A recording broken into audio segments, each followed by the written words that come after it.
Welcome back, everyone, to DBDLeague. This is usually what we have as our standard intro, and I feel like this is the only thing that is normal or standard today.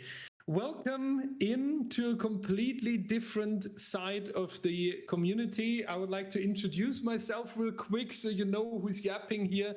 My name is Direwolf. I'm the event manager of DBDLeague, and together with a wonderful team of, I don't know how many people are here in the background, it's probably more than 40 individuals, we are allowed to take over Behavior's official DBD channel, which is a crazy moment for us.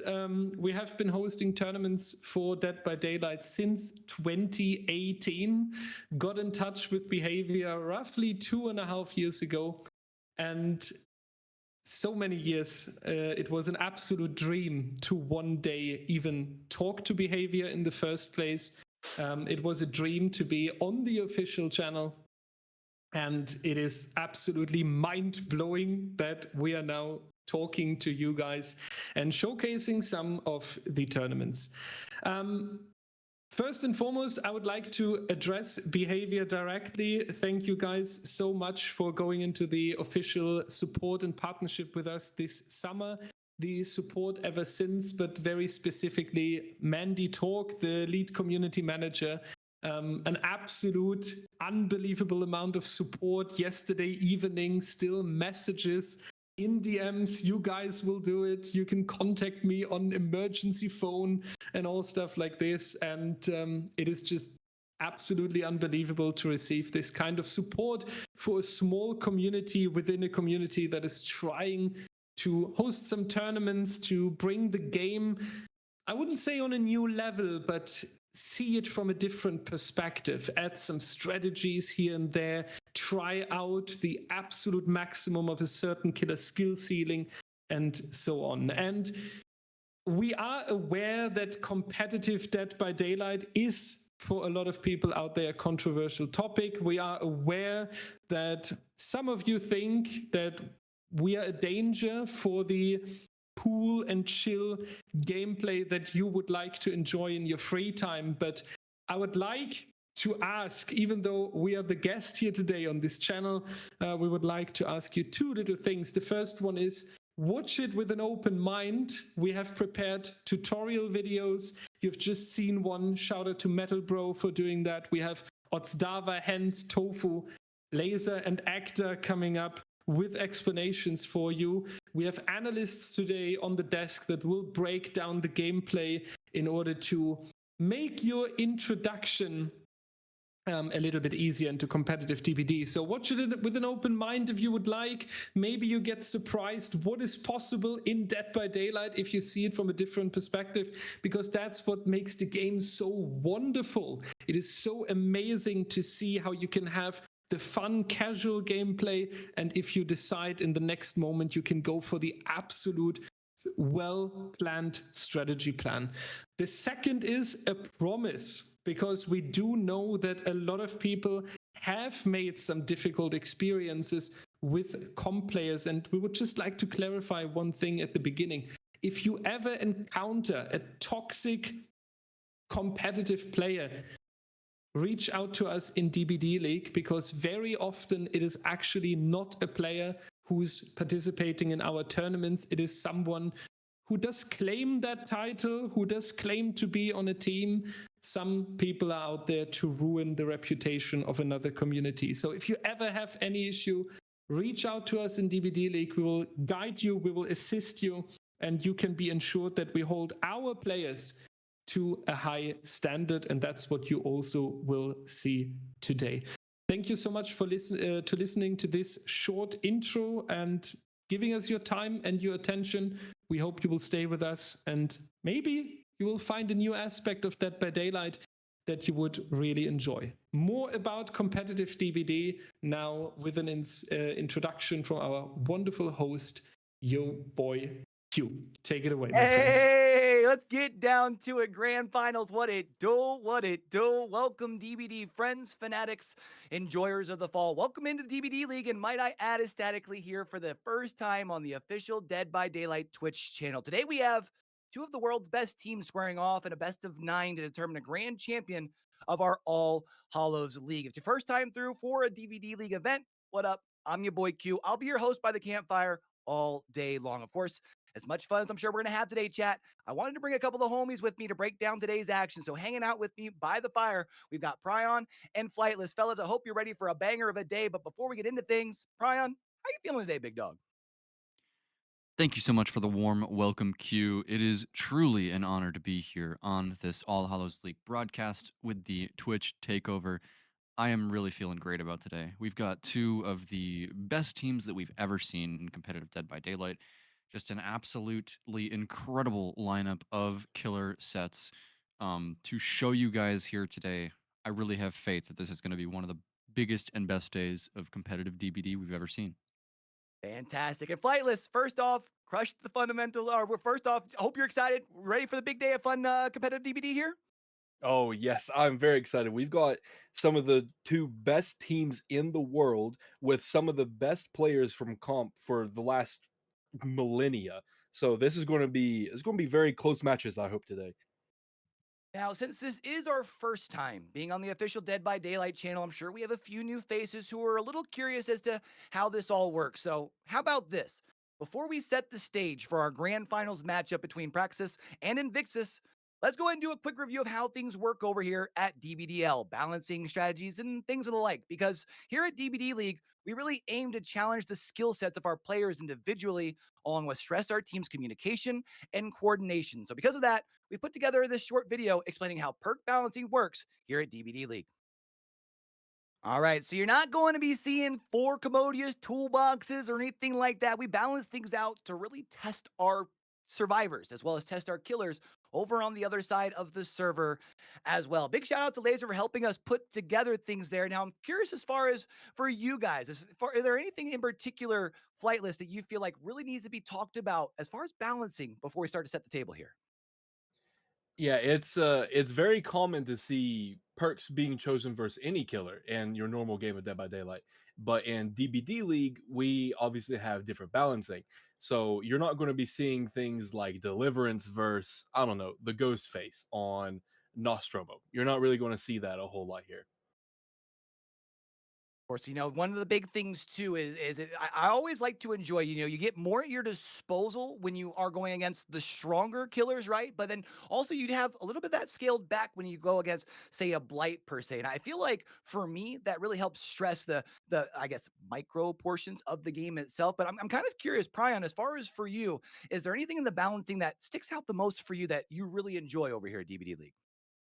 Yeah, and I have a feeling that you know exactly what I'm about to talk about, Q. One of my favorite things about competitive balancing, just in general, is the way that our rules committee can creatively kind of craft these sets that kind of bring certain killers up in strength. And actually, the Dredge has the highest 4K rate in all of Dead by Daylight League this season, and you guys at home might be a little bit confused by that. You say the Dredge is not a very strong killer.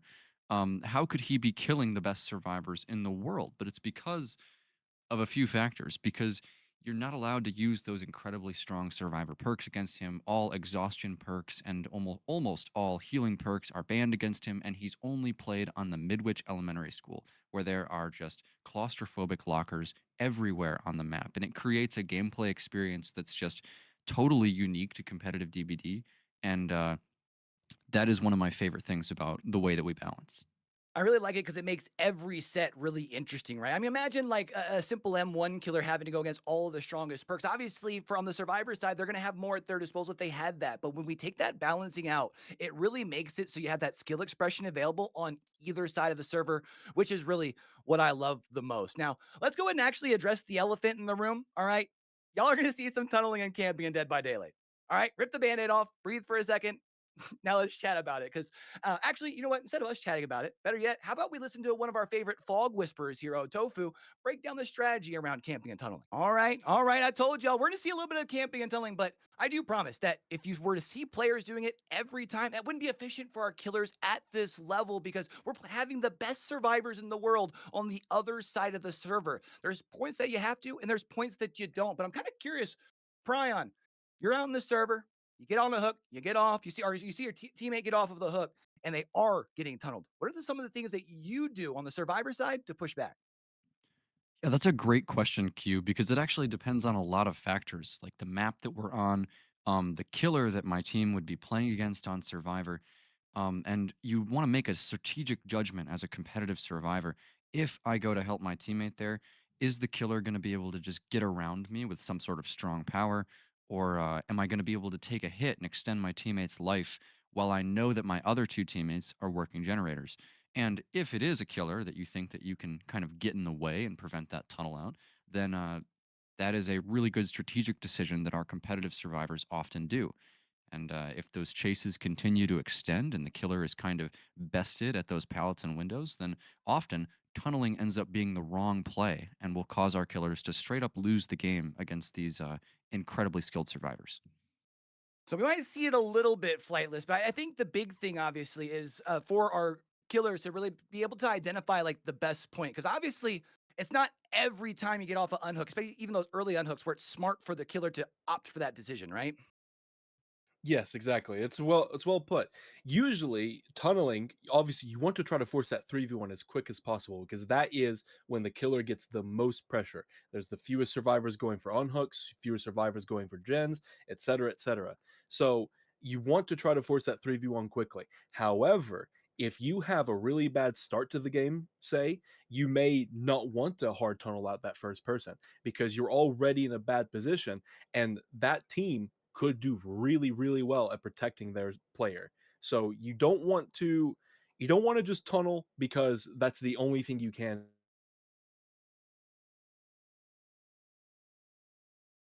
use in order to actually win a match. And in this case, we have some of the best survivors in the world where tunneling is going to be necessary in most of these matches.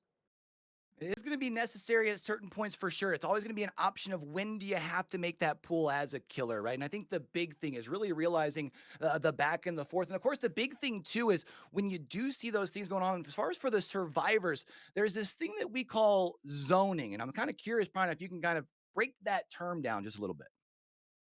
Yeah, so when you load into a competitive match as a team of survivors, one of the first things that happens is that you'll have a teammate that's kind of calling to you where the generators have spawned, where there might be an important area of generators that are maybe in a triangle or a square. And when one survivor is in chase with the killer, they're going to be constantly communicating to their team exactly where they're chasing and where they are in relation to those important generators. So, survivors in chase in competitive matches are often going to try to zone the killer away from the important generators as far towards the other side of the map as possible to waste the killer's time. They want to buy as much time as humanly possible for their teammates to work on those generators so that they can get a good score for their team and make the killer take as long as possible to go from the hook over to the area that they need to protect. All right, so we do know a little bit about balancing. We checked in and talked a little bit about the chances of seeing camping and tunneling. But how about this? Let's talk about the fact that these are the best players in the world, and they've got a whole bag of tricks that they're going to have to dig into in order to be crowned champions. And who better to talk about strategy and competitive DBD than Dead by Daylight's biggest strategy guide content creator, Ots. All right, so the survivors don't mean to jump into the lockers. Got it. No, but as Ots was talking about, obviously there's a lot more to it. There's big depth to, especially the survivor side of things, because this isn't just simply completing gens and getting up out the door. But Flightless, obviously, we were just talking a little bit about some of the tips and tricks. Are there anything that really stands out to you that you feel like we see that really doesn't get talked about enough as far as for survivors to really kind of up the ante a little bit?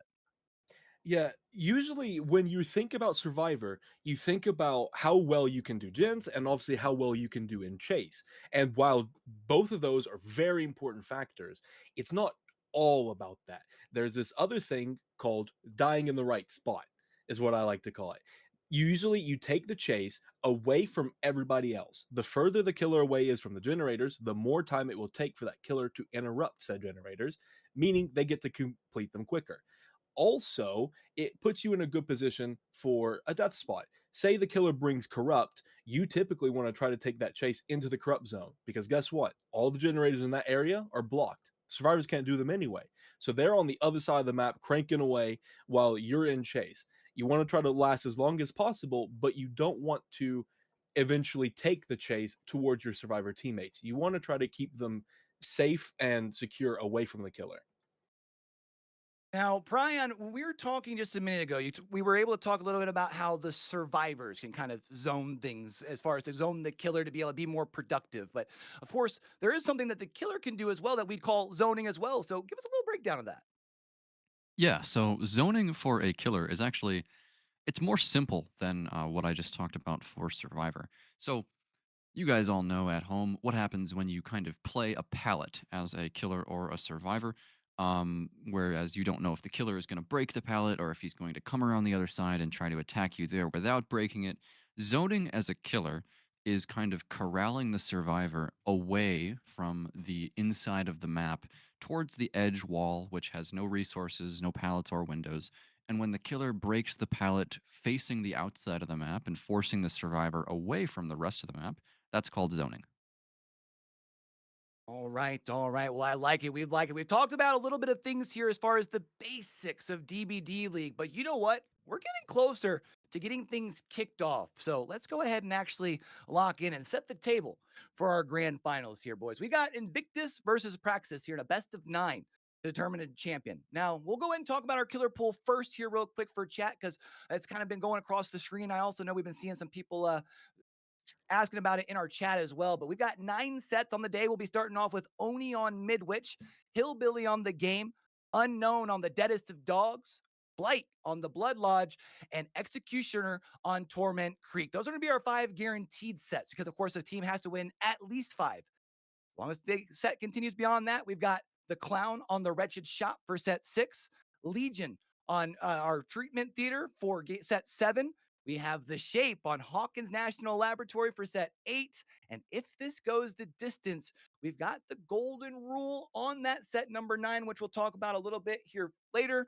But it will be the Ghoul on Suffocation Pit for that decider. Now, Invictus does come into this coming through the lower bracket, which means they will have to work just a little bit harder to take home the win. More of that just in a minute. But Prion, I'm kind of curious when we talk about the killer pool, do you feel like there's a set or two that really stands out like a must win set for Invictus if they want redemption against Praxis here? Yeah, absolutely, Q. And I feel like this type of question, it requires you to have a little bit of knowledge of these players. And the main killer player for Invictus is going to be Pedro. And with that in mind, the 2 sets that I would have to pinpoint that Invictus must win here would have to be the Blight and the Clown. These are 2 of Pedro's strongest killers throughout not only this season, but his entire competitive career. And something that Invictus has historically been absolutely lights out on. So if they're not able to take those 2 sets today, they are not going to be in a good spot here against Praxis.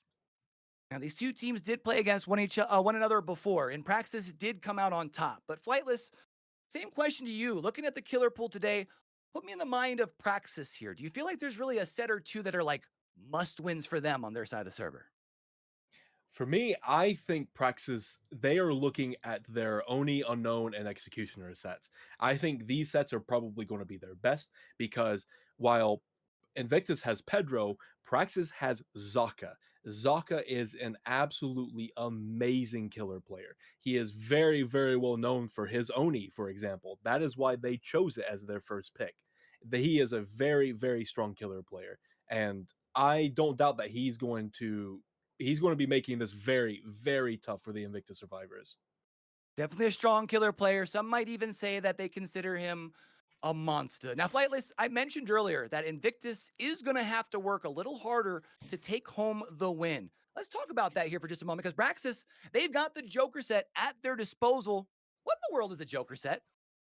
Yeah, the Joker set is when Praxis loses the game, they lose the entire matchup. They lose, say, 5-4, 5-3, 5-1, 5-0, doesn't matter. at any point, Praxis can choose a set that they lost. Say they lose 5-0 and they decide that they want to replay Oni. They can replay that set, and if they happen to win that, the score will go from 5-0 to 4-1, meaning that the game will still continue and we will see more sets after that. Now, if after that Invictus win anyway and it goes 5-1, then the Joker set essentially didn't change anything. But it is Praxis's advantage to being in the winner's bracket throughout the whole tournament. So that way they get a little special reward for doing so good as they have done. And it could be a turning point into being able to come back. I do gotta say, I like the Joker set thought process as opposed to resetting the whole bracket. If you ask me, that's where a lot of different when you talk about esports across a lot of different other titles generally leans to go. I think this is something where it puts more weight on this first series, and that's something that really makes me more excited moving forward. And man, look at the time. We're just about ready to head out to the fog here for our first trial, but of course, we can't do that without a little bit of prediction. So, Prion, hit me with it. Who you think's taking this home?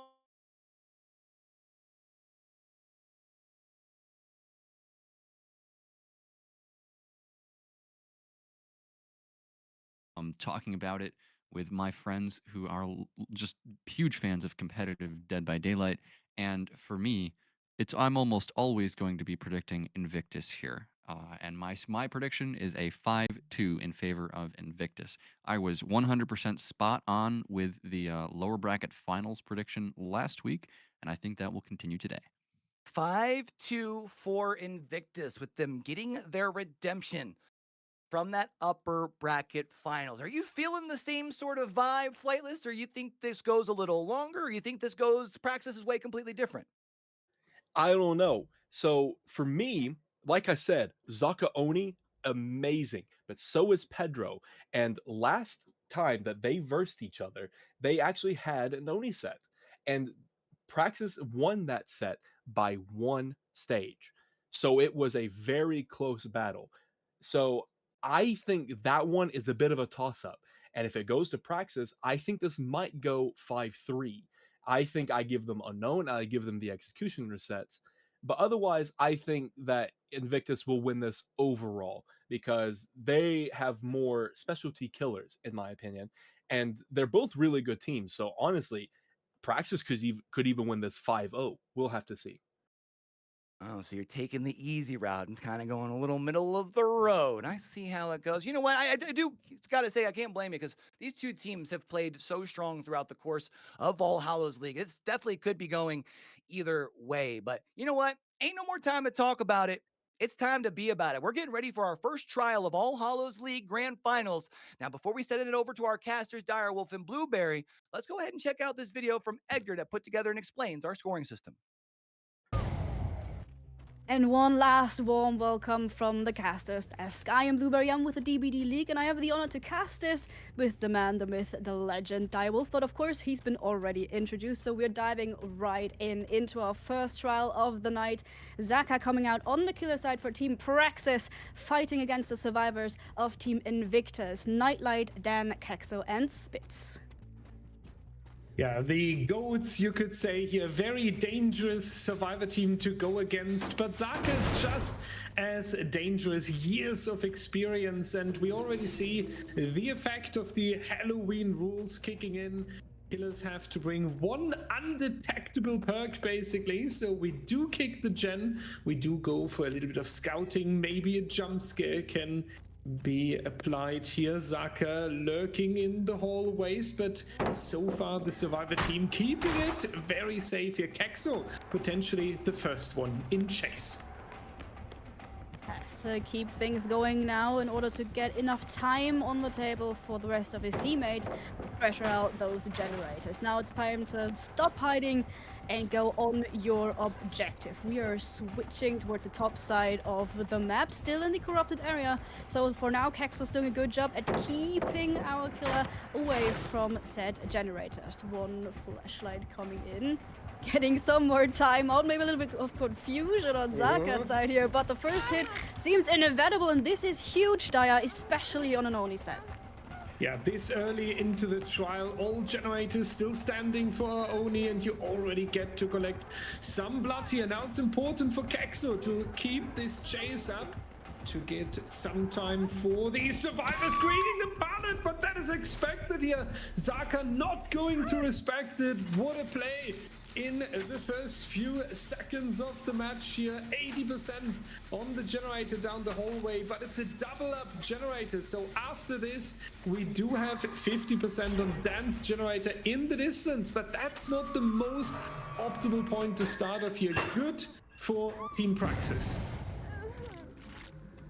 On the survivor side, you want to delay that first hit for as long as possible to be able to prevent Zaka from getting his power. One good thing to mention is we are not fully charged just yet, but we would have liked a couple more generators in return for that, or at least a little bit more progress. Now back to being undetectable and also circling back towards our hooked survivor, maybe anticipating a very quick unhook. Yeah, this is going to be the difficult decision now for the team, right? Who's taking that responsibility and how quick do you want to get Kexo back into the trial? We have roughly 30 additional seconds until the second stage is coming through. Zaka tried to do a little bit of a standstill mind game there, didn't work out as the survivors have decided to let Kexo hang for a little bit. Zaka now going down here towards the generators at the bottom floor. Just a little bit of progress here.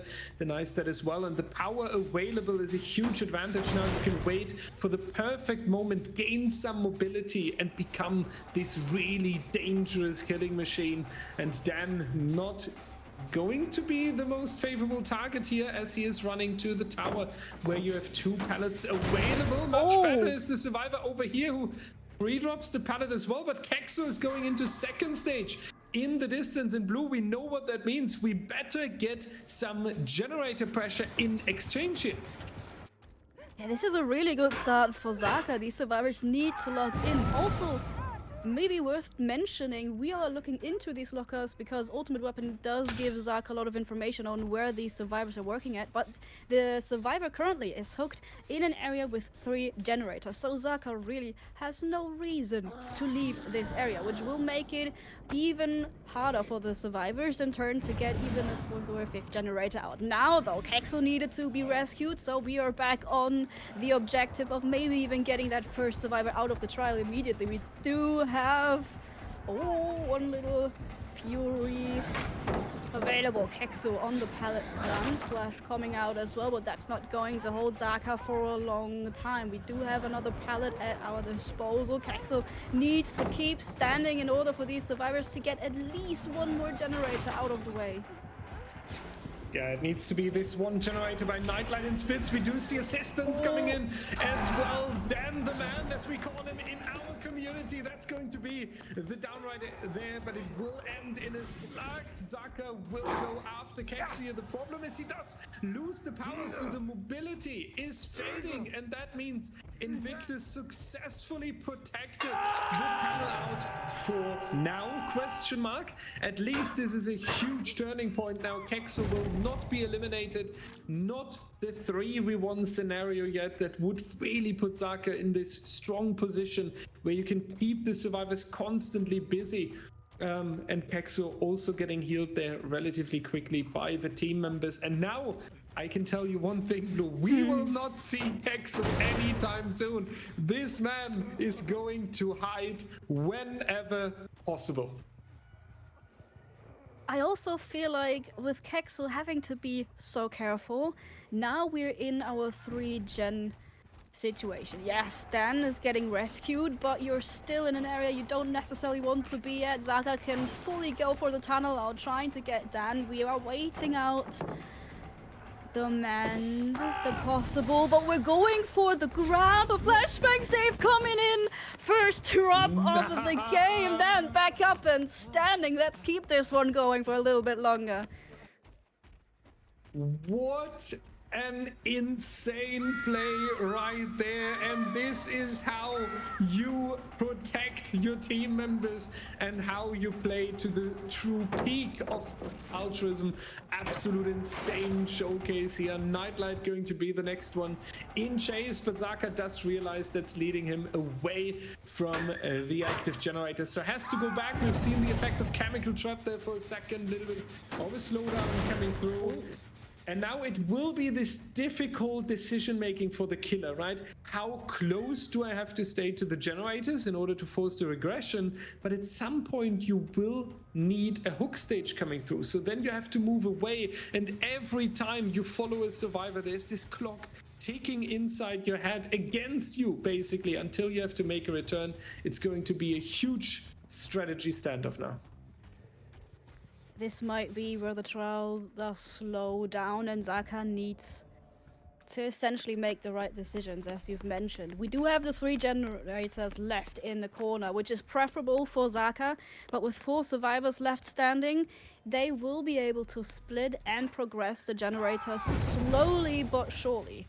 Once again, getting some information out of on the position of the survivors. We did also spot the reset earlier, but it doesn't really do anything for Zaka. He's now very reliant on these survivors making a mistake, and especially him getting his power back in order to possibly even snowball and slug multiple players, because I don't dare to call this a recovery for him just yet, but this could heavily tip in favor of INVICTUS. Yeah, snowballing would be the dream here, right? Which means connecting multiple slugs together in best case, applying the pressure, applying this need for constant healing. But it does bring the huge risk. But I do think at this point, Zaka does need a little bit of a risky play here, because this game certainly slipped out of the hands, right? You had the tunnel up in your head as a tactic. You wanted to get Kexo out of the way into the 3v1 as quick as possible, and then INVICTUS threw all kind of altruistic plays in your way and made sure that they are staying in the trial as 4 survivors. We see the difficult split for Zaka here as well. 2 survivors down here on the bottom floor, 2 survivors up there approaching a generator from the top, and you constantly need to worry about that. The only good news is you have this easy connection here between the 2 levels, so you can get relatively quickly to the top of the Midwich Elementary School, but we kinda need a hit here in order to get the power again, the mobility, and the one-shot ability. So I think we need to try get something with our undetectable done. We need to surprise a survivor out of position here, get the blood in, and then we can work from there. Which is easier said than done, right? Because what these survivors are doing right now is exactly what you want to be doing. You pre-run as soon as you get that heartbeat on your chest. You want to leave the area that Zaka so desperately needs to stay in and needs to circle back to. At some point, however, he will be forced to take risk. But so far, these survivors are doing a very good job and is playing this safe, leaving early and giving him no chance to get his power back. It is, however, recharging in the background, as you can see. So sooner or later, I think we will arrive at our do or die moment for Zaka. And this is the one-time chance, basically. You got the power and you have to make it work.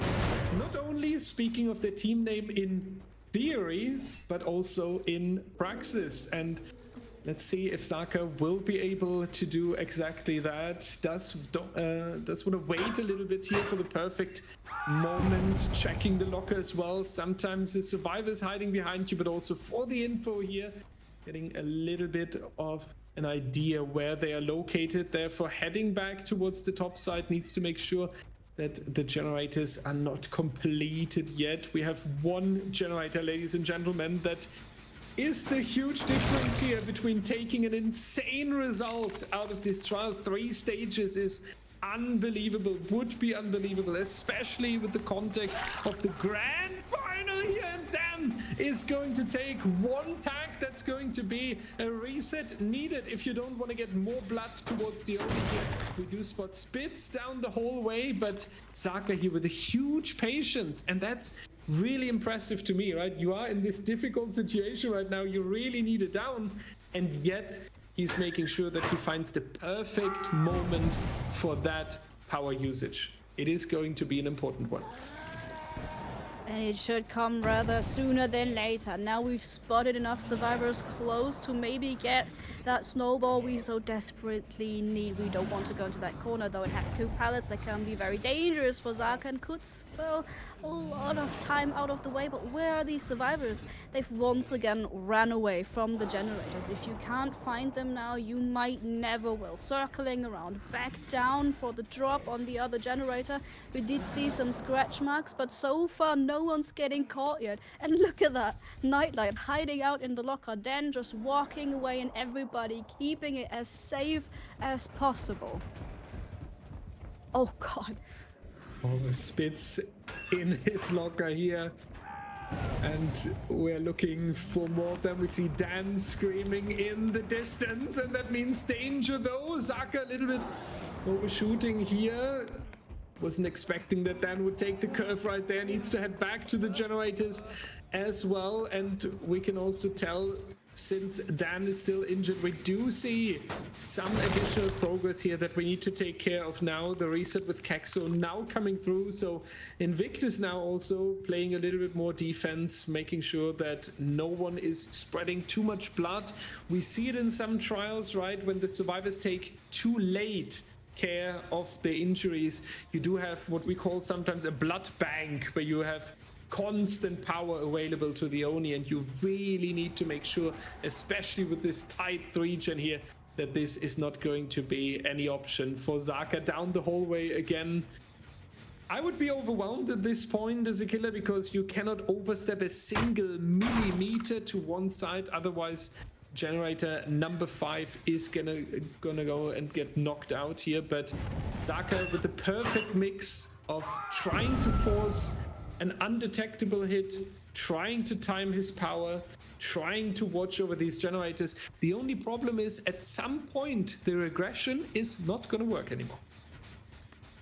At some point you won't be able to kick those generators. That's why if we keep this going for too long, these survivors will be able to complete a gen. So Zaka doesn't have all the time in the world to get that down, to get another survivor on the hook, which might just be the last few hook stages he can get during this game. We did find more blood. I believe that's where we spotted the reset earlier during the trial. We will need just a little more blood to get back to our Fury though. Then then on the outside, trying to get someone's attention.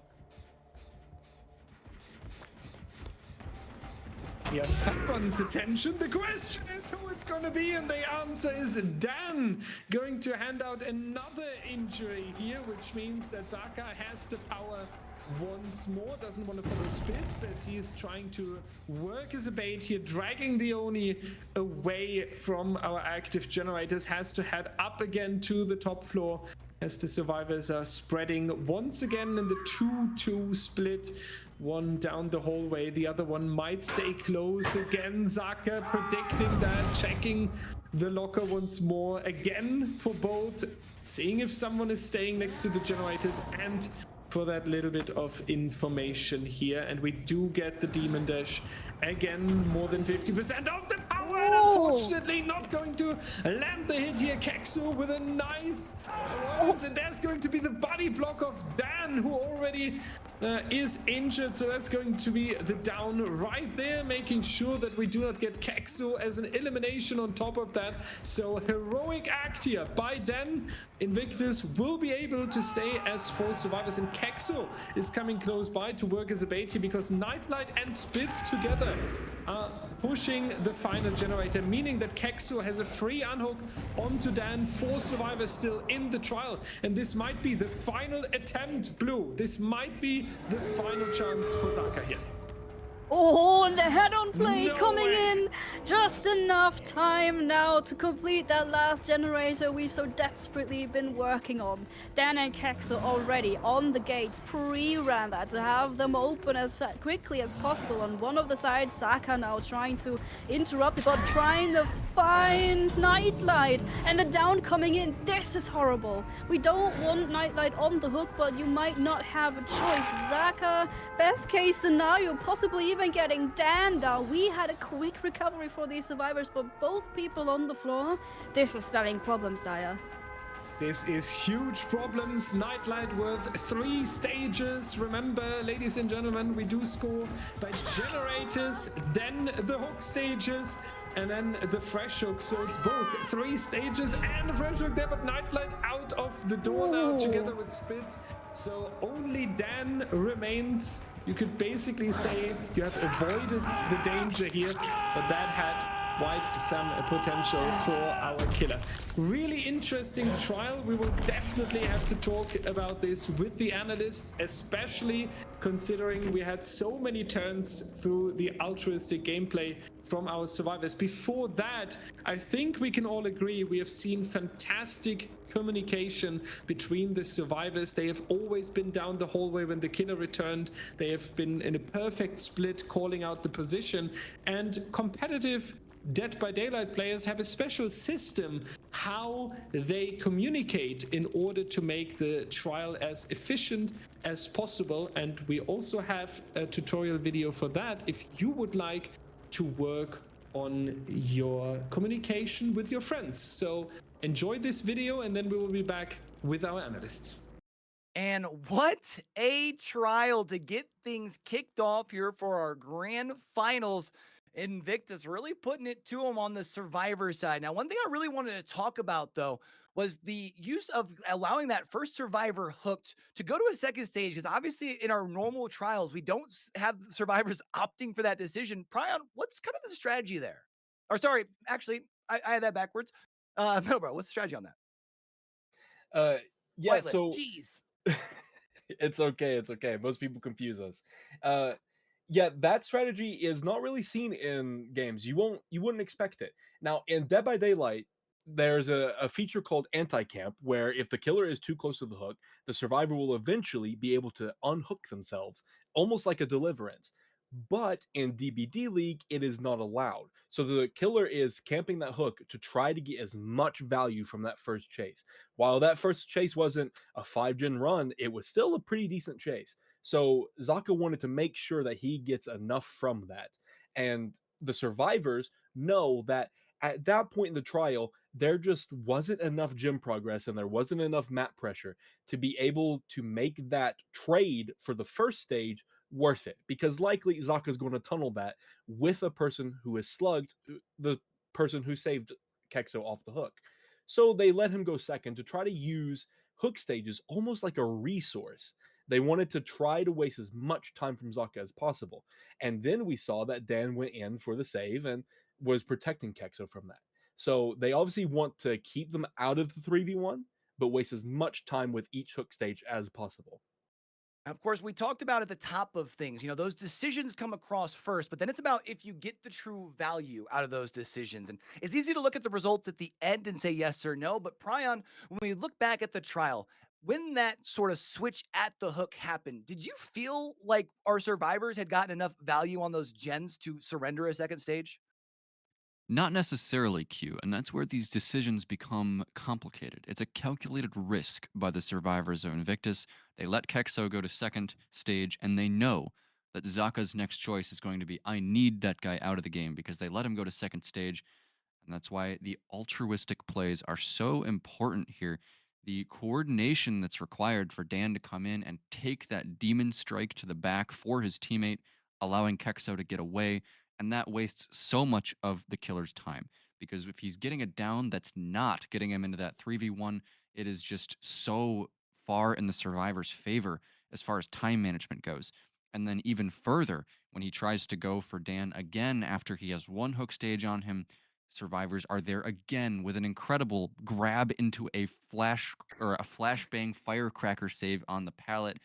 And I mean, it's exactly what I was just talking about. When you take these risks in letting somebody go to second to buy yourself more time, you have to back it up with these incredible coordinated survivor plays. And that's exactly what we just saw from Invictus, leading to a really strong first result for them. And it looked like maybe for a second, Zaka had a chance to bring things back. You get Nightlight down, you chase down that second down as well, but then Nightlight goes out the door there. So before we head into trial number 2, I'm just curious, Flightless, do you feel like that was more of an over-aggression, or do you just want to make sure you get, or do you think it's just kind of lost track of time? I mean, what happened at the end there? Yeah, Oni usually now the result we saw, 5 stages, 2 fresh. That's a pretty good win con for the survivors. So Zaka knows that. He knows that Oni he's expecting more from that. So he thinks in his head, okay, I've got Nightlight down. He's going to be crawling, but I probably get him in time. So to try to keep these survivors from getting this pool for free and him being able to escape with even fewer stages, let me try to get my power, get some injures, get a little bit of pressure, and then I can hook Nightlight. But I think it actually ended up backfiring because the hits took a little too long to come out, and also Nightlight was crawling the entire time. So his teammates were able to protect him as he crawled out of the gate, and it went up from I believe it was 7 stages maybe to a 5 stage, which is a pretty tough win con to beat. Is going to be quite the win con to beat for sure. It felt like Invictus was able to throw everything but the kitchen sink at Zaka and was able to walk away with a pretty darn good result. It's going to be up to Praxis's survivors to try to beat that here in this next trial. So let's go ahead and take another trip back into the fog and send it over to our casters, Blueberry and Dyer. Thank you so much, guys. This was such an intense trial. We have seen how the teams can throw all their resources together, and it's time to go into the rematch here. Midwich Elementary School and Pedro on the killer side. We have seen 5 stages on the survivors in the previous trial, and to be hip and cool matching the Midwich Elementary School, the win condition is now in hook stages 6-7 basically in order to get the set point here. And Blue, I cannot wait for it. Pedro is such an experienced player, especially when we talk about these very mechanical M1 killers. I'm so ready for this. And I hope We1 is as well, because he was the one who will find himself in chase the first time alive coming out, however, to get away from Pedro and to try and prevent the first hit from coming out. The wall's just not quick enough. First hit coming in even earlier than during the last trial. Now, even more than we've had it in our last one. We need to keep this chase going. But honestly, now we can just wait for the blood bank, as we've called it earlier, to donate the drop little by little until we got our first demon dash. Yeah, We1 needs to make sure that he does stay on his feet for a little bit longer. We see Laser and Ward again grinding on the gen. Zaka preparing a generator with around about a quarter of progress at the moment there. And we do go for the tower loop here. You have 2 pallets. Sometimes we say you can build yourself a house. We1 with a confident vault. And now the Oni stays behind in the tower. That's going to be a huge time waste right there. What a play by We1 here. Secures the tower. That's not going to work another time, but that is 2 generators getting completed. The grinders were real. Laser and Ward. We might even see a 3rd one if we do not make it in time. We do have a little bit of heartbeat here, no, but Zaka is far away. We do have quite some distance here, so it should equal 3rd generator coming out in the best case here. Pedro selecting a little bit of blood, so the power will be available, but 3 generators at the beginning for Team Praxis here is a huge start, especially when we talk about a 5 to 6 stages win condition here. Hey, Pedro needs to block him. I'm not gonna lie. We have 3 generators out of the way already, trying to regress all the progress that is on the remaining generators. Even though it's not a lot so far, we are prepping for possible eruption proc as well, so we will be taking this one too. Did spot a survivor, not yet the one we want to chase. We're waiting for the unhook for a possible Snowball with our ability available, but uh-oh, who's this? Zaka surprisingly catching strays and an M1 from Pedro. He's just giving them out for free. Now popping the Fury because this should be the point in time where you go for the rescue. We won off our fork, but not out of the danger zone just yet. Yeah, the danger zone just starts, right? We have We1 and Zaka dropping blood at the moment on the map here, so that will be something to consider later. And Ward is going down. The Ward has been defeated in his tower, basically. Unfortunate for Team Praxis. That's the second hook stage on 2 survivors. Remember, we had 5 stages on 2 survivors in the previous trial, so 5 stages spread across 3 survivors, or alternatively 6 stages on 2 survivors equals 2 kills. That is enough for Pedro here. We have more than halftime on the generators, but having 3 survivors with an injury and 2 stages already is definitely a good work so far, and that also means that we have the power now, as we predicted, Blue. All of this blood is now going to become a problem for the survivors, right? Strong early game, but at the moment it might turn very soon. However, finding we won now, not the worst case for our survivors. Ideally, Pedro wants Zaka or Laser now, because, as we've mentioned, fresh hooks could become very, very important when it comes to winning this set. So ideally, you want to take care of that immediately. So getting a survivor that hasn't been hooked yet to get towards those 5 stages is now ideal scenario for Pedro. Trying to get some more information out of the way. Let's see if we spot one of our fresh, but I'm sure, for 1, they're resetting, and for 2, they will hide this out.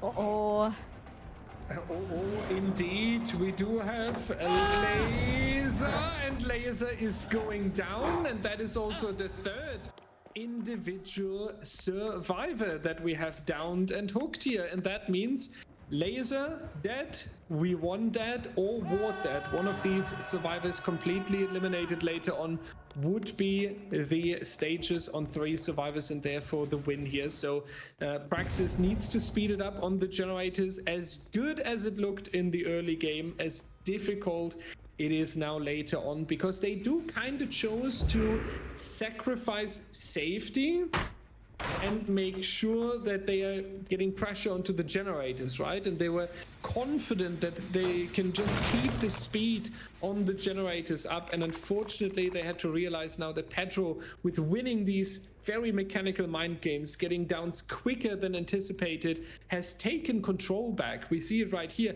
We still have 2 survivors injured. We are more than halftime on the win condition. We have the power available while some blood orbs are still on the map. And we have 2 generators on a high progress, but also in regression. So right now, a lot of things point towards Pedro and INVICTUS here. And we need to make sure that we have a good mid-game chase now, some good and efficient pressure on the generators, and then we might turn this back in favor of Praxis here.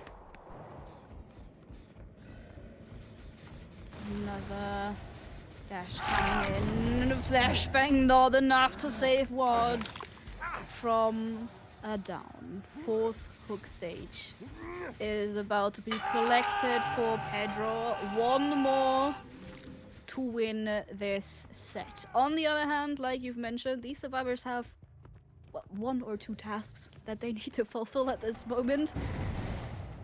So no more mistakes, no more downs from the survivors. Otherwise, this first set will be decided. And this is the nightmare situation, basically, right? When you have only 1 more stage to hand out. Look at that! We do see the final generator. We go immediately on the exit gate, but Zaka going down. And if there's no solution in the next 0.8 milliseconds to prevent this, then it is official. and it is Team Invictus going to be stronger here. Pedro carrying it home on the Oni. Zaka as fourth individual survivor here with 5 stages.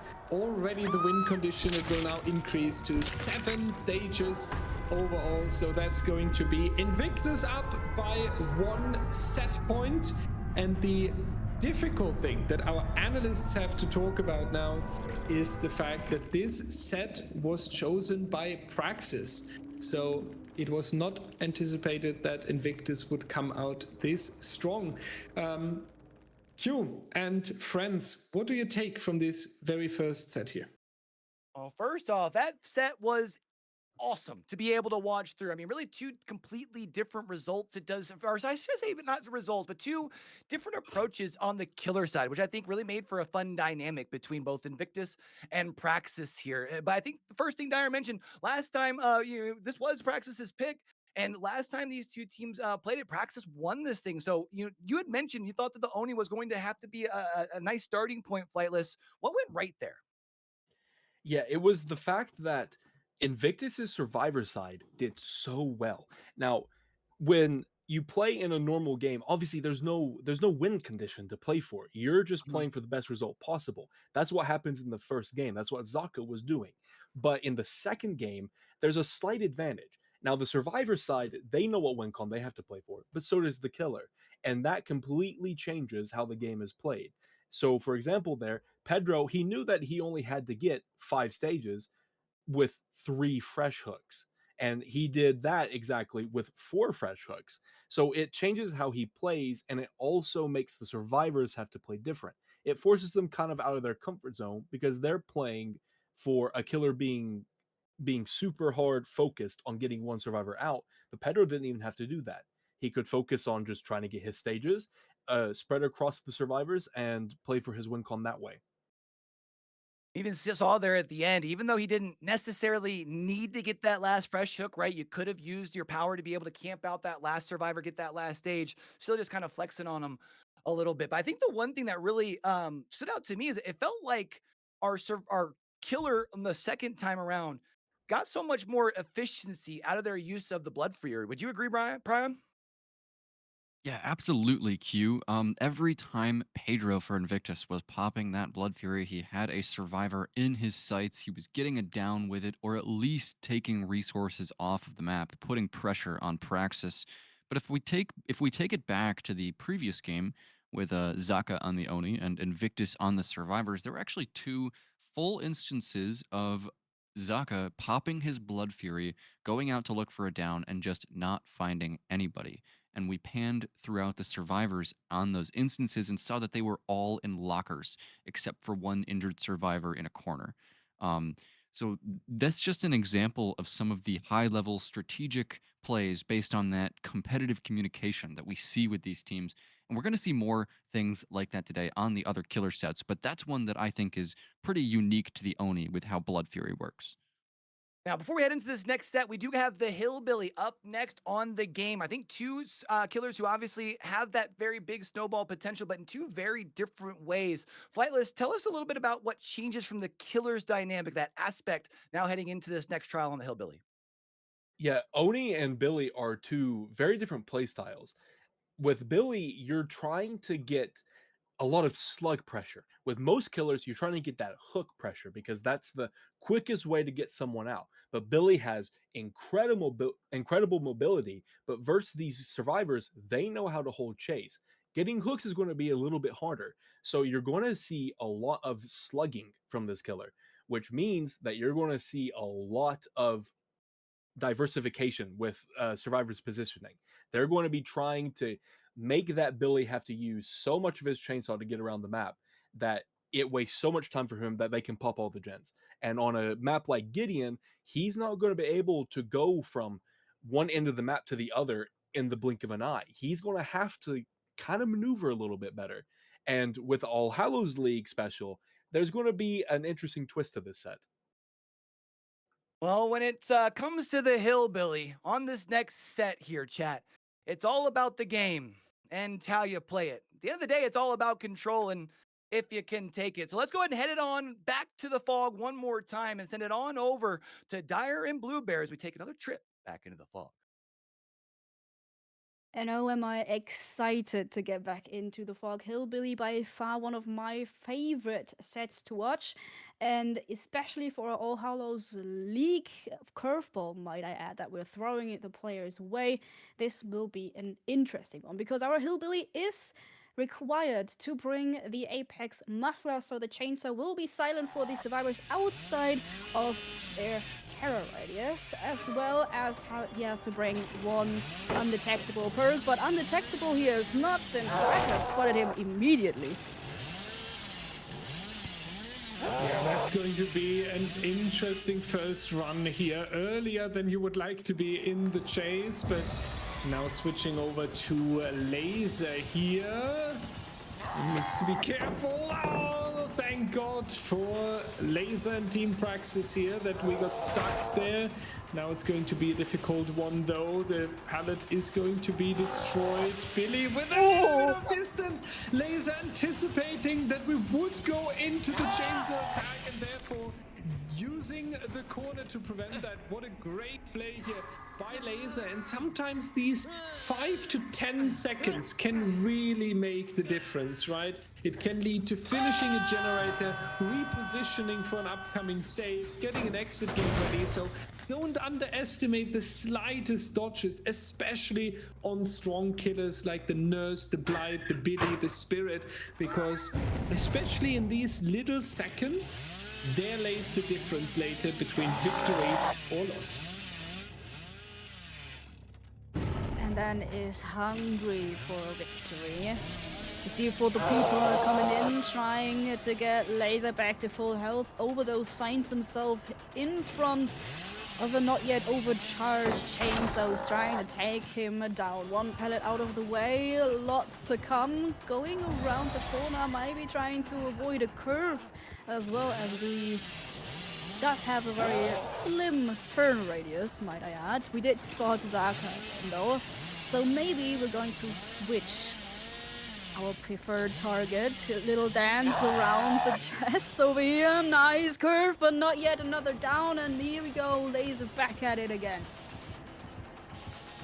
Back again into the ice room, and unfortunately there is too much food hanging from the ceiling, blocking him. Very, very unfortunate for Laser. Maybe needs to watch the Saw movies again in order to make sure that he's aware of the positions of these piggies. Very unfortunate. Second down. We won with 60% on the generator. Zaka with a quarter here, but that doesn't look too good yet on the survivor side and the generators. Dan coming up really strong with the biddy here so far. And now is number one mission to save Laser, to make sure that this chase is going on for quite a while. We either have to throw bodies in, set up pallet saves, anything like this, Blue, but Laser cannot die here. We cannot allow the 3v1 scenario at 5 generators. He needs to get out of this position, but Dan is not going to let him. Vaulting the window across, charging up the chainsaw, one curve away, nice dodge, but not letting him pass back towards the peloton, and one it will be. Laser on the ground, the generator in the corner has been completed, but at what cost? You will see Laser leaving this trial, being the first to be sacrificed, and that Dyer at 4 generators still standing. Yeah, that was a huge sacrifice, right? We1 was right next to him in the corner there and prioritized the generator, most likely based on communication. But as you say, you really have to discuss this later. Was it worth to get this generator out of the way? And sacrificing Laser here, we1 could have worked as a meat shield, basically, making sure that Laser can run a little bit longer. Now the pressure is on to Overdose. We need to make sure that we do not go down anytime soon. Zaka and we1 need to reposition themselves on the generators and need to get some pressure out of the way. And then with an absolute blink after getting the chainsaw out, water down onto Overdose. And people sometimes say, Hillbilly on the game, that's going to be difficult with so many pallets on the map. Well, Dan makes it look like a Sunday walk in the park here. What is this killer performance? One of the prettiest escorts I've ever seen. Dan the man, living up to his reputation. Zaka close overdose, but has been spotted. Due to the chainsaw, not able to unhook him because you're not even able to force a trade, since you will be one hit. Possibly now time to think about if you want to even to sacrifice overdose. We do have Zaka staying close, waiting for an opening, try and get the rescue, but we want is back on the objective. And this is important, right? Because let's mention the scoring system once again. The generators are our first priority right now. Generators are indeed first priority. If you remember, ladies and gentlemen, the first scoring condition is the number of completed generators. So you need to make sure that you get a third, in best case a fourth generator out of the way, and then you can send your killer in and you can say, okay, you need a 4K, but at least you can let some generators fly beforehand. Sending your killer in and saying you need to get a 4K with 4 generators still standing would be really, really difficult. Already preparing you, ladies and gentlemen, the hatch does not play a role in competitive Dead by Daylight until you have all the generators completed. So if anyone would go out with the hatch right now, then this is not going to count as an escape. Instead, we will take 12 hook stages out of that game, just to keep that in mind here. And Overdose sitting on the hook here. Dan has no reason really to leave, has the complete control over the Survivor team. Frankly, the Survivor team allowed him to be in this position, right? The chases were a little bit too short, and yeah, making it for Dan a little bit easy and convenient now to just protect the hook here. They are going to attempt the rescue though. We wanted Zaka, both fresh hooks, so if they can trade this, there would be roughly 2 minutes of hang time, and that's now going to be the case right here. We won going for the unhook again with a high risk, because now Overdose is the last standing survivor. So PRAXIS trying a lot here, PRAXIS throwing in a lot, but Blue, I don't think this trial went necessarily where they wanted it to go. It started off with the first down on 48 seconds already. They do have some high progress gens, and I understand why they try to do so. What we saw first was Zaka trying to wait for Dan to leave once we hit the second stage on Overdose, but Zaka, well, he was waiting for no reason, basically, because Dan said, well, I'm not leaving. I got the second stage, I might as well take the third. And then you have the situation of being forced to basically go for a rescue, because even if you're going for a trade, if Dan continues to camp this, you will have more time. Nice Jedi coming out in the meantime. Really nice job on Overdose. We do have no Unbreakable in play though, so he would have to pick the other survivors up. Yeah. My only question, why activating now? Why are we now activating into the super duper mind game master Jimmy 5000 when the game is already over? Why can we not have this in the early game? This is the unfortunate reality that they have to face. I mean, listen, they've tried, right? They tried to get a second person on hook, so Dan has someone to camp, so they have more time to get out of the gens. But he got 2 downs, so he might as well go for the third, so we did see the slugging that has been talked about. I wonder what they could have done differently, right? Absolutely, and I mean, technically speaking, when we look at the roster of PRAXIS here, the strategy for the next trial should be having an overdose of luck to make this happen. And I think we can throw it to our analysts early, because there's a lot to discuss regarding the win condition here. So yeah, Q, Flightless, and Prion, maybe you can tell us more about the upcoming match here, because basically a 4K on 4 generators is an insane task that they have ahead. You had mentioned going into this, you would have thought that being on the game with all of these pallets, that the survivors would have had a lot more at their disposal to be able to put up a little bit better of a result. This is a heck of a performance from Dan, and I know we were talking about it a little bit in the back. I think the biggest thing that was a surprise for me was the performance despite needing gen regression here, Flightless. Yeah, typically in comp and in pubs, you're seeing more gen regression like pain res, pop, eruption, ruin, things like that. Now, in the All Hallows League balancing, in this set specifically, you do need an undetectable perk, so that's why you see unforeseen. But you also see corrupt for the early game. You see Deadman switch for a little bit of slowdown for each hook, and you also see ultimate weapon for a bit of info. But you don't see any gen regression, and that is because on a set like this, the gens are so close together on this map that the gen regression isn't that big of a deal if you can have super fast chases.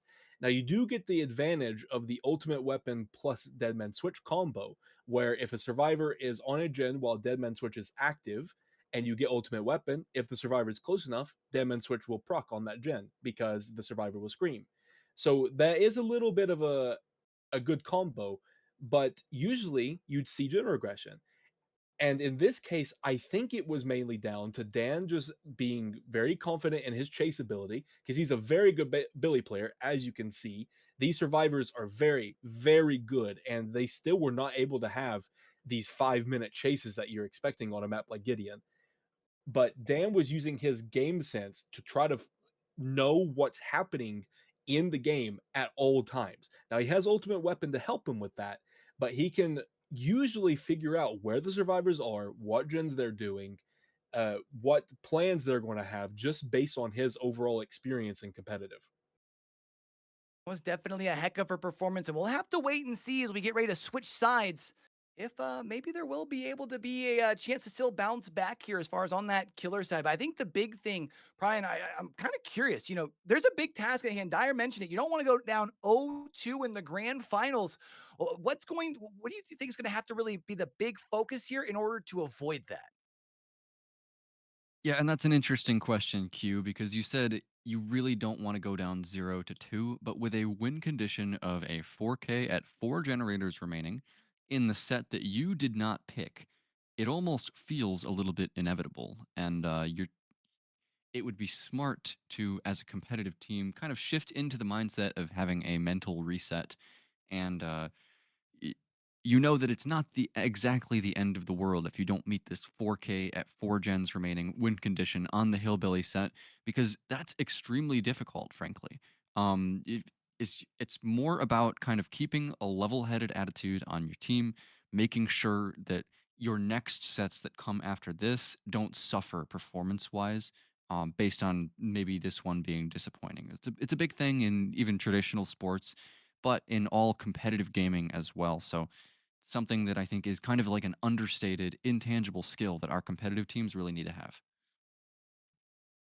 Now I'm kind of curious, Prion, as far as when we get ready to move into this next set here. You mentioned how it's a tough win condition to be able to meet. But for these survivors, they are going to obviously have to come out here for this next trial, and then they start out on the survivor side for set number 3, right? So let's say they don't meet that win condition. What's the big thing that you feel like you would really like to see in the trial for them to still feel confident moving forward?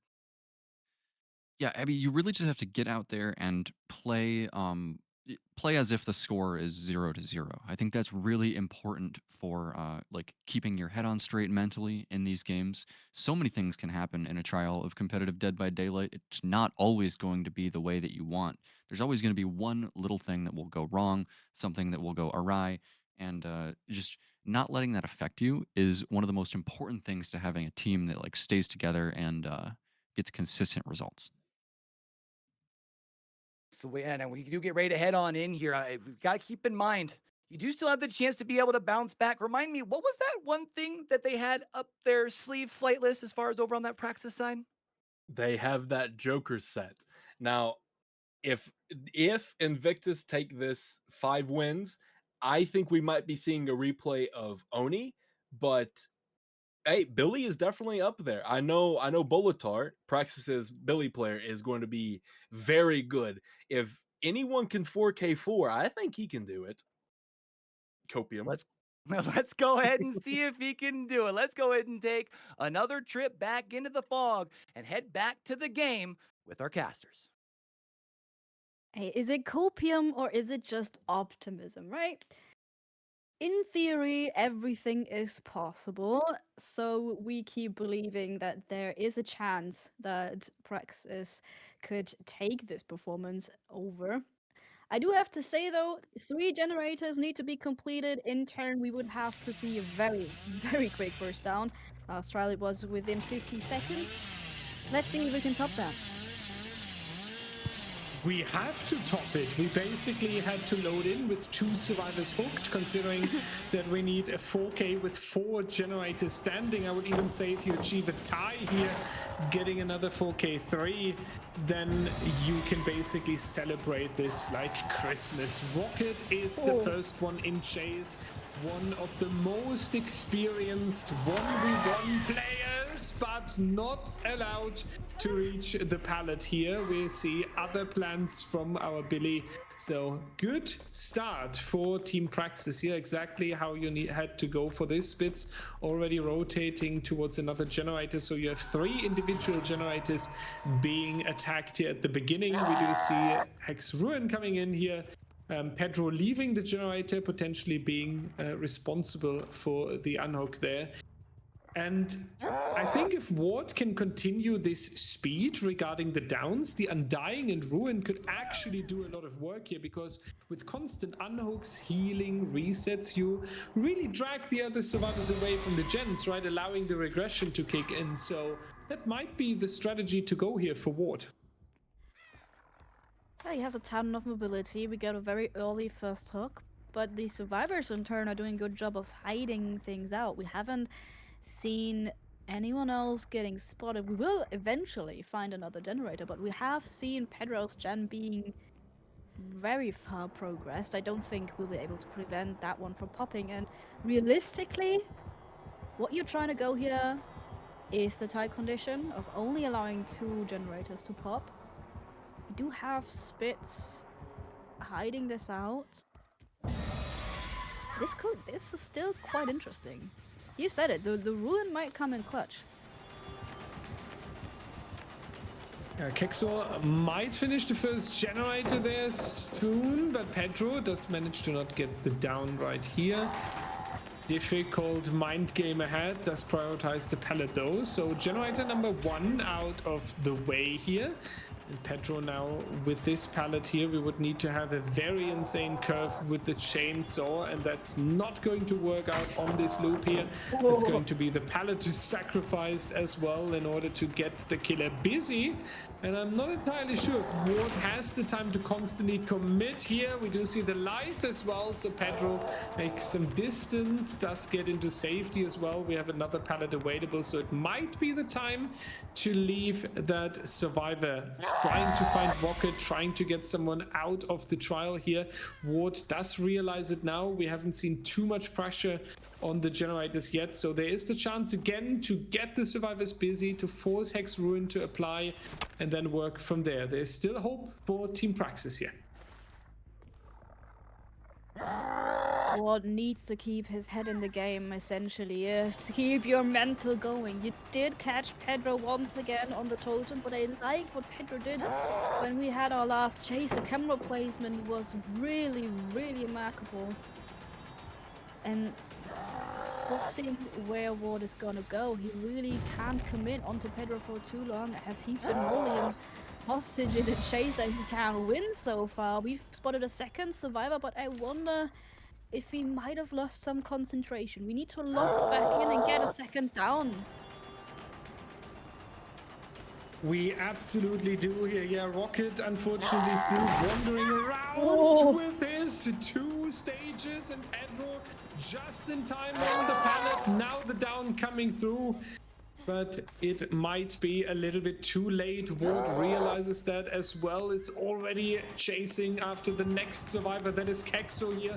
A double slug would be exactly what we need. We need a good mind game here but unfortunately it is not going to be successful. You also need to make sure that you do not lose track of Pedro there. In the distance, what a dodge by Caxo here. Wow, stays on his feet. And Pedro back on the feet in the distance. Spits with the second generator, meaning the tie condition will be met very soon. Ward now going back towards the survivor that just has been picked up, but INVICTUS really locked in and absolutely showing off here right now. That is a really strong performance. Another pallet's done. Pedro on it again, but we're switching targets. We did have information on the positioning of all of our survivors, so it doesn't take a lot to see where the people are going and trying to catch them off guard. Now that we've already met our tie condition though, we see everybody spreading across on generators, even Pedro staying injured because you do not need to focus on him right now. We do have the overdrive, Rocket trying to keep Ward busy, but Ward cannot afford to stay here. You need to interrupt these generators and all three of them at the same time if you want to even get towards the tie. Yeah, we need a lot happening right now. Ward spends, unfortunately, a lot of time with Rocket here in Amanda's room. Kexo in the distance. Pedro has left the generator, rotating over towards the exits already, and there is the third one. Spitz will have the number 4. Pedro is ready for the next gen, for the exit gates, for the escapes, for the set one. INVICTUS is just so on point, and we need to remember also, Blue, they met before, right? And PRAXIS came out really strong here, and now we basically see the tables completely turned. The AHL sets, which were usually favorable for Team PRAXIS, are now basically backfiring, no longer working out. So we can only hope that there are changes in the gold standard sets on the classic competitive maps that we have for set 3 to 6 here, but right now it really feels like INVICTUS came here and is not ready to joke at all. INVICTUS, well, it has come to play, but to play really well. The one thing we can mention in favor of PRAXIS would be that the Hillbilly set was a pick of INVICTUS, so they are expected to be the dominating team. Yes, they've also lost the Oni set, but that was one that has been close in the past as well. So still everything up for grabs, and I think Flightless mentioned it earlier. The most important thing to do now is keep your head in the game. Stay focused and play every trial, and even the rest of this trial, as if it was the first. Back to the other survivors here. You now want to make sure that they at least do not get out of this trial, right? You want to keep the result as close together as possible, because INVICTUS will stay on the survivor side for the upcoming set, but INVICTUS is now splitting up between the 2 exit gates here to get at least one survivor out of the door, and it would be such a clear signal, right? A 4K on the one side with 3 generators still standing, and in the rematch you just take the outs here and really proving how dominant you are today and how you plan to play this. Kexo tanks the hit there, and that means that Pedro got a little bit off distance. Spits on the door in the distance as well, so either Ward now with a very quick down and then a slug, otherwise we will see stages moving out of the door,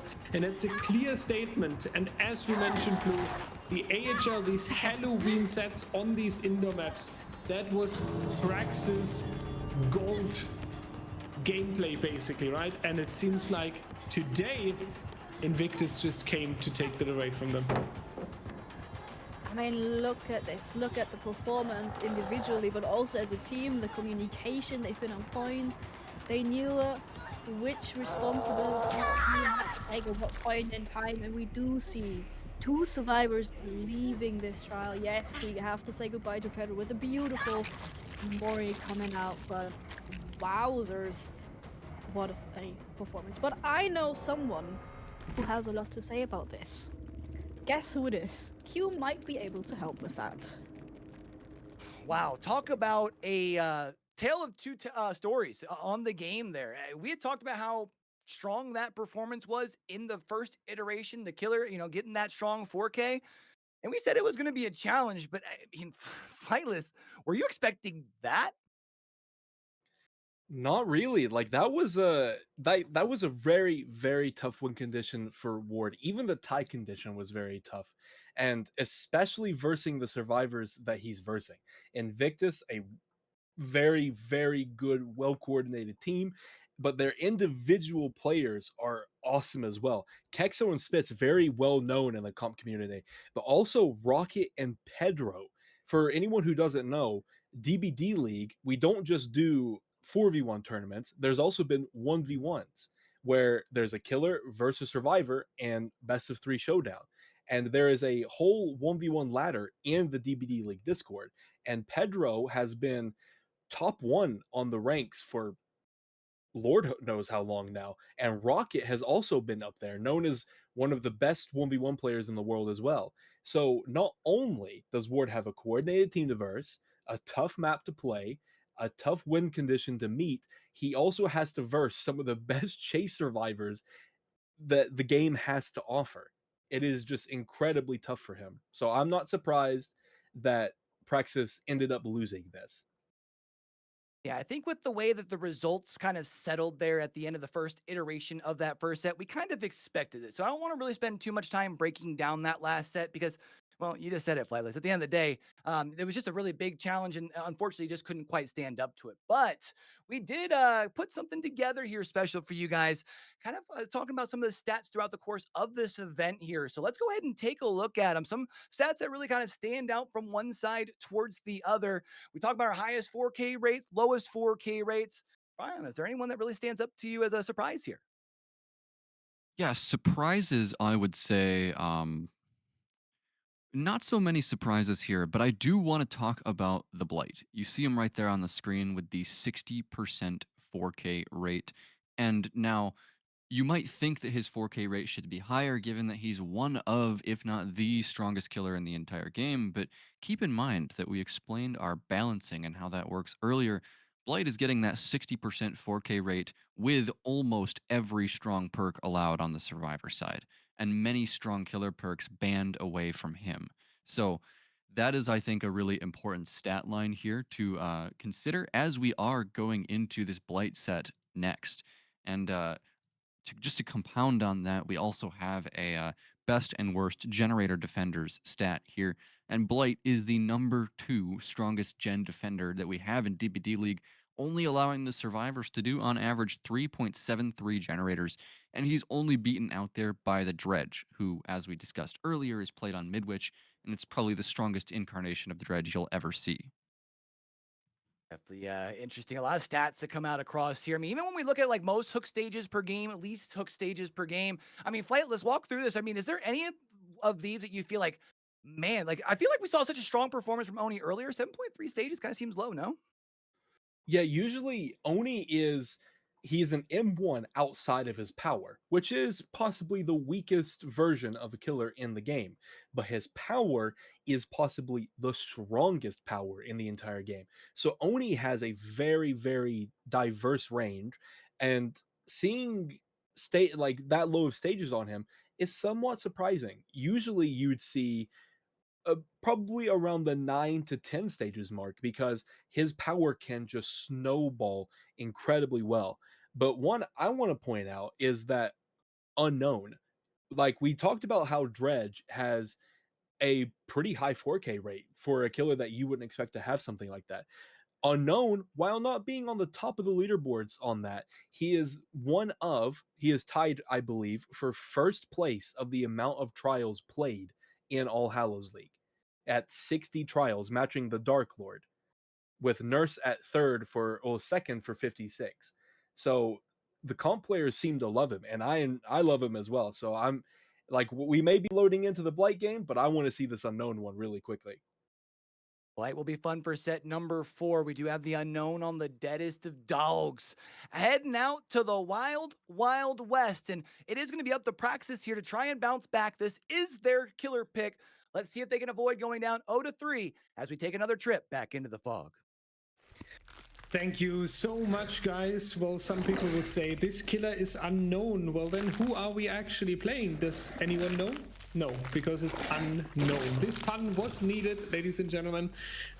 Spitz, Pedro, Dan, and Kexo loading into the desert here, facing Zaka, and it does mean a lot, I think, that Zaka is back on the killer role here, not only because of the character we are playing, also because of the experience that is connected to that name. And as our analysts pointed out, being down 2-0 in the grand final is really not how you want to kick this off. So a lot responsibility here on this set. Spitz manages to get rid of the power, does circle towards the houses section here as well.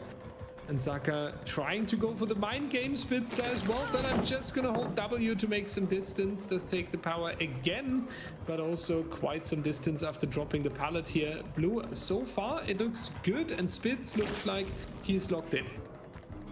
He's doing an incredible job so far, keeping Raka busy for as long as it needs to get that first generator out of the way. Another Volt coming in. We do have a drop down. It seems like we're catching up, but I do think there is another pallet that Spitz can use to prevent that first hit even from coming out. We haven't even caught up for one singular health state to be removed from the survivor that we've been chasing for so long. Now it's coming in. The first generator already out of the way, and the second close to follow. This one was meant to bounce off this rock there, I believe. Unfortunately, that didn't work out, and Spitz gets rid of the power again. Kexo coming in order to help. Spitz does take the power, but does have a little bit of distance, especially with Kexo taking a hit here. So we should be safe and should get rid of the UVX once more. Zaka, not entirely sure which survivor to follow, does decide now. But we do see that Kexo is the next target here now in front of the main building. We do sacrifice a lot of pallets here at the beginning, but it does make sure that they are running. We have two survivors grinding the generators in the background, so it is absolutely the correct play there. INVICTUS already going strong. They're back on Spitz, the one survivor we previously let go, but look at this. Pedro also close, taking another hit. We do have Spitz caught in a corner. Isn't allowed any mistakes. Now we do even have the UVX tip. A nice teleport, but still not enough for the hit. The cooldown has been too long, but eventually we've managed to get it down. But I have to commend these survivors. That has been one hell of a first, or at least 2 or 3 first chases. The first down coming in at 2 minutes and 56 seconds, so almost 3 minutes. Have they gone without a down? Incredible performance from INVICTUS so far. Absolutely incredible. 3 minutes is just an incredible start, and you also have the 2-0 advantage in your backpack, right? You're loading with 2 set points into the 3rd set of this grand final, which is again selected by Praxis here. And after a few minutes, you have this feeling, okay, this really goes for us, and there's so much that works right now, from the communication to the first chase. Kexo going down here. The good news for INVICTUS is that Spitz is safe here, not this rehook basically of the survivor that we could potentially tunnel out in order to achieve the 3v1 advantage. So Kexo going on to the hook here, pain res kicking in, going for a little bit of a regression, but the problem is that Kexo let the killer really far away from the active generators, so we can not defend the hook while checking on the generators, meaning that INVICTUS will soon encounter a free pull, and that also allows for a good reset here. Immediately teleporting back, catching Dan while he was on his way to maybe rescue Kexo from the first hit. Coming in earlier now, Zaka needs to pick up the pace, but we take the additional pressure because we know someone else has to rotate over to get the hook. Now we have 3 individual survivors on a half stage. We need another down, we know. More time has to pass, trying to get the UVX to hit once more. Vaulting the window, you will Never mind. I have to, yeah, break the pellet. I was gonna say, but maybe not. Maybe we skip that. Yeah, why breaking the pallet if you can achieve the hook stage with a lot less effort, right? Kexo's second stage here. Spitz with another generator in the distance, and Pedro and Dan meeting up for a reset. So Invictus not getting too greedy here, which I also like. Even with 2 set points and a confident early game, they do not want to smash through the generators in a speed run here. Instead, they make sure they take care of one another to have at least 2 survivors that could also go for a double pressured unhook in the distance. Kexo 40 seconds away from the potential elimination. After that, Zaka potentially in the advantage with only 3 survivors being able to work on the generators, but we will find out soon why Invictus was healing, and the answer is probably that Dan joins us here for the unhook while Spitz is grinding the generator. Yeah, there he is. Coming from the other side in order to get Kexo off the hook. That adds some time that is needed. We have to chase after Kexo again until we get the down, and this time is now invested by Spitz into the next generator. So really good tactical teamwork here. Now just don't let that opening snowball for Zaka. We have 3 survivors injured or 3 survivors back up and standing, depending on what way you want to look at it. Kexo, however, dead on hook, down on the ground. A sign of hope for Zaka for sure if we get that elimination. Dan has been close and is advised to maybe leave line of sight, but Zaka's not going to let that happen. We do get to interrupt another generator. The last survivor that's full health. Spitz now with the tag onto the water tower has 1 pallet he can work with, but we will wait until we catch up, get another hit, maybe even the tag. Nice zoning from Spitz, getting the pellets done and himself towards the center of the map, essentially getting even more distance between himself and the Unknown, at least until there's another teleport available. Yeah, and we can see the tactics switched a little bit, right? Pedro and Dan staying a lot longer injured now, and that also shows us that we have shifted priority again onto the generators here, because as great as we started with the early game, Zaka does perform a little bit of a comeback here, and he does make sure that the survivors get constantly injured, that we try to keep the chase time as low as possible, and slowly but steady, the pressure is rising again on the survivor team of Invictus here. They lost Kexo, they are in the 3v1 scenario, and why it's so difficult to play on the 3v1 scenario is 1 survivor is in chase, like our ace. Good morning, Dan, with the jump scare here. This is what we want to see in a Halloween tournament. 1 survivor in chase, now on the hook. That means 1 survivor has to rescue, and the 3rd survivor can be in chase with the killer again, meaning that nobody can address the generators anymore in best case. And this is why the 3v1 can be so strong once the killer has established this constant cycle of unhooking, healing, going for the next chase, going for the next unhook, and really dragging the survivors away from the generator here. So we might see a little bit of a standstill regarding the final generator if Zaka is doing a good job here. Seems like we might have caught a break.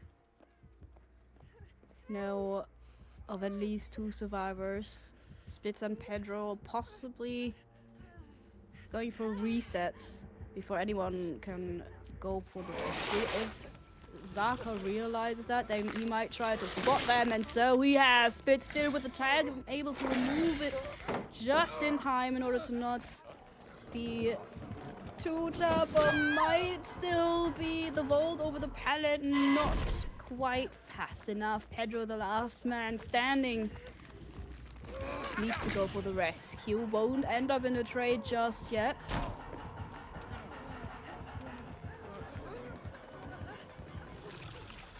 This is intense here because Invictus does realize that it's over soon.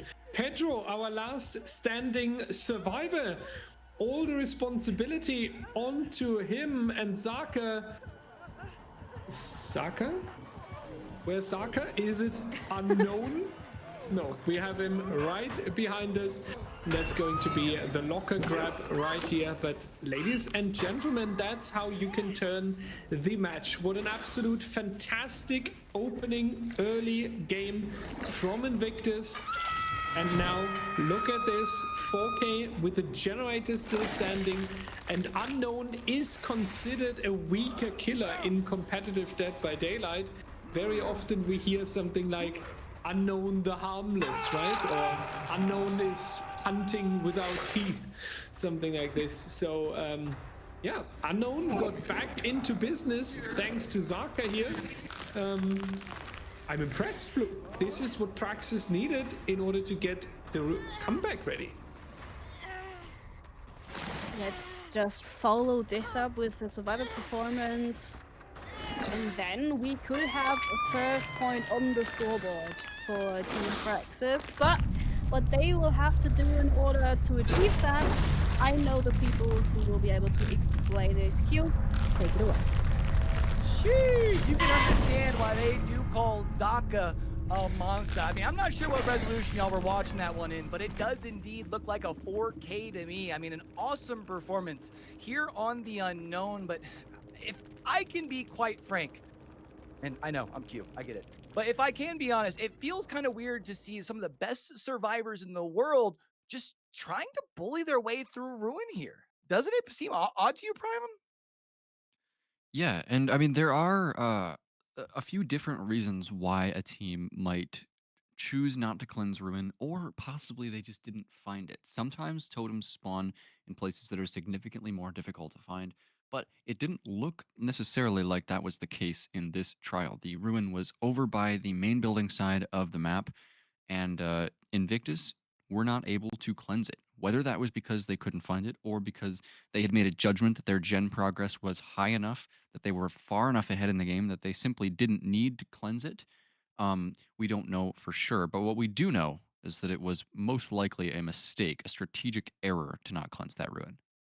An unfortunate case there because it just allows for that regression when you're not on those gens. And especially when you talk about early on, I mean, the survivors were spending times not on gens because they were trying to extend those first chases, right? Flightless, I mean, we saw something that we didn't really see in the case of those first two sets where, I mean, we had survivors body blocking like crazy here to start this set.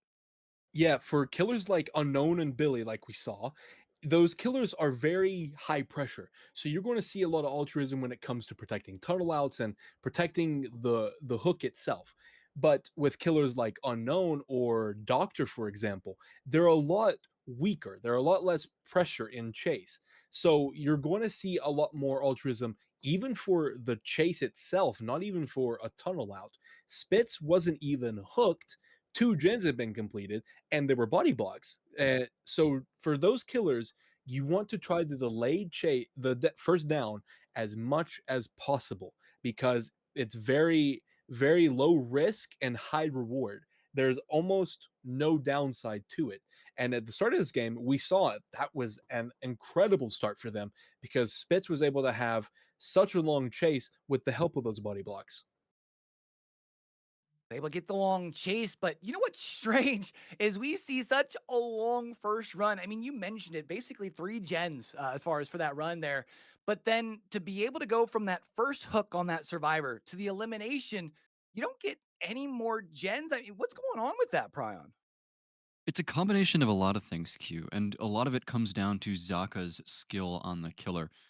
He's able to finally get that down, and multiple generators have been done. It took quite a while, but after Kexo is put on the hook, Zaka, you see him kind of extending throughout the map. He's taking short chases with other survivors. He's landing UVX shots, building pressure, and you notice throughout that trial when Zaka would land a UVX shot on a survivor, while there's a hook to defend, he would just immediately teleport away. It's an investment for later, and you saw that he would get those survivors with an injury from the UVX later when they would come in for the unhook or once a survivor was out of the game.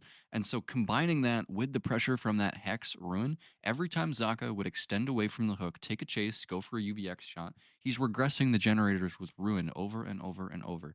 and INVICTUS not cleansing that ruin, combined with Zaka's skill on the unknown, not missing those shots. I think that's kind of what we saw there. Gotta say, quite surprised if we're being honest. I mean, Invictus, a squad that usually kind of known for having like the very strong survivor performance. I guess maybe you're hoping that at any point in time, one of those survivors can kind of extend one of those chases just enough to be able to get you across the finish line, maybe. But definitely interesting because that first chase did indeed go on right next to where that totem was. And then we saw, basically they used those pallets to their disposal to be able to prolong that first chase. But then at the end, unfortunately, just no sort of resources for them to be able to use at their disposal there. So, Flightless, as we do get ready to head in towards this next trial, what do you feel like has to be the key in order for Nightlight to force a 3-0 here for Invictus? He's going to need fast chases. Like we said, Unknown, more of a general weaker killer, but he does have some lethality. If you can hit those UVX shots, you will get those 2 taps insanely quickly. And Nightlight's going to need to do that. And on top of that, he's going to have to use his game sense to be able to protect these generators. So he needs fast chases, he needs good hooks, and he needs to defend these gens and delay them as much as possible. Well, if there's anyone who can take the harmless killer of the unknown and beat what was already quite an impressive performance on that first iteration of Dead Dog, it is the 101-time DBD tournament champion, Nightlight. So let's go ahead and head out to the Wild Wild West, the deadest of dogs, as we head out for one more trip back into the fog. Yeah, on the Dead Dog Saloon, many survivors lost their lives, but there's hope because we have some Nightlight guiding us through the dark times here. Against Overdose, we won Ward and Zaka, and it will be a difficult trial because whenever someone mentions 4K and Unknown in the same sentence regarding competitive Dead by Daylight, the survivors are giggling and say like, ha, we want to see that. But we have just seen it in the first trial and we have to see it here again on this trial. Overdose is the first one in chase. He's going to drop the pallet early, trying to get rid of the power effect as quick as possible, but unlike Spitz in the previous trial, does not manage to do so. So it's a quick injury combined with the Shack pallet sacrifice. Now, difficult for him, potentially the snipe coming out after the teleport, but just gets out of the power here. Blue, that was really the danger. That was just a millisecond. And we're still in the danger zone. Overdose so far doing a pretty good job. We do have Zaka coming in, body blocking our killer from trying to get even closer. That worked once. Let's see if it will work twice. Volt coming in, so a little bit more time for Overdose. So far so good, but no second survivor close. We do have another pallet that won't do too much. We won on the generator that's already been almost completed. Zaka coming in now, finally getting that hit tank out of the way. It's looking good. It's looking good, it's looking strong. For the killer is a lot of potential as well with the 2 injuries here. But we do not land this shot, which allows Zaka to rotate again towards this pallet over here. You need to be very careful because you can actually hit over that fence. So you don't want to get locked into any animation. And because Zaka has to play it so safely, he has to leave the pallet. And that leads to the next down right here. Overdose removing 1 teleport in the distance there. We've seen him play with the illusion for a second. 2 generators completed. We 1 just started, another 1. But I do like what the survivor team is showing so far, especially if they choose to go for the reset on the Overdose. Unfortunately, a snipe is not gonna get any target. Unknown, not equipped with an AWP from Counter-Strike here, so we'll have to see. Nightlight definitely needs it down sooner than later. Oh, and we're on the objective. Overdose on the ground will be the down requested. So there you go. Also, possibly the second pain rest. taking that one. I do believe we've heard Edward coming in. Zaka back to full health, so not a lot of pressure across the map, but we're trying to change that in interrupting the survivors working on the generator, now getting rid of the shack pallet. Another one still dropped, but so far maybe some commitment issues for the survivors. Potentially, yeah. It became silent though on the Dead Dog Saloon, and even though Nightlight isn't really chaining together a ton of downs and unhooks being needed, etc., the generators have gotten a little bit slower here. We will have to see if they are able to pick it up again. We wanted ward on 2 individual generators in the distance, and in the meanwhile Zaka protecting Overdose here, trying to go for the window fake, but then Zaka is around in time anyway. Overdose also holding W while Nightlight expects him to stay around the pallet there for the power. Missing by just a few centimeters here. Nice mind game win by Overdose onto the water tower here, and now we're dragging the killer far into the corner, right? And we make sure that we keep the killer there, and I do feel like we got a little bit out-aimed there. Very unfortunate. Zaka not Nightlight not able to hit far enough. Is it going to be the down anytime soon? Because we already have a quarter of a generator. Overdose once again doing such a good job, but in general these survivors, the coordination is incredible. We have teammates come in to take a hit and to even take another down for the teammate. Are we close enough? No, we're not close enough to the back. I was gonna say that would have been incredible, but it will spill the third hook stage and the third pain rest out of the way, and immediately we jump into the next chase with V1, which would be our last fresh hook. We don't get the first hit right out of the way though, so we might circle back to prevent a rescue. We do have vision on at least one generator. We know someone's working there. Kind of a standoff. Dangerous games against the Unknown especially.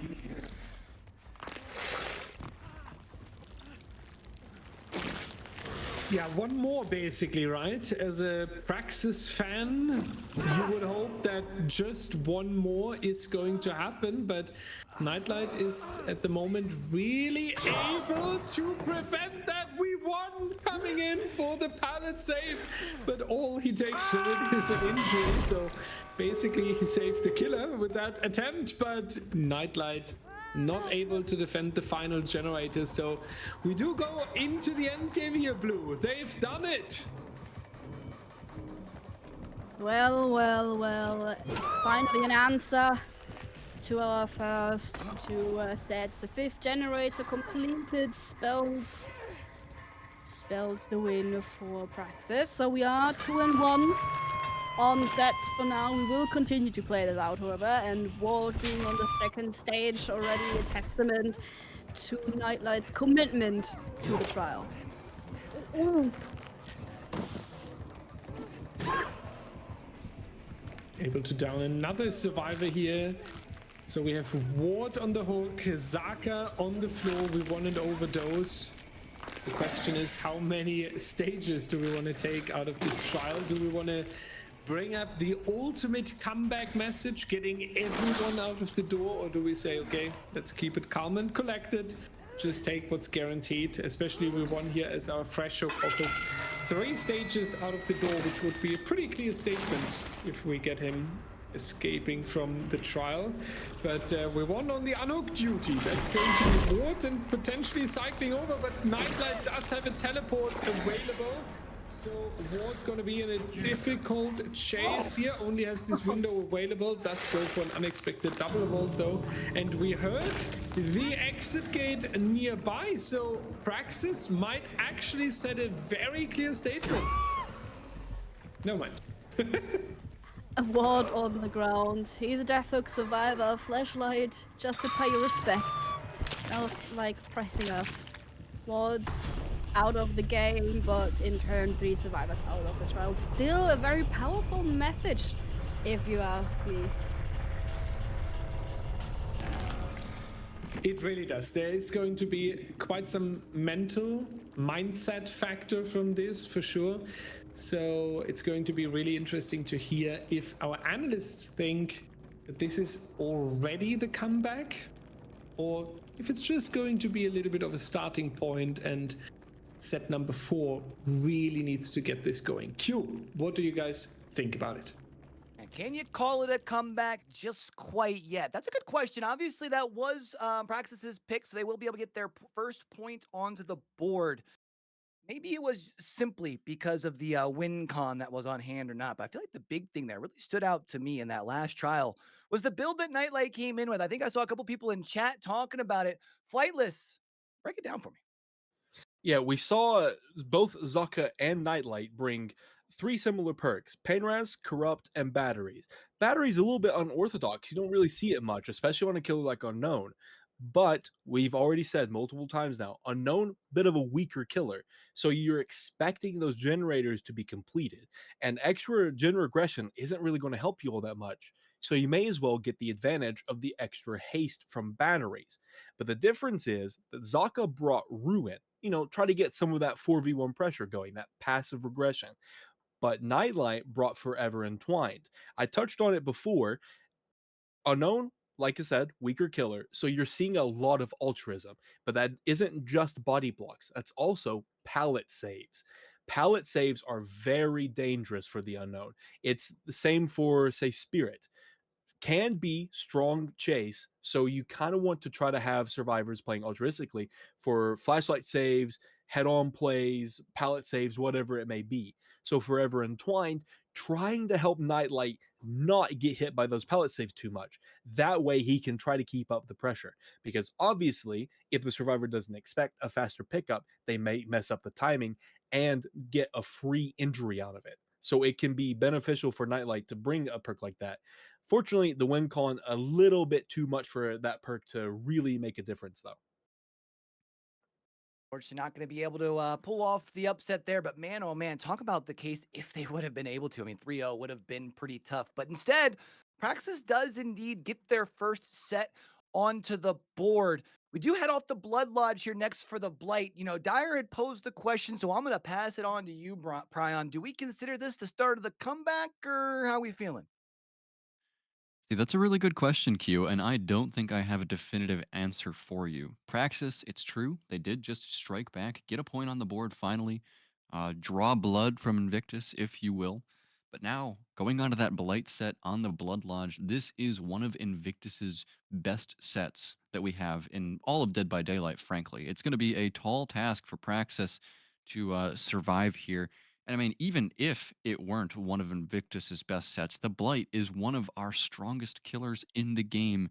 So playing him on the Blood Lodge here, we're going to be seeing a lot of the strongest perks in Dead by Daylight allowed on our balancing.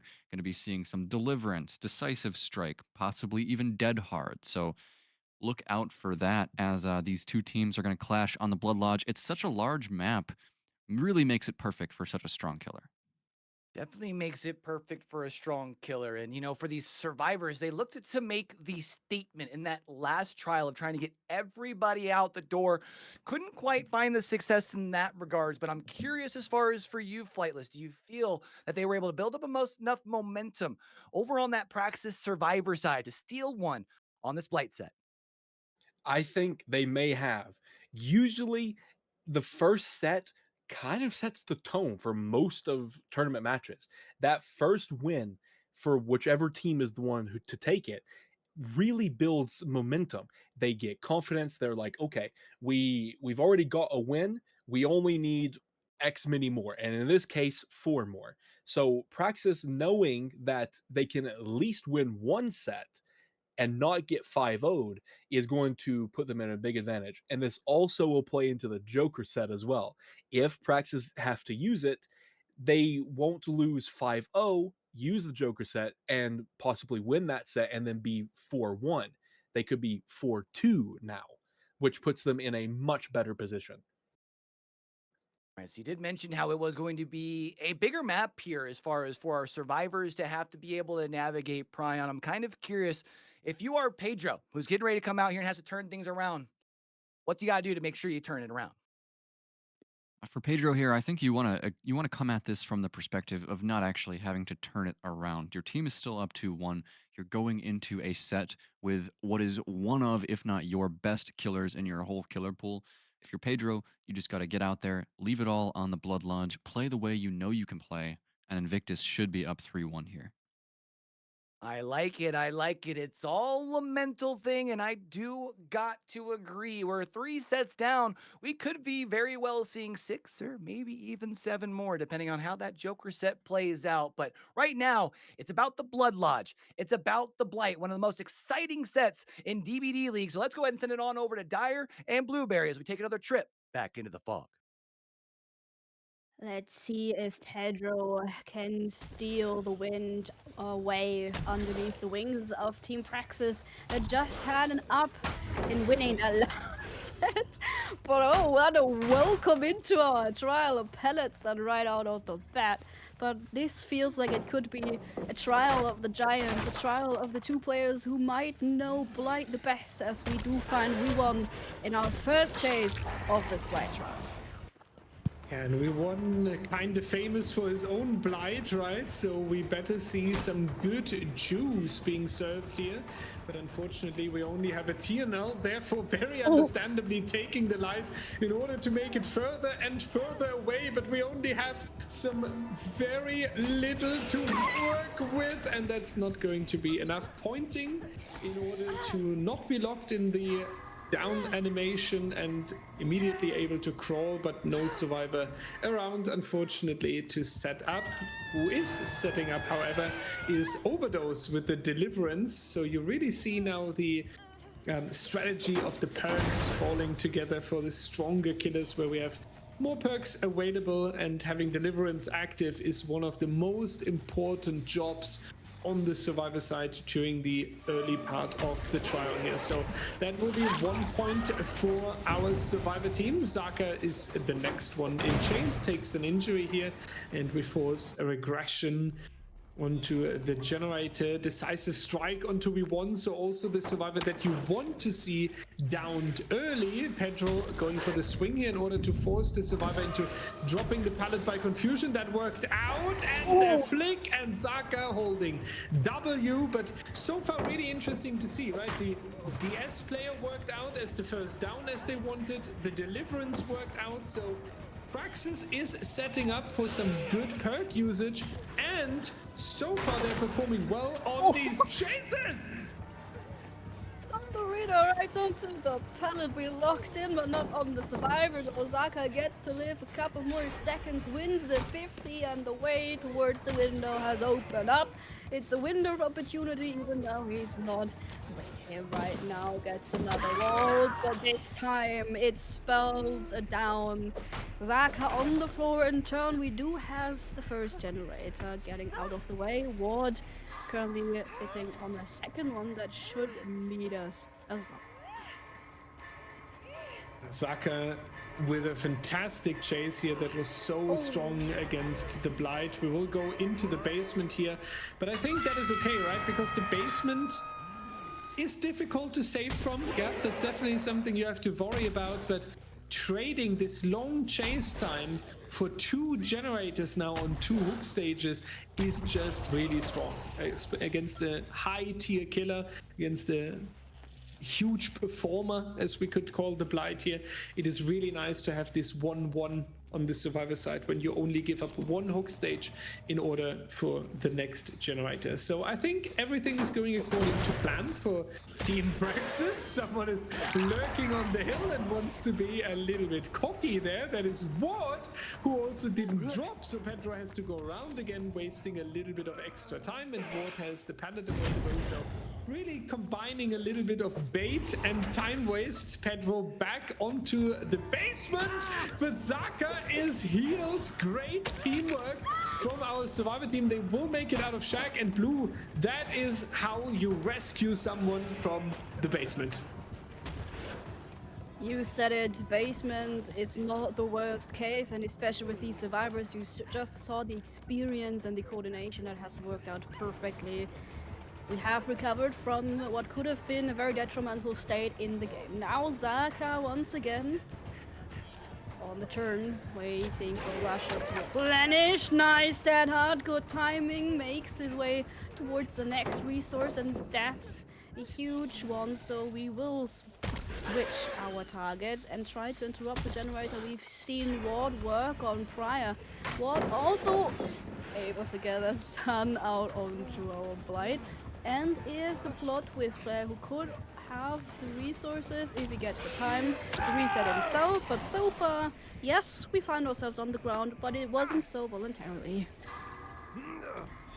Still though, that was another really good showing from Team Praxis. So it wasn't this one-time chase from Zaka where you think, okay, they are making a comeback and then everything is going normal. This was the second good moment of the match here. Even Ward kind of wasting time there from the killer. So they are back on track here and they prioritize the generators in a really strong matter here. Good to see that. 3 stages in exchange for 3 generators is definitely really strong against the Blight here. And Pedro is also facing 3 healthy survivors, so there's no one you can just rush at and get a quick down and then chain a slug together and return to the unhooked, for example. You always have to go for 2 tags if you want to down a survivor here, and that is also again wasting a lot of time that the survivors can use for the generators here. We have some sort of a 3-gen around the hooked survivor here that you can work with, especially with a mobility killer. So I wouldn't be surprised if we do push Ward into the second stage here, but Overdose does manage to get out of the way. He will happily trade though, because he has Deliverance active, so you can go down here, you can unhook yourself, Ward is in safety, and our killer even has to go away. And here, ladies and gentlemen, you see another great tactic with the perks, because the Deliverance player, or the player who you suspect of having Deliverance, is very often not getting hooked and instead being left on the ground in order to deny the Deliverance. So you pair Deliverance with the Unbreakable to get back on your feet. So far, Blue, it's safe to say everything Praxis planned with their perk builds has absolutely worked out.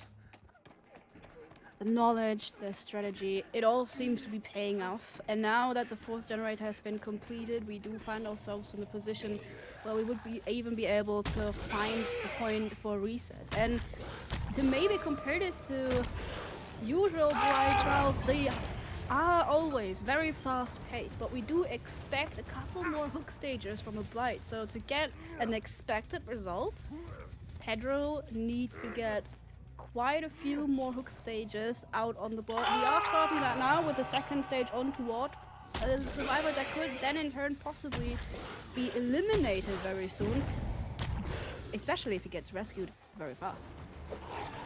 Ooh. Overdose on the edge map here, far out from the safety, but does manage to stay healthy. Do take the tag here, but our killer moving away again, has to protect the generator in the shack, especially because we've seen a lot of survivors in this area and we already have some progress on this generator as well. Petro now going for another kick. We want staying around here on the hill. We'll rotate back towards the shack generator as quick as possible. Ward healing Zaka in the distance, so we also get back on a lot of healthy survivors here. Praxis, I feel like these Halloween sets might not have worked out in set 1 and 2, but right now they are so locked in that I start to be scared of them. They're doing such a good job. Even surviving Pedro's little excursion over towards the edge map, finding over those where he can't afford to commit because he would be too far away from his generators. We're even checking basement for a possible reset or a survivor hiding. We won, however, is in a very different spot, Zaka as well. Not the worst idea to check it down there though. Having said that, we are once again in a position of 1 generator standing. The gen spread not being the worst, but 4 survivors still running about. That could spell problems. Problems indeed, but I don't think, yeah, Pedro cannot follow up on this little pressure here. We need to go back onto...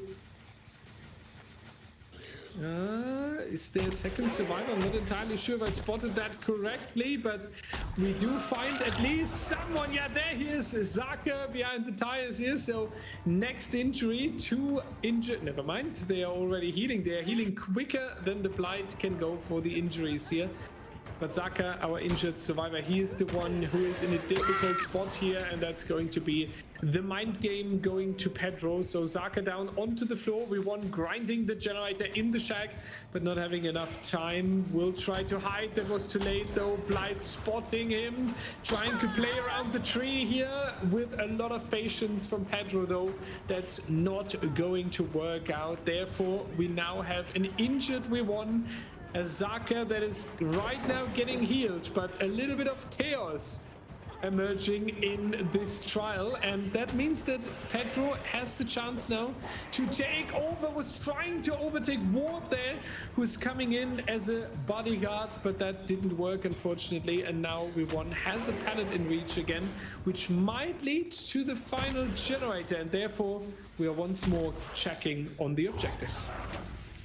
And he's right to do so, because these survivors are still so organized. Now the photo people play coming out, having Ward be Half-Life because he only spills 1 additional hook stage. Pedro finding him, if he finds another survivor, would be the ideal scenario. And we did push a second generator, but it wasn't even needed in the end. The 5th coming out, and we still have all survivors in the trial now. Ward being the down. This is the perfect scenario for the survivor team. Assuming that the second gate will be ready in time, but look at that. One already on the objective. Don't get Zaka caught now, and you have 3 survivors potentially leaving the trial on a Blight set. Crazy work to see so many survivors moving out of the trial. The hatch in this case does count because all generators were completed, so an absolute fantastic result for PRAXIS, and I'm really looking forward to what our analysts have to take away from this set here. Guys, what do you think? Wow, wow, wow. What a performance. And before we head into this, we got to preface it with the fact that we talked going into the grand finals that on both sides of the servers, we are going to be seeing some of the best competitive DBD players in the world. So I want you to take that for what it's worth as I ask Flightless this question. Flightless, was this more about the juice from the survivors, or was this a very rare Pedro throw? I think it was slightly a combo of both. Now, Blight is known for having one of the strongest chase abilities in the game, but Praxis kind of showed that he's not unbeatable. That it is entirely possible. Blight, you do have to juke him a little bit. You can't chase him like, you can't loop him like normal. He's not a killer that you can play an LT wall verse and run for 5 minutes. But if you play super well and super precise, you can have decent chases, and overall you can have a good 4v1. You saw like the survivors were playing extremely slow, not giving Pedro even a chance for a free down.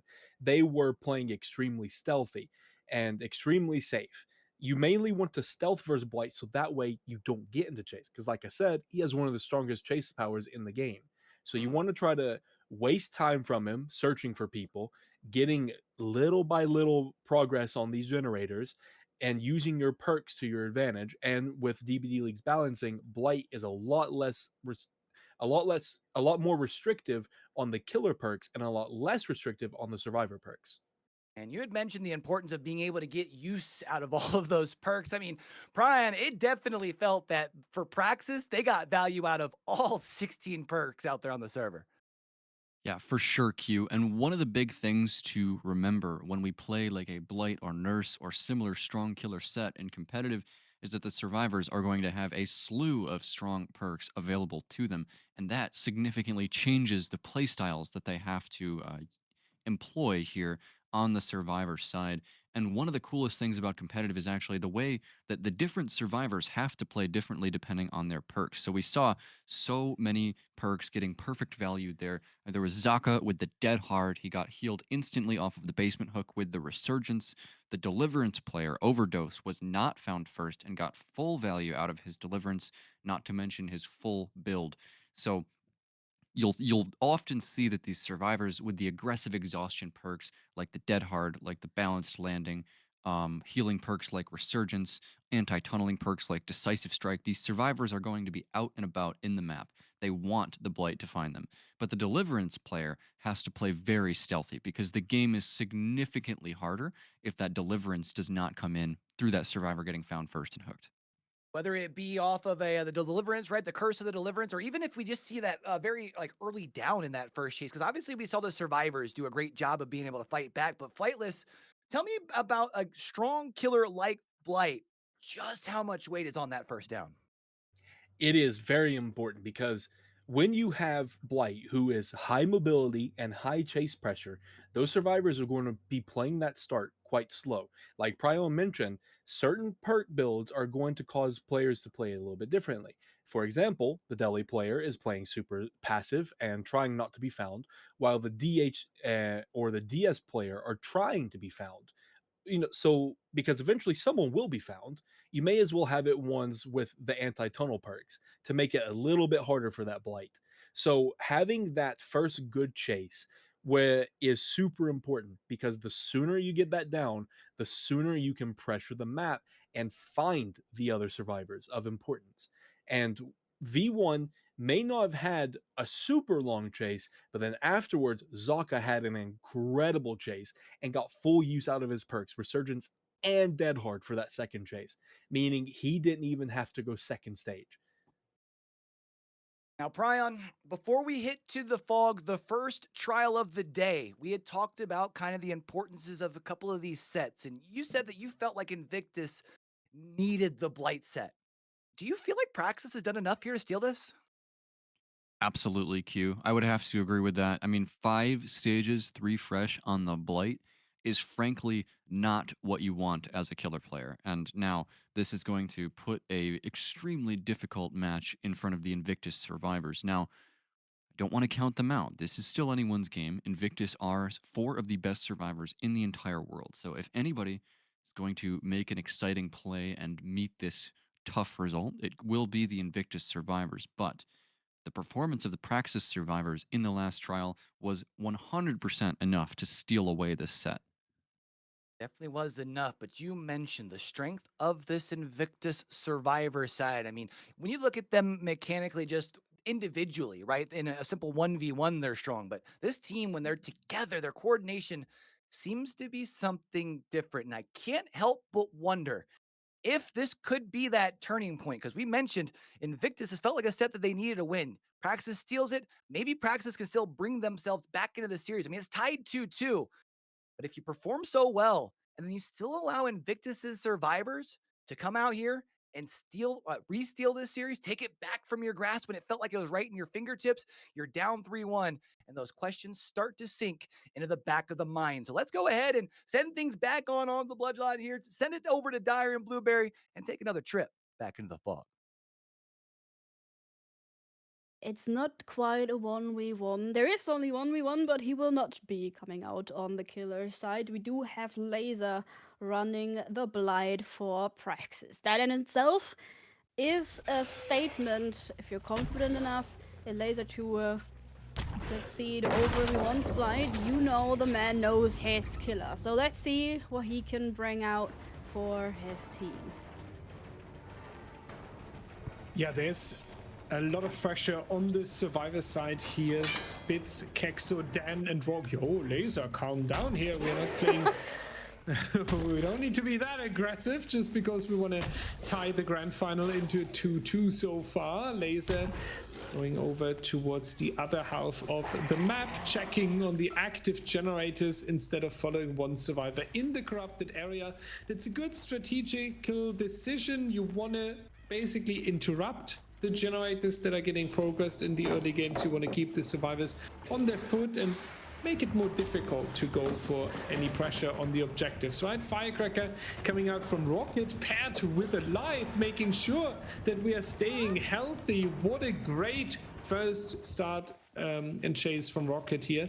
And therefore Laser changing the target again, which is something that we do not see really often, right? A Blight is usually the one who decides which survivor he wants to chase and getting a quick down. So the fact that these survivors are forcing Laser into a little bit of rotation, yeah, is already telling us a lot. All back onto Rocket though, it seems. Now that the first hit has come out, we do find ourselves on the carthouse. So let's see if we can manage to overcome the spits coming in for a tank for Rocket. So now 2 survivors injured, but we do not care for spits. A little bit of an revolting in case there is a swing and a hit. But so far, we're doing a great job at spotting. Every single bolt is on point. This pallet's not being joked about. Rocket knows what he's doing. Again, a player with a big reputation. +5 water play to the chase. We are aura farming at this point. Look at this. We are aura farming indeed. Rocket with another stun. Is this turning into a 1v1 private tournament between Laser and Rocket? Well, in this case, Rocket can put himself a medal. The Z-Wall juice is real. Rocket, stop it. Stop violating this Criminal.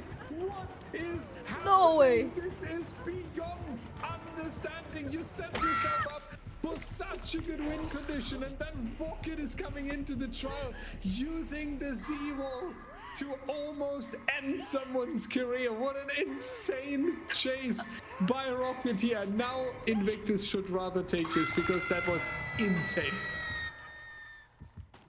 I am speechless. The juice, the Z-Wall, amazing chase coming out. The down now took 2 minutes longer than it did for Pedro in the previous trial. Amazing things already. We do have 1 generator and turn, and we're right back on the 1v1. Possibly first hit onto Rocket, sending him into the men, but I don't know if we want to take it that route once again. Dan presenting himself as an alternate chase. No first hit just yet, but a second generator came out. Second generator out already. Rocket still on the floor. Dan with the stun here as well. Laser has to eat a lot of pallets, unfortunately. And you would probably like to have a lot more injuries across the board already. In both of these trials, the Blight really not coming out as the strongest character here. The survivors playing out of their minds, throwing altruistic actions together, quick resets, perfect communication to move away from the generators in time before the Blight is coming over, and that means that Spitz unfortunately is not able though to go for the dodge here. Does go for the hill to trigger the balanced landing in order to get some distance and play this pallet that's available to him. And Laser really locked into these chases away from the generators that are currently getting progressed, and that causes 3 individual survivors to work on generators in the distance. Blue, I'm a little bit worried about PRAXIS. PRAXIS, in theory, didn't have that big of a win condition to fulfill, right? But with the way this has played out, a 3rd generator being completed and only a 2nd hook stage out on the board, you have to wonder if Laser will be able to meet it. You need at least 1 more fresh already. So tunneling someone out, not possibly the best idea at this point. If you get a 3rd survivor and tunnel them out, that would be still towards a tie condition. So a lot on Laser's plate so far. Back onto the shack here, where we have a generator with pressure. Rocket in the next chase, dropping the shack pallet. Kexu has half of a generator done in the distance, so INVICTUS really setting themselves up here. Rocket with the locket juice. That means we have to interrupt our power. That will be an M1 here, but we have the window available and we'll make a little bit of distance. And all of these little seconds now, Blue, really come in clutch here. We really need to watch out on the side of PRAXIS that this doesn't end in the end game out of nowhere. Also a cute little moment between Rocket and Laser. Quick hug on the shack before Rocket gets placed on the hook once again.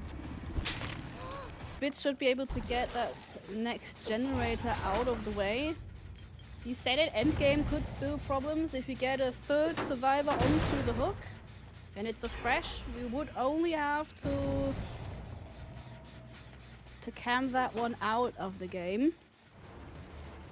Rocket already has been rescued from the basement. Survivor still on every objective Laser throws at them. Now it's Kexel, a fresh hook survivor. That's exactly what Laser needs at this point. Yeah, we need a little bit more than normal downs, I would say, because if INVICTUS is now chaining together again a strong chase from Kexo, maybe even with setting up a pallet save together with the final generator, we might be in danger here in the end game. Dan and Kexo are the two risky survivors though, right? Because they still offer 3 stages each of them, so it's understandably that Spitz is rotating in here. Dan and Rocket together grinding the generator. Laser trying to go for the swing there and getting the down, but with the head through the pallet, basically it's not going to work, and we actually only have 3 stages so far. Laser, we need an endgame grind.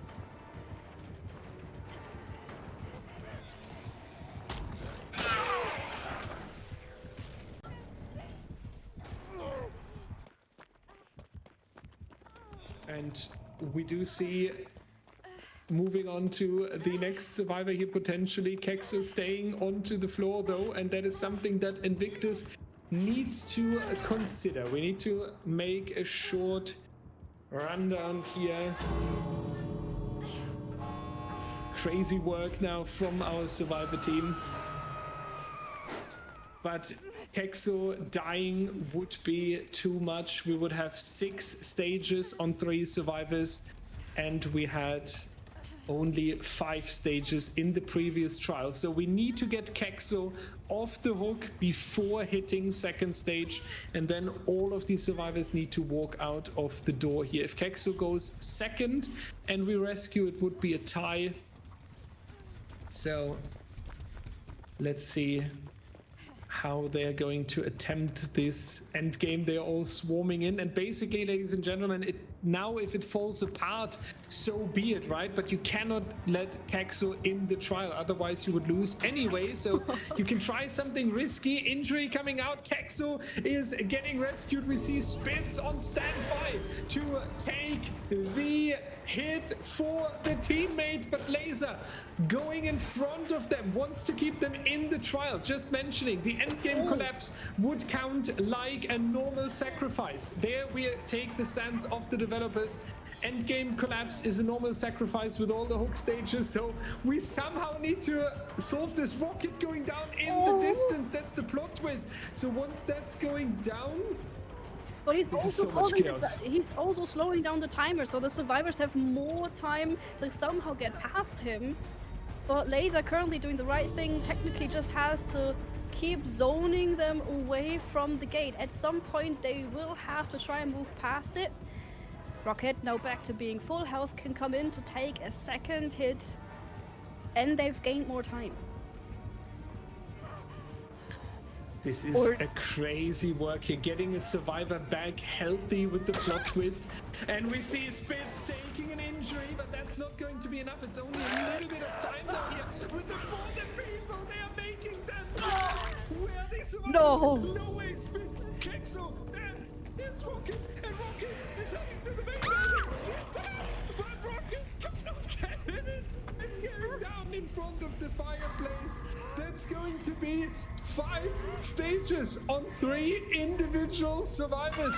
And according to my calculations, that is a tie, but I will need a confirmation from the 5 million people in the background. What is this end game? How close do you want to make this? But the confirmation is coming through. It is a tie indeed. So, ladies and gentlemen, what that means is that we have to play a special 2v1 tiebreaker, though. I feel like I could explain it now with a lot of words, but we do have a tutorial video explaining the scoring, and I think it's a good chance to remember our 3 win conditions and how they are now equal, and then it is explained to you how the 2v1 tiebreaker works with video example, and I think that helps you a lot more to understand what's ahead of us to break this tie. So we're gonna hop into this tutorial video about the scoring real quick, then we'll be back with the analysts talking a little bit about this trial, and then we will see if Invictus or Praxis is coming out stronger here. Here comes the scoring video. All right. We are getting ready to set things on up for that 2v1, the tiebreaker on over here, which should be a lot of fun to get down into, but I don't want to overlook how that last set really played out there towards the end. I mean, the juice at the beginning. Flightless, hit me with it. I need to pull out my Glazer 9000 machine for this. Holy, this is why you do not chase Rocket first. I said this before on the Billy set. Rocket, known as one of the best 1v1 players in the world, and he showed exactly that. Bro won a Z-wall. He got all 3 vaults out of a Z-wall versus a Blight. That Rocket is him. That was an incredible start for them. Having 1 gen completed for the first chase versus a Blight with Corrupt is an amazing start. So that was able to just carry them towards beating that win condition. They didn't beat it, but they did tie it. Well, we already got everyone all lined on up, and we're heading back to the Blood Lodge for that 2v1. So we'll get back to breaking that down a little bit after the tiebreaker, once we know exactly how this thing's end. But let's get to that 2v1 and send it back to Blueberry and Dire. Well, let's see how this turns out. We don't really have a lot of time to recover from what has just happened. We are on the timer, but for now the survivors do have a little bit of time to check out the RNG on the map where the pallets are positioned. And just to recap it a little bit, the survivors are allowed to bring 2 perks of their choice, and then the second survivor, after the first one has run, has to use the remaining resources of the first. So resource management will be one of the things we have to focus on. Yeah, the classic good old chase gameplay, starting off with Kexo dropping the pallet on Laser's hat here. If you wonder about the balancing, it is the 1v1 leaderboard balancing from our DBDLeague community. You can also join there, play some 1v1s and get some experience and practice to choose like Kexo does here. Really strong showing, interrupting the Blight mid-rush with the pallets done. Kexo, maybe you can ignore the pallets, go back on a Z-wall again, since anything on the Blood Lodge works for you. Yeah! Ooh, we keep going here. An injury is not in sight. What an insane tiebreaker start for Invictus here. Kexo should be called Cookso, since he's cooking so much. Blue safely. I don't know if I can save you. Maybe we need someone to save our killer at this point. Kexo is serving up the juice. He said don't chase Rocket first, but if Kexo is the first one, I don't know if you want Rocket to be second either. We have not a single hit come in yet, and it is a Blight. These survivors are menaces to deal with. Another pallet, prolonging this even further. The confidence even not getting baited into the vault. Look at this. Yeah, this is incredible what we see here. There's Holy- not even an injury yet. Rocket is probably already asleep in the basement, waiting for his turn on this chase. The difficulty is, though, that Rocket has to play on the exact same map, right? They are sharing the resources, so all the pallets that Kexo is dropping now are not available for Rocket anymore, but I don't think the Invictus team is worrying about that, because Kexo is playing out of his mind in this 1v1 chase here. He does take the tag, but that allows him to take a little bit of distance due to the speed that he gets after the tag. That also allows the next pallet stun coming out, winning the little bit of the patience mind game there on the pallet in blue. One more pallet available here. We are up for maybe 3 minutes overall. I mean, we are dropping pallets like they're nothing, and every single stun adds very valuable seconds towards the timer. Kexo is doing a good job, and we know... Okay, we know Rocket is maybe crying about those pallets in the basement, but listen, with this amount of time already on the clock, I think Rocket will be more than happy. We have 2 minutes 59 on a Blight 1v1, and a second timer will be added on top there. Let's see what Rocket can do. Yeah, Rocket with the few pallets that we have still available on the map, but let's see. Rocket is ready. The survivor will indicate the start of the chase with a teabag. Survivors can decide on which side they want to start, and now we add up to the time of Kexo here. This pallet is going to lead a little bit of safety. Rocket using the crane here, going to play the mind game on the window, has Lithe available here together with the finesse, does not go for it, so finesse basically just leaving the trial without too much of an advantage here. But we are now in the other corner of the map, but we still have resources available, and it does look good for Rocket. We have this window. Yeah, unfortunately though, he does vault a little bit too optimistic, and that causes the down right here. Both survivors now sharing the same map and the time together, which is 3 minutes and 34 seconds, almost 3:35, which is incredible against the Blight. Back to our analysts, maybe. When you guys hear 3:34 in the 1v1, what do you guys think? Ooh, I mean, I'll tell you what, 334 definitely feels to be cooking to me. And we were just talking about the strong 1v1 performances. We got to see it one more time. I mean, that first run, Prion, sheesh, cooking. Just an incredible run from Kexo there. I mean, it really putting on a clinic to all of you guys at home as to how you can do better in chase against the Blight. So many little tricks up Kexo's sleeve there. Waits to drop the pallets until the last second, but you're still confident that he's going to be dropping those pallets and playing around them. But the most important thing that you see Kexo do there is that you know that the Blight can't damage with his first rush, right? So when Kexo makes a corner and the Blight is using his first rush, he ducks back around the corner to try to get out of the killer's FOV. And you saw that work multiple times in that chase. Just so many little tips and tricks that these survivors have mastered, adding onto that chase time. And man, what a time for Invictus in this tiebreaker. To be able to turn things around here are huge. And I'm sure for the side of Praxis, you just felt like you were going to be able to steal this set. And now you have to put on one heck of a run in this 2v1. What's the conversation looking like in that Discord right here, right now, Flightless, getting ready for this other side of the 2v1? It is not looking great. Now, like mentioned before, DBDLeague has a 1v1 ladder. I have played it plenty of times, and I can tell you the average chase time for a Blight is around 50 seconds to about a minute.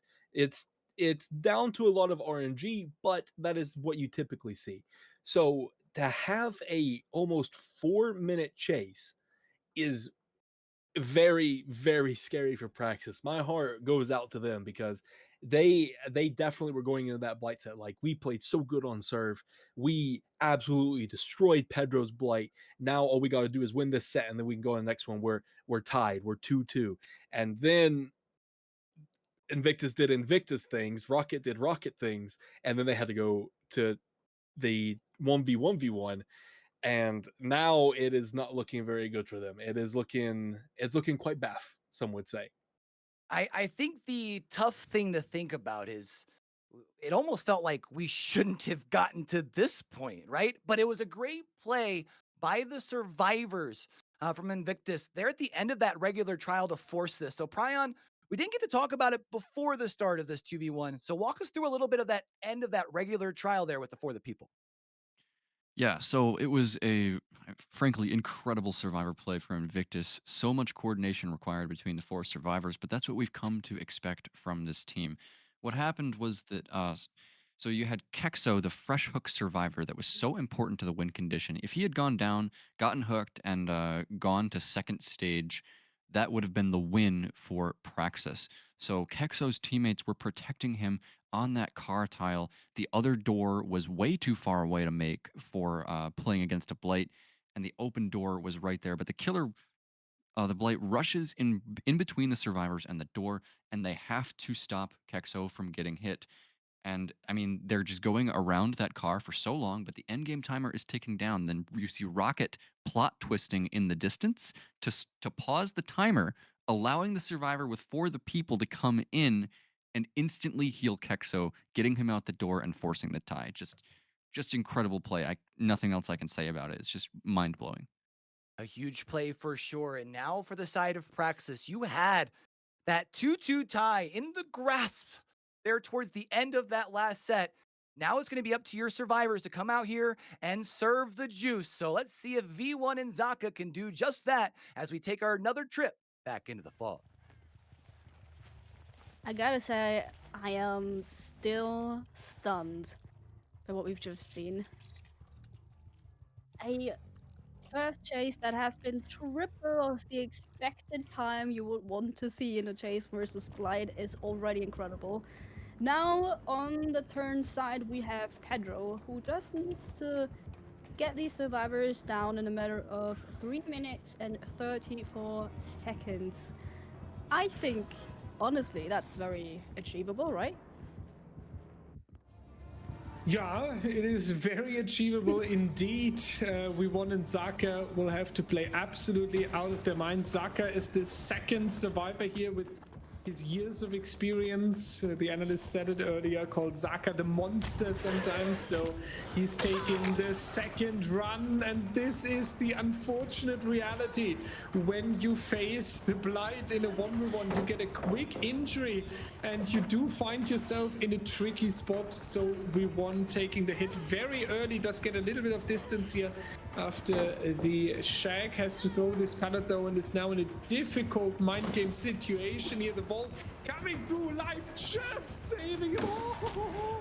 And that's exactly what Praxis needed. You do not need to get it down right here. Our Blight misses the pallet. That's going to be more distance and time for one, even with a dropped resource over there that is available for later potentially. We1 trying to confuse the killer a little bit, but going down here, and now it's all on to Zaka. 54 seconds on the timer, an expected result for the Blight. I do think we saw We1 after getting that first early hit, trying to keep himself closer toward the Shack for Zaka to have a little more resources for him. Not a second fast injury.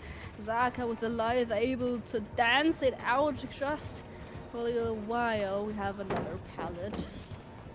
Immediately dropping it once again, going towards the long side. So far, so good. And for that he does get the stun in the mid of the rush. What a time waste for our killer. What a distance for Zaka here as well. You now have this pallet available. That is getting broken, but you do get so much time for yourself. You can go to the edge map now, play this tile here. There's even a pallet thanks to the new update. But Zaka greeting it a little bit too much. Does take the hit in order to get back towards the mid of the blood lodge again, but that's going to be the down, and that's going to be the unfortunate news here. 2 minutes, that's not enough in order to break Invictus here. So Invictus is going to take the set point, moving on with the advantage here. That's going to be a 3-1 overall now. Amazing stuff from our survivors, and you have to wonder, how do they do it? And I think one of those parts should be communication. And I think even though we can't listen in to the communications of our survivors, I do think we have something explaining it here. Do you want to take it away? It's amazing to see all the hard work that has been put in here over at DBDLeague to help put things like those map callouts together. And if you guys are wanting to check those out for yourselves, make sure you're jumping up into the Discord, Discord, get involved in the community, but also in there, you will have access to all of those map and callouts there for themselves. But we do now shift our focus over to set number 5. It's the Executioner here, and it's going to be huge. This is PRAXIS's pick. They do not want to go down 4-1 here. Now, I do know that on our desk here, I happen to have a Executioner main, a P100 Executioner. So, Prion, talk us a little bit about the perspective of the Executioner heading out here at Torment Creek. That's me, Q. I am a P100 Executioner player, and I just love to see him in this competitive setting. It's wildly different than you would see on the live servers.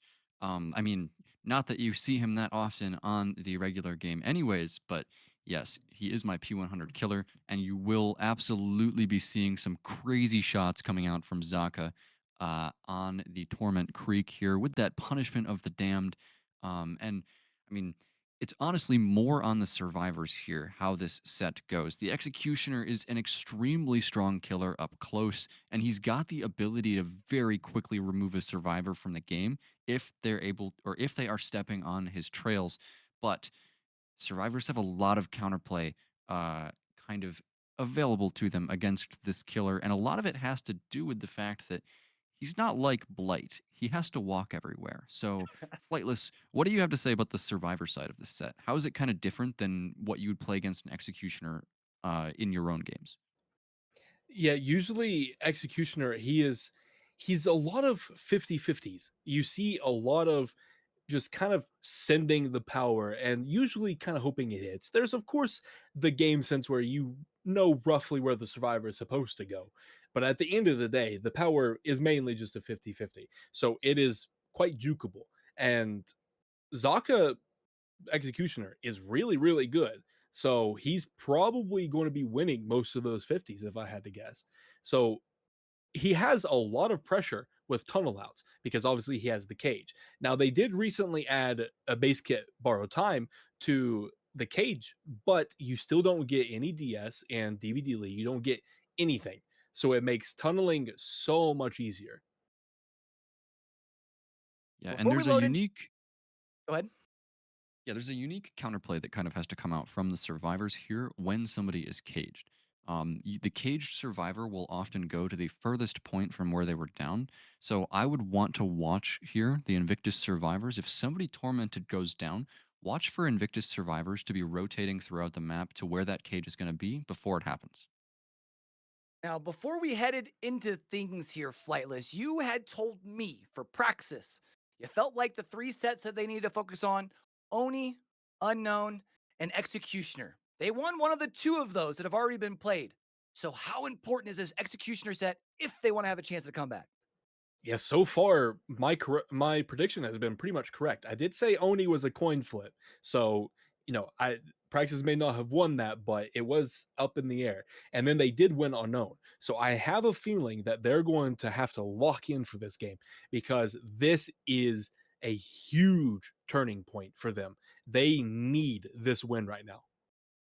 Let's see if they can turn it on or around. It will be the survivors from Invictus back on out here to try and run it down one more again. Let's go ahead and go off to the fog with Dyer and Blueberry. They're looking forward to get towards the match point here. 3 sets taken already. for INVICTUS. PRAXIS has to use the Executioner set to make a really huge step, and Spitz, Rocket, Nightlight, and Dan will be very confident after this crazy tiebreaker that we have just seen. Blue, that means Zaka has a lot of work to do and a lot of pressure to deal with. Hopefully he'll be able to keep his mind calm, especially when having to face Rocket first, once again. Ducking out of the window, it seems like a deja vu. Back on the shack, back with Rocket. Blocking the pallet, great way. First hit coming out.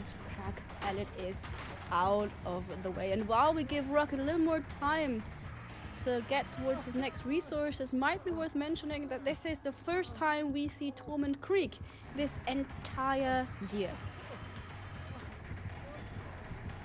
This is Torment Creek gameplay indeed. The players are not really used to it, but it is time to get their hands on this map here. Personally, my favorite map, if I may add here. Rocket is not going into the cage just yet. You want to save that for later to deny a little bit of, so we will see Deadlock coming out here. So interrupting the survivors for a moment, but yeah, Rocket will be sent to a cage later on. For now, it's important that you do get the first hook stage quickly, that you make sure that you get another survivor inside, and Spitz is already around the main building here, so we're just gonna go for another shot potentially, but Zaka cannot go for that since we have the basement over here.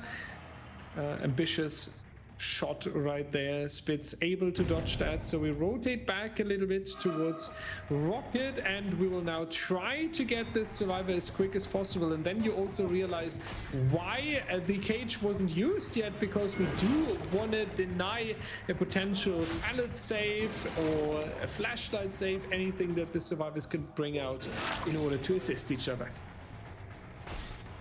Nightlight already on the assisting duty, getting a first hit. We are ignoring Rocket for now because there is another fresh hook that we could take with us, and especially now that there's no other pallet behind the main building, we will take this very, very happily. A second generator coming out in turn, however. We do have two generators quite close, so I feel like Zaka does have a plan for the end game. Yeah, we do need to make sure that we see basically the focus, the lock in on one survivor now, right? Because we already lost two generators here. We have three survivors that are still healthy and can go for a lot of pressure across the board. So we really want to either get Rocket or Nightlight out of the game here, because we have seen INVICTUS and their efficiency. As long as they are running around with 4 survivors, it is going to be a major task in order to keep them under control here. Zaka does find our next survivor, which is Spitz. We've seen good dodges before. Maybe Spitz can deliver that again. Has a difficult pallet to play around, but will successfully do that for now. Killer expected Spitz to double back in order to go for the dodge, and look at that aura farming, just standing there, not even actively dodging. This is huge here from Spitz. That wastes a lot of time. Injury not even coming through yet. Absolutely incredible. We see 3 generators being worked on in the distance. 2 by Nightlight and Dan, 1 by Rocket, and 1 was early around the main building area, so they are all good to go very soon. Crazy work by our survivor team. And now realizing Spitz doesn't have any more resources, he is going to be edge map ending, which is just running towards the edge of the map to have the longest run possible. Just trying to dodge would possibly spare a couple of seconds for Zaka, so 2 more generators will come out in turn for another fresh hook onto Spitz. You have to wonder if Zaka's now going to hunt down Dan, or do we just take one of our survivors who has been hooked before? Yeah, definitely one of those, right? Dan is not really the survivor you want yet. Maybe if you start realizing this game slips out of your hand and you will be in the end game soon, then you can consider Dan as an option, because you would get 3 stages and the individual survivor hooked. So you basically progress 2 win conditions at the same time. But until then, I do think we still want to try to get Spitz, Rocket, or Nightlight out of the game here. The problem is that we see an insane 3-gen split by the survivors here. This is basically the entire Torment Creek for 3 generators, which is impossible to defend. So Zaka, I think, will push Spitz into the second stage, and then he has to accept that it is time for the end game. And then in best case, you can go for Dan and go for a late kill onto Dan here to achieve the maximum amount of possible stages. Spitz dropping into second stage, marks an additional 1. We do have 3 survivors. Sorry, the imagery of one survivor being in a locker and the other one hiding out with urban evasion is just a very beautiful thing to see. Spitz getting rescued. Everyone is again up and standing. We will want to get the reset onto Spitz pretty soonish now, though, since he would be able to be executed. It seems like we've kind of switched the pacing a little bit. Yeah, the pacing definitely. What interests me, Blue, that's why I'm a little bit baffled right now. Where's the final generator? We just looked at Spitz being all the way down there, going into second stage. Where's our generator? Well, it's been. Is it being worked on? I hope so. I think they were looking into the manual for some time. We do have a little bit of progress, and there is a deadlock in place, so possibly just has been blocked from being able to further progress this. I have to wonder though if, well, no, I don't have to wonder if Spitz is going to survive this, since he's on the ground and will be taken towards the hook stage because the pain rest still available. That's the reason why we don't execute him right then and there, and we so desperately need it, because now you see the last generator does have quite some progress on it. You need to find this, like right now. Yeah, this hurts a little bit, right? And the problem is, yeah, this one generator was deadlocked at the top, but we need more aggression around the hook there. We need the survivors pressuring and swarming, and this is a grand final. We cannot just hide somewhere and let that happen. So hopefully Invictus does get the pressure back here. Because the 5 stages so far is definitely something that offers the potential for our killer here. It would have been good to really keep it on that low number, but Zaka now with a successful tag here onto the survivor as well. We do have 75 on the generator next to Shaq. We have 60 to 70% on Dan's generator. So the end game is close, but it doesn't look as confident anymore. And there's a huge chance here for Zaka to definitely make this a great end game. Rocket and Dan are working together, but Nightlight also taking an injury. Maybe we see a late shift here. The final generator will pop, but maybe with some good shots onto the survivors, we can make an endgame speedrun for a lot of stages here. Expected results would be 6 to 7 stages, so if you're able to snowball this, that could spell problems. We do have 2 survivors tormented as well, but I don't know if you want them to be in a cage, as we cannot control where that survivor would land. Nightlight being back to full health is one good sign for the survivors. However, Dan the man will not leaving the basement, man. I doubt it. I don't think we'll see Dan leaving this trail. Yeah, Dan is also the survivor that you... I mean, Rocket and Nightlight also have 2 stages to offer, right? But the basement protection, you really don't want to get back into that. You also have to invest some time into healing Rocket, so that would already progress Dan. And I think you should just accept it when you're a player of Invictus here. It might hurt a little bit to go all the way up to 8 stages, because I do feel like more was possible. But yeah, Rocket and Nightlight agree.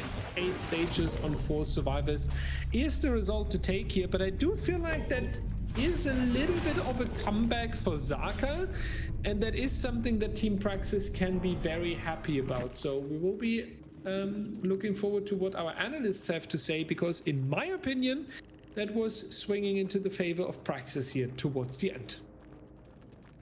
While I do think at the end it was swung over towards the favor of Praxis, it did feel like early on INVICTUS doing a really good job of being able to apply pressure on to Zaka out there on the pyramid. And I figured, you know what? We've got ourselves our resident expert, Prion. So Prion, why don't you go ahead and tell Zaka everything he did wrong, big dog? Thank you, Q. And honestly, I think it would be less what Zaka did wrong and more what the survivors of Invictus were doing right against the Pyramid Head. They were doing really well to keep their distance, make sure that they were behaving strangely at pallets. Every time Zaka puts his sword in the ground, we saw the survivors moving erratically around pallets and windows, and that is how you want to kind of disrupt this killer, make his close range chase that's so strong just a little bit weaker with that juking. And we saw that come in really well from Invictus. But as the game drew on, they kind of stalled out, even though they did really well to push through that ruin, not cleansing it. It was a lot better than they did in the Unknown set there. They were able to get down to 1 gen, but in the end, Zaka hit a few really nice shots and ended up taking that fresh hook survivor with him, which is not good for Invictus, in my opinion. Yeah, it definitely feels like the ending really kind of turned it to where it almost felt like Invictus might have been just doing what Invictus does best. I mean, Zaka, again, known as a monster for a reason, and was really able to pull things back. But, you know, Flightless, I can't help but imagine we had a couple of people who were watching, whether people who have been watching competitive DBD for a while, or even just people who like Pyramid Head, who have noticed that, well, it felt like the playstyle has been changed a little bit from what we've seen in the past. And I know you and I talked about it a little bit in the back, but I was kind of hoping maybe you could break that down for our viewers. Yeah, Executioner, he, for those who don't know, somewhat recently got an update. One of the things that was changed about him is when his sword is in the ground for Punishment of the Damned, he went from 4.4 meters per second to 4.2, meaning he is not able to really hold his sword in the ground and zone as well as he was before. So you kind of have to risk missing and just send your Punishment of the Damned sometimes. You kind of have to try and get those little juke hits from time to time. So it changes the playstyle from the Pyramid Head's perspective, and it also changes the playstyle from the survivor's perspective, because they're expecting the sword to be launched a lot more often.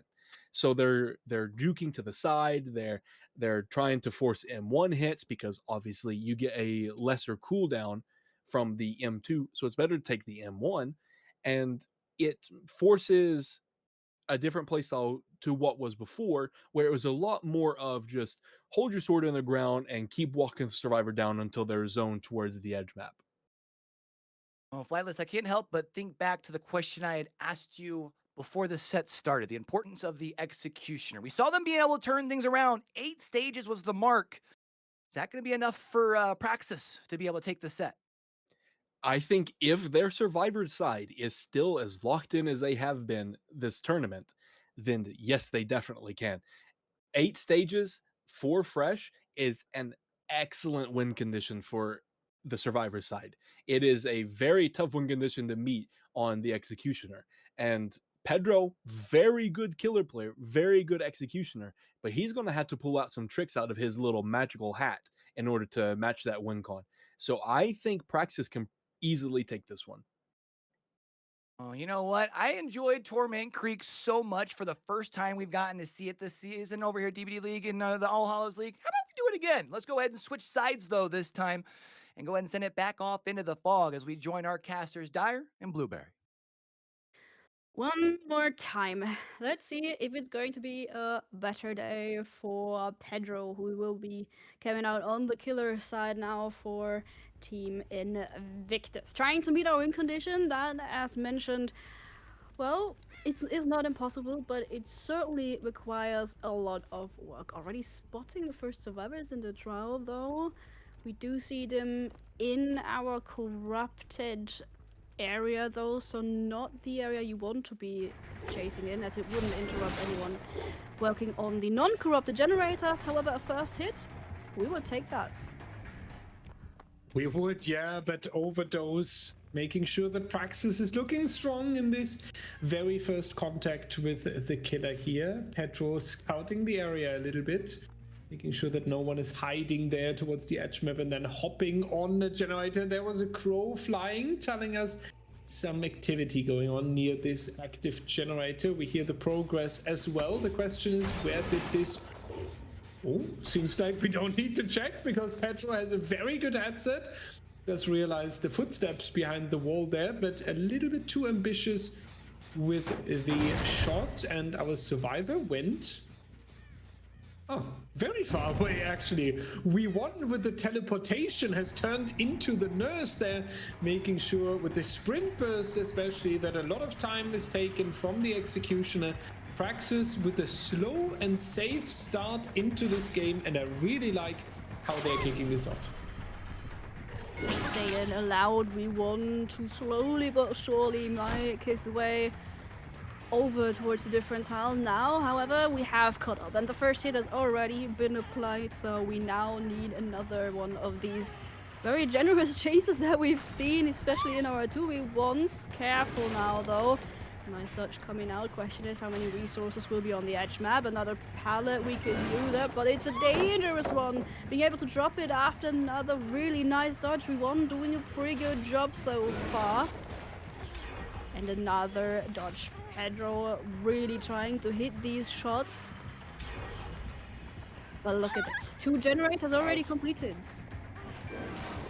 Wow, the only question I would like to ask Praxis is, why do we always have to bring it down to such close win conditions and always putting ourselves under pressure, right? But with pressure, diamonds are being made, and Pedro, this doesn't really work. V1 is too strong. You have to accept that. Nice attempt there, and I know you want to get the survivor down as quick as possible, but it is better to chase them down in the classic way here. V1 now in a little bit of a difficult spot. Executioner is catching up, so the mind games get more and more difficult. V1 holding W.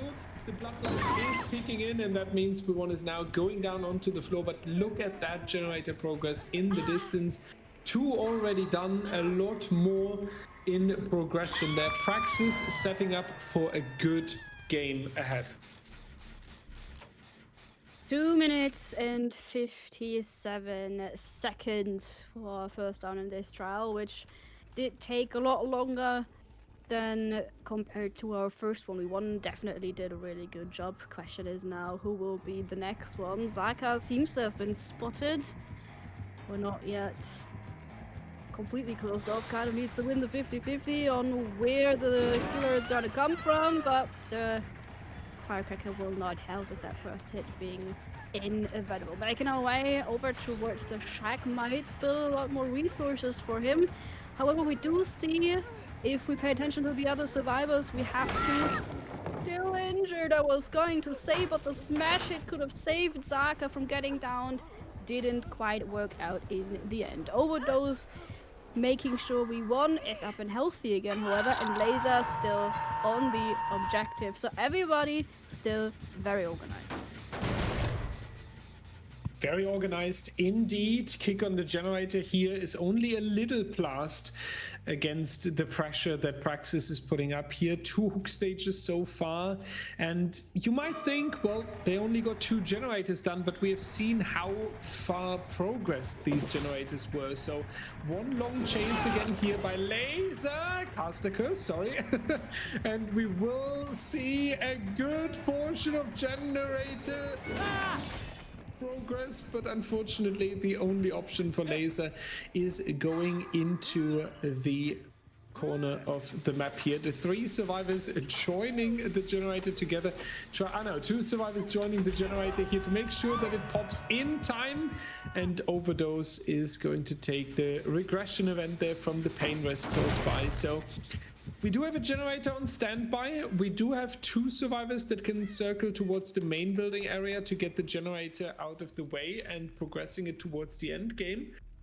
But I feel like another chase with the length that we have just seen would benefit INVICTUS a lot. So Praxis needs to make sure that whoever is going into the next chase is making this a longer run. Otherwise, it might be tricky.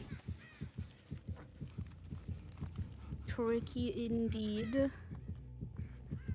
Heartbeats kind of reveal where the survivors are at, trying to spot someone close and to maybe get Laser off of the hook immediately, but Pedro wants that second stage, and in fact, we need it. We've had 2 survivors eliminated and a first hook stage on 2 more, so there's still quite somewhat that needs to be done on Pedro's side as well.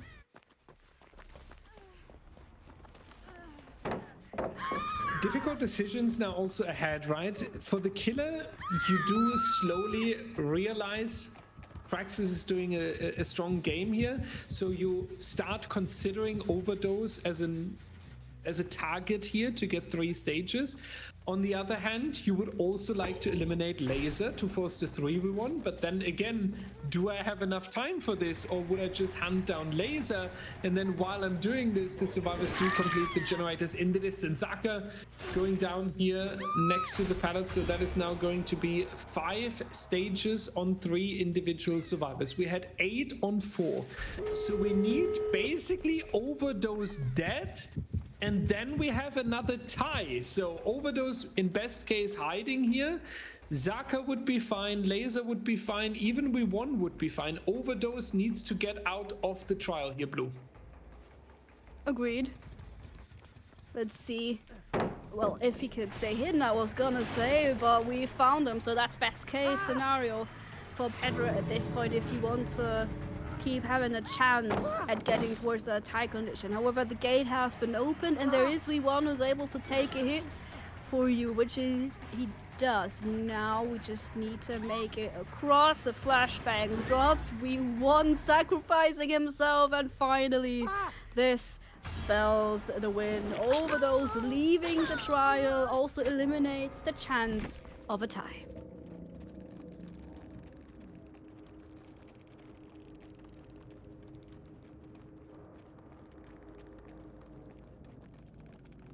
What a performance here. What a strong performance indeed. You really can't be mad at it. Man, they tried their best. They tried to line things up the right way that they could. And at the end of the day, the survivors from PRAXIS just able to pull things off in the right sort of capacity to keep moving forward. And I know, Flightless, we had talked beforehand the importance of this set here. But one thing I did want to talk to you about a little bit is it felt like in that last trial there, we saw a little bit of a sort of a unique build being brought out. Yeah. See, with DBDLeague, we are not allowed to bring in-game perks like Noed, for example. With the win con that Pedro had, you would think that Noed would be needed because obviously you don't need to 4K with Ginger maining. So you may as well get the advantage of the haste and the insta down in in-game. However, it's not allowed. Also, players are required to select their builds before the set is even played. So Pedro's build could have been chosen a week ago. So he has been sitting on this build for a while. Machine learning has 2 effects. It gives you haste and it also gives you undetectable. The undetectable, not too much of an upside, but it can cause a little bit confusion.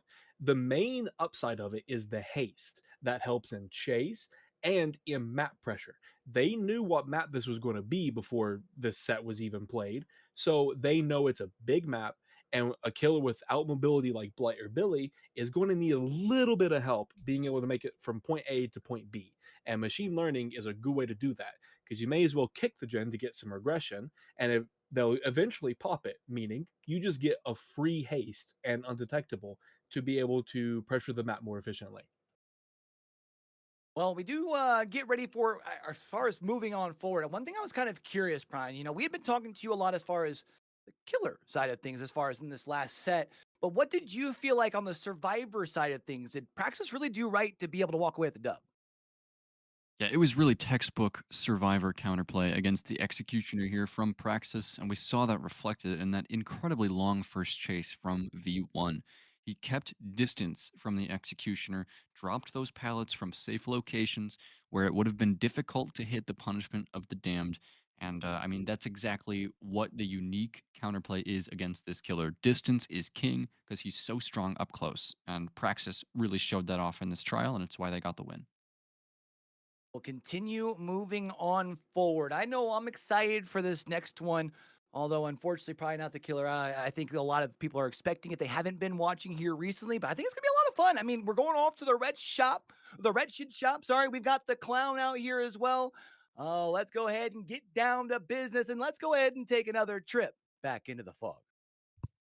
Did someone say Clown? Because that immediately summons Pedro, even though Nightlight Clown is still my dream and the dream of a lot of others, but unfortunately we haven't seen that in a long time. So Pedro here with all of his knowledge and the incredible 1v1 mechanical skill. Definitely a very scary candidate to take this killer role, especially since Clown got so much stronger. We see so many interesting mind games around the good mix that players apply with the yellow speed bottles paired with the purple ones, keeping a survivor in place. We want going to take the tag here together with the tag and the yellow bottle. He does take 12% of haste. And now, though, the TNL wall is really not where you want to be, taking a little bit of distance away from the TNL, going into the corner, trying to delay the down as much time as possible. I feel like this was all that he could realistically do there, so it's good that he used all the resources to his extent. First hook coming through, though, but a very fast down for INVICTUS here as well. 59 seconds on the clock until V1 hit the ground. You have to commend his decision making, though. He realized on the TNL wall he doesn't have anywhere else to go. This is supposed to end for his chase. The chase was about to end, so we did take it to the corner as far as possible to get some more time out of the way.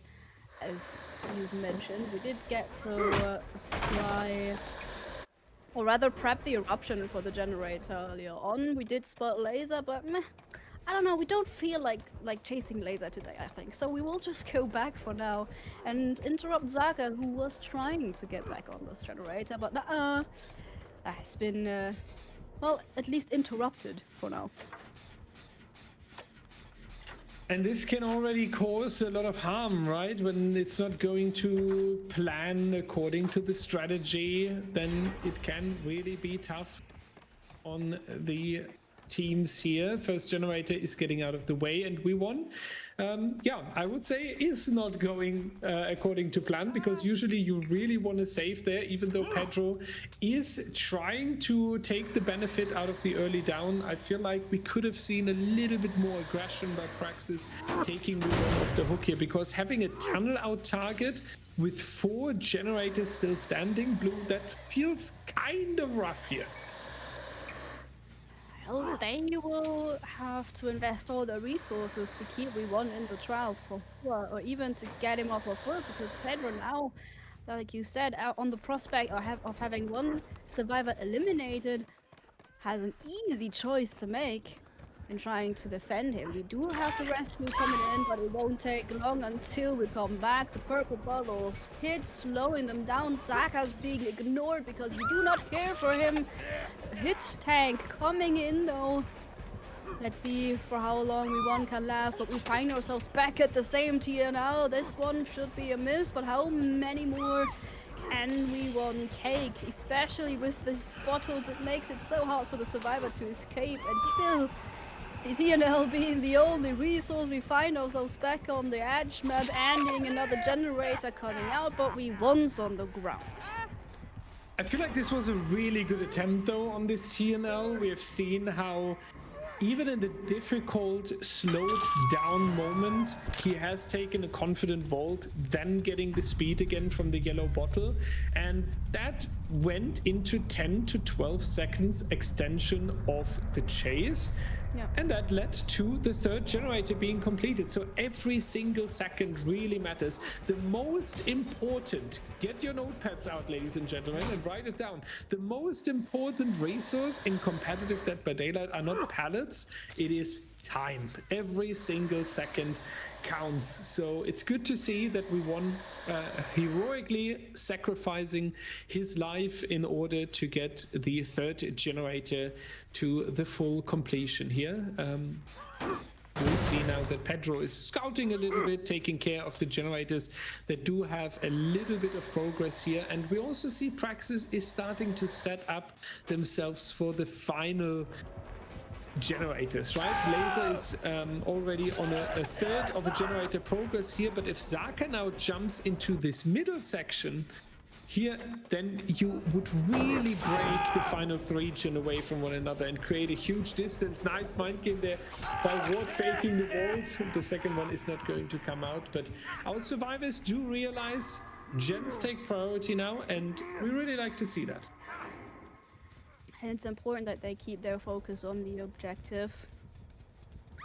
Ward, now being on the hook, starts to send them down a spiral though. Only one survivor being able to work on the gen if no one else gets found. We do see Pedro now circling across, also prepping the next possible eruption proc.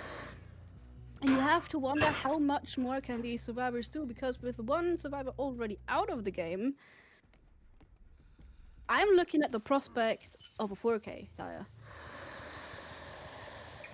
Absolutely, yeah. We won leaving the trials so early, even though he did this sacrifice and allowed his team with these 10 extra seconds in his chase to get the 3rd generator out of the way. I think overall it is not looking too confident for Praxis here. We do need a longer chase now during the mid game. We need to make sure that we delay the next down as much as possible, but Ward is unfortunately already injured. We do see the reload coming in from Pedro. He does take the speed here as well, so it is going the down right here. Zaka and Laser prioritizing a generator together, which also shows us the survivors slowly realize that the first win condition, the number of completed generators, starts to be more and more important, right? Absolutely. One more thing I want to mention though is they need to complete these 2 generators, right? But they also have the additional task of possibly getting Ward back to full health so he can last a bit longer in chase. With the Clown also bringing Sloppy Butcher, that also complicates things because it makes the many tasks you already have even harder by forcing them to complete the heal in 1 and the heal taking longer in itself too. Zach, however, not really concerned about what in the slightest, putting himself back on towards those generators because, like you've mentioned, priority number 1 still needs to be generator number 4. After that, however, to set yourself up for success, maybe want to consider getting Ward back to full health. I absolutely agree with you, Blue. You said that so wonderful. Okay, enough of blueberry glaze.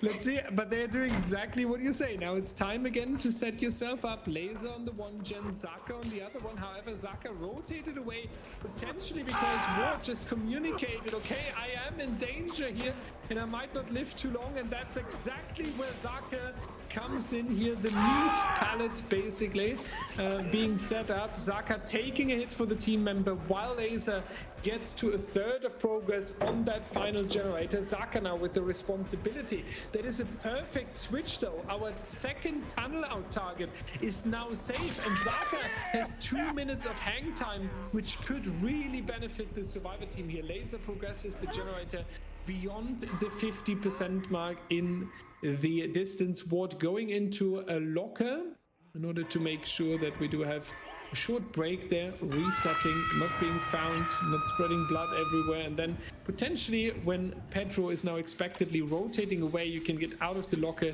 take the rescue onto Zaka while Laser is in chase here. So great tactical setup from our Praxis survivor team, and it seems like it is working out exactly like that. Now Laser getting the speed boost doesn't help him to prevent that first hit from coming in. However, all 3 survivors now injured, so a lot of pressure across the board. Trying to get Laser onto the ground should be an easy task given the Clown's ability to slow him down. Now these survivors do realize though the reset is mandatory. Ward being back to full health. I wonder though if they will take the time to reset Zaka, because now we will see Pedro rotating over again, so Let's keep Zaka at the distance because he also splits a couple more hook stages and try to get Ward to rescue Laser and try to get him as close as possible.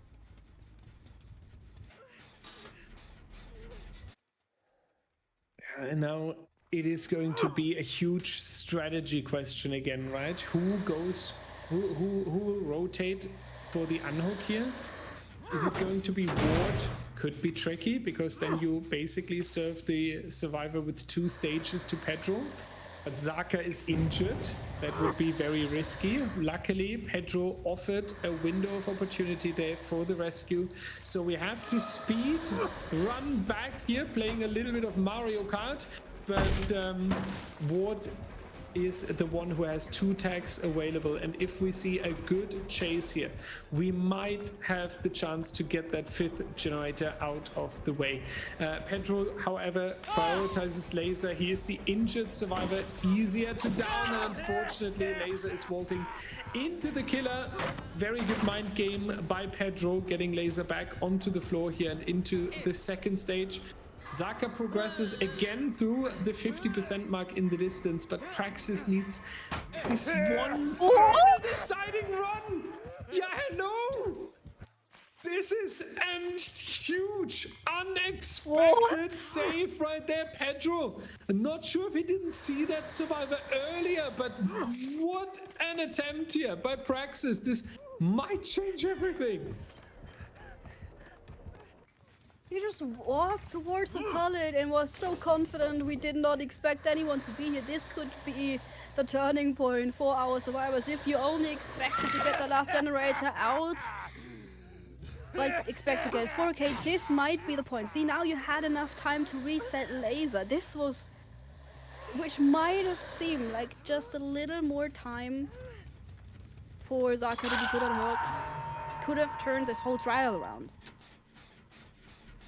Yeah, crazy work there from Praxis. I now hope, like, when you can pull such an unexpected save, you really want to take the benefit afterwards, right? So I now really hope for them that this generator number 5 is going to find the completion here, because otherwise you would basically set yourself up for some style points, but not really for a better win condition. So let's hope that Praxis can go for that final generator. Pedro does go for another kick, so at some point we will reach the limit here. The only concern is that when we reach the limit, there are not 3 survivors in the trial anymore, because both Zaka and Ward here are very much in danger.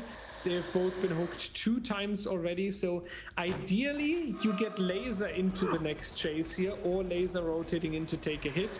Pedro, however, has to go back on the generator duty in the distance. This has potential, Blue. If they coordinate this perfectly, they might be able to get this generator out of the way, keeping the killer busy, cycling back and forth. This generator split might have set them up for success. We have 2 generators being pretty far progressed, and they're on opposite ends on the map. Zaka now being chased more towards the bottom side. Generator on the floor leaves Laser and Ward, both being able to push these generators. If you pick Zaka and put him on hook, that's all the time you have to complete the generator. If you circle over towards Ward's generator, I feel Laser could be able to complete his. Yeah, I really hope so. Ward is almost with the full completion, right? 80%. You do need a little bit of distraction, a little bit of bait potentially. Yeah, Pedro is going for it. He does chase Laser. That means Ward will get generator number 5 out of the way, and we might even see an escape here. Of course, Ward is not the ideal survivor to leave, because Laser still has 2 stages to offer. But honestly, I do feel like you would be happy any day of the week that you even get an out in the first place. Unfortunately, Laser going down a little bit too early here, forcing Ward into some stealth game. Oh, Blue. This is all or nothing, basically. Hear me out. At this point, I just like to mention Hatch also still again is in play. So Pedro now needs to find Ward, but has to keep that in the back of his mind. He cannot lose track necessarily of laser, or at least go too far from the shack if he wants to allow him to pull towards hedge. Ward doing a great job at hiding, not choosing the locker. I am wondering why we're not possibly using the pink bottles, but so far so good. Not falling for the bait of the killer just leaving and circling back really quickly. What needs timing? Yeah, Ward needs to basically get the stealth skills back out, right? Something that you don't need too often in competitive DBD, because it's a lot about setting yourself up for a pallet save, going for a strong 1v1 chase with winning the mind games and so on. But sometimes in these rare moments, it does come back to this horror game scenario where you are trying to hide out the killer and where you are trying to just go on pure survival. So he does pick laser now in order to confirm the stages potentially, does use the yellow bottles there in order to reach the hook quicker, but that ultimately allowed Ward to escape the trial here. So we will see one stage going out of the trial blue. I can understand that you don't want to take too much risk, potentially having laser walk out of the door here with 2 stages. But maybe our analysts can judge this situation a little bit better and tell us why not playing for the 12 stages, why accepting basically the out of Ward here. Take it away, guys. Yeah, I definitely think there's a lot to break down in that last trial for sure. We'll try and do a quick facet in a hurry in between our 2 trials here. But I figured, in that last chance that we had last time around when we were on the Executioner, we talked with Prion, who was a pretty big Executioner main. Well, this time around, we get to talk to the biggest clown main here in DBD, Flightless, to break down that gameplay a little bit there. Yeah, I think your mic might have cut out there for a little It was bit. my back, my throat. I'm sorry, dog. That's my bad. Oh, okay. Well, anyway, so yeah, Clown is a deceivingly strong killer. He's not an S tier by any means. He's no nurse, he's no blight, but he has one of the best 1v1s in the entire game. Now, his 1v1 side has been slightly nerfed because yellow bottles are a bit easier to play around as the survivor compared to the old purple bottles. But now his mobility is a bit better. So overall, I think he's even stronger than before. We have seen the Clown 4K with gens remaining before plenty of times. And this game, it almost turned out that way. Now, we did get one stage out, but I think, as Dyer was pointing out, Pedro kind of accepted the one stage out because 11 stages is practically a 4K zero. I mean, it's not quite. There is a chance you can lose that, but it is very, very close. So I think Pedro just knew that he could risk getting 3 stages out, so he would rather just take the 1 stage out. I feel like usually we see a lot of times with like our traditional M1 killers, right? Like the big thing that they like to go for is like spreading the pressure. You get the multiple hooks, but it almost feels like here you were trying to rush that first one out. It feels so opposite of what you're used to seeing, right, Prion? Yeah, absolutely, Q. And one thing that I really want to point out here from that match was the stealth from Ward. There were multiple times in that game where Ward was just in a locker, off in the distance where you would never expect a survivor to be, and he was getting clean unhooks over and over and over again, especially in the 3v1.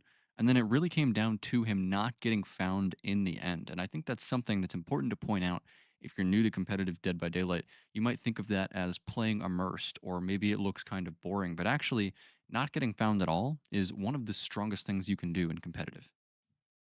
Like the way that they were able to play around that and keep themselves alive. The stealth was definitely huge. Do you feel like there was anything else that really stood out to you, Brian, that the survivors were able to do in order to at least kind of save the situation? Because we were talking earlier on, heard the casters talking about the potential of a 4K before the gens were done.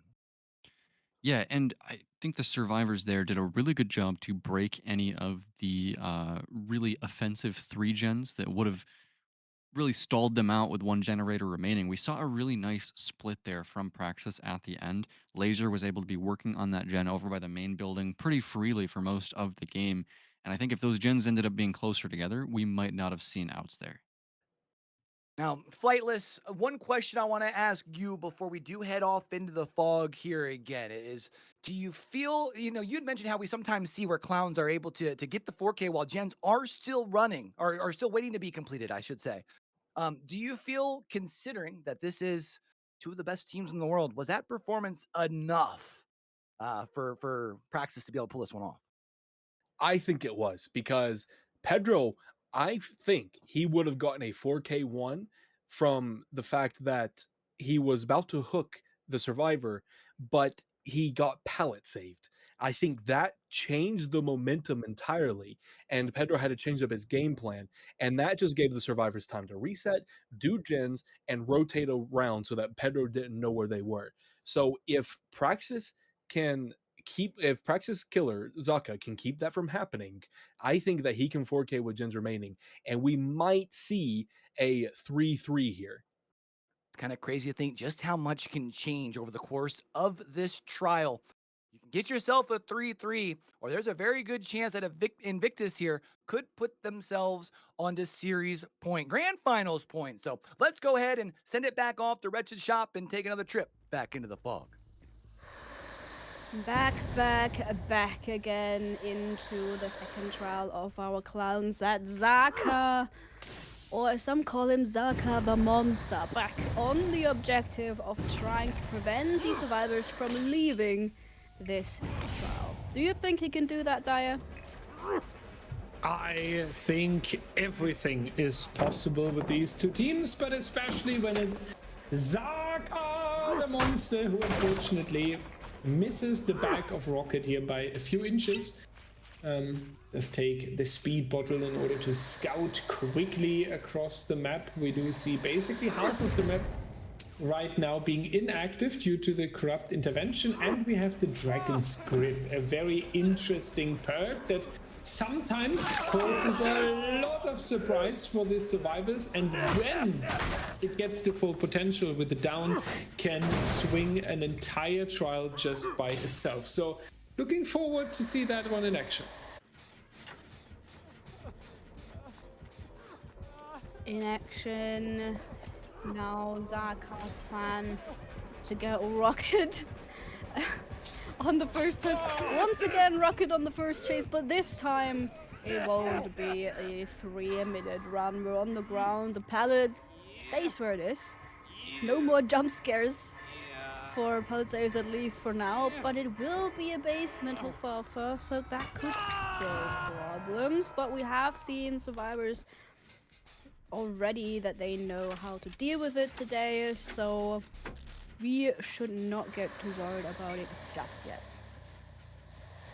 Yeah, not just yet. The first hook stage here relatively, also speaking from the survival perspective, right? Relatively the same as in the previous trial, I feel like. And Invictus knows the efficiency that they have. It will be interesting how they work with this first hook, though, because if we remember in the previous trial, we've seen the second hook stage coming through, and that was kind of a problem there.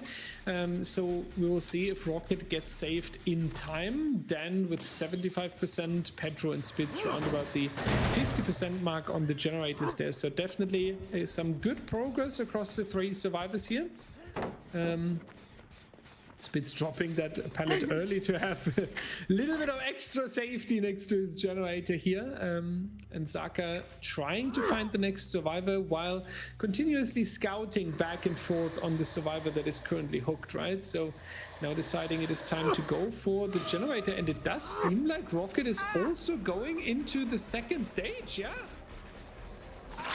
Second stage achieved, no generator pop just yet, but we have seen two survivors working on it so far.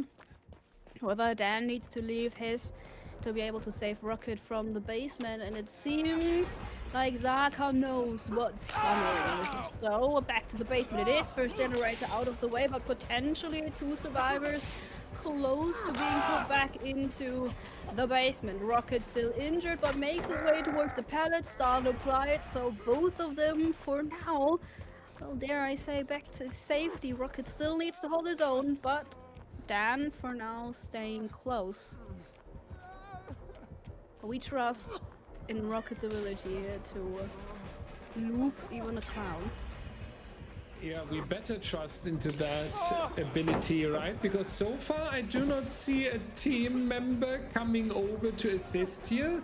Pedro grinding a generator. Dan, Dan is healing Spitz, so Rocket is all on himself. He has a good reason to be confident. We've seen a couple of very great chases so far, and these mind games here are on point as well. Zaka struggling to get the down, even rotating away from the tile now.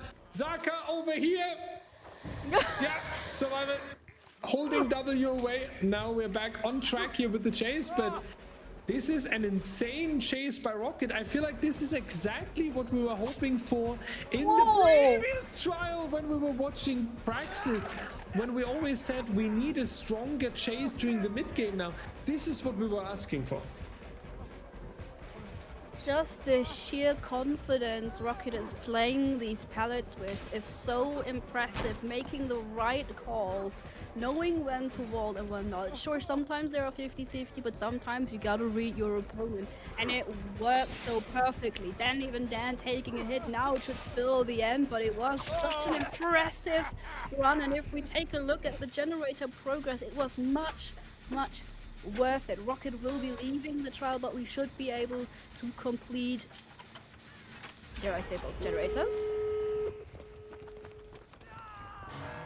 And out of nowhere, we are in endgame because INVICTUS has absolutely no mercy on Zaka here. 3 stages into endgame. What an incredible achievement due to this insane mid-game chase that we have seen by Rocket here. Man of the set, I would say. Absolutely incredible. Dan now our injured survivor in the next chase, but Spitz and Petro will not worry about that. We will even see the escapes being taken here. Dan will try to get back towards the hatch, but obviously that is a little bit too fast, so we take 2 fresh survivors out of the door. Blue, that was an incredible speedrun. I'm once again so impressed. These first chases, and the coordination have won them this set, and I am so excited to be able to hear what our analysts have to say about it. Take it away, guys. Talk about a bunch of filthy gen rushers, these guys. Man, they slam those gens, they get the stages out the door and able to pick out the dub as well. And I feel like as far as for our survivors, a lot of it starts with the play in the basement. So Flightless, break it down for us a little bit. Basement is known for being a very, very dangerous hook because there's a very narrow gap to get out of with nothing in the direct vicinity. So you have to try to get out of basement, and a good killer is going to be able to body block a survivor unless you have survivors like INVICTUS. This game, they showed how you can get out of basement by like having the unhooked survivor being body blocked by the killer and the savior going behind the killer. What that causes is the unhooked survivor is able to run up and the killer is not able to back up to continue body blocking because the survivor is blocking them. So they're able to get out. It almost went badly because Zaka was able to kind of counteract that by backing up a lot more than the survivors were expecting. So Rocket almost got body blocked, but he was able to make Shaq pellet very quickly. And then he had just another absolute juicer chase. Like, I can't glaze this guy enough. I think he's going to end up making a whole compilation of me glazing him at this point because, like, I mean, he deserves it, but holy, like, these chases, I swear. Yeah, it's crazy. I feel like when you think of INVICTUS, usually a lot of other players come up first on the list of, oh, this is like the lead player, right? But Rocket, I mean, went on a heck of a run. And I think really showed the confidence that this team has in Rocket by allowing that second stage, right, Prion? Absolutely, Q. I mean, letting a survivor go to second stage in basement against Clown is an extremely risky play. We just got done talking about how ridiculously strong Clown's 1v1 is. So having Rocket go to that second stage in the basement and then just leaving him to chase is just an enormous amount of trust in Rocket's micro skill of Dead by Daylight by his teammates. And then once they knew that Rocket was really putting on a show in that chase, that's when the body blocks started to come in. And because he was in basement, the pain resonance was never even used by Zaka. So just absolutely incredible chases coming out from Rocket here. Just probably the survivor in this tournament, if you could only pick one that you would never want to chase as killer. Yeah, Rocket has been one of those names. I mean, even thinking back to when I was doing casting like Friday night fights on my channel, doing 1v1s, I feel like Rocket was coming through and stealing my money all the time off of that thing, man. Just able to give away the juice for sure. It's always fun to watch Rocket in those 1v1 encounters. But now it is time to kind of shift our focus here. And we're moving forward in towards our next set. This is one of those special sets, one of our All Hallows League sets. It's the Legion on Larry's Treatment Theater. Should be a lot of fun, I think. I'm kind of curious, Flightless. I want you to take me through the perspective of the survivors here because usually Legion isn't a killer that gets played a lot. What's something that like the survivors have to really make sure that they're focused on heading into this next trial? Well, it being an All Hallows League special set, we obviously have an indoor map with a stealth perk. Now, Legion is not necessarily a stealth killer, but stealth on indoor maps is very dangerous, even in competitive. Survivors, their biggest advantage is having knowledge about the killer's whereabouts and the killer's perks and their plans for throughout the game. However, with stealth killers on indoor maps, it is very difficult because survivors they don't want to give free hits, they don't want to give free downs, so they have to play safe. And then playing safe causes them to lose pressure on the gens, and that can cause the killer to be able to build up pressure that way. So Legion, although is not a ghost face or is not a wraith, can be stealthy in this setting. And Ward is a very, very good killer. We saw him on Billy earlier, and he did very well. And just wasn't able to beat Dan's win condition that he made. But here we're going to be able to see that Ward's mechanics on killer are really, really good. So from the survivor's perspective, they're going to have to play incredibly safe versus a really good killer. That is going to spell very big trouble for them. Well, Prion, put me into the perspective on the other side here, because obviously we know Invictus survivors have the ability to do what Invictus does best. And they're going to be out on the survivors here to start things off, which does mean Ward has to set the tone here for Praxis. So, what is Ward going to have to do to be able to put up a rather, I don't want to say unbeatable, but at least a challenging win condition here?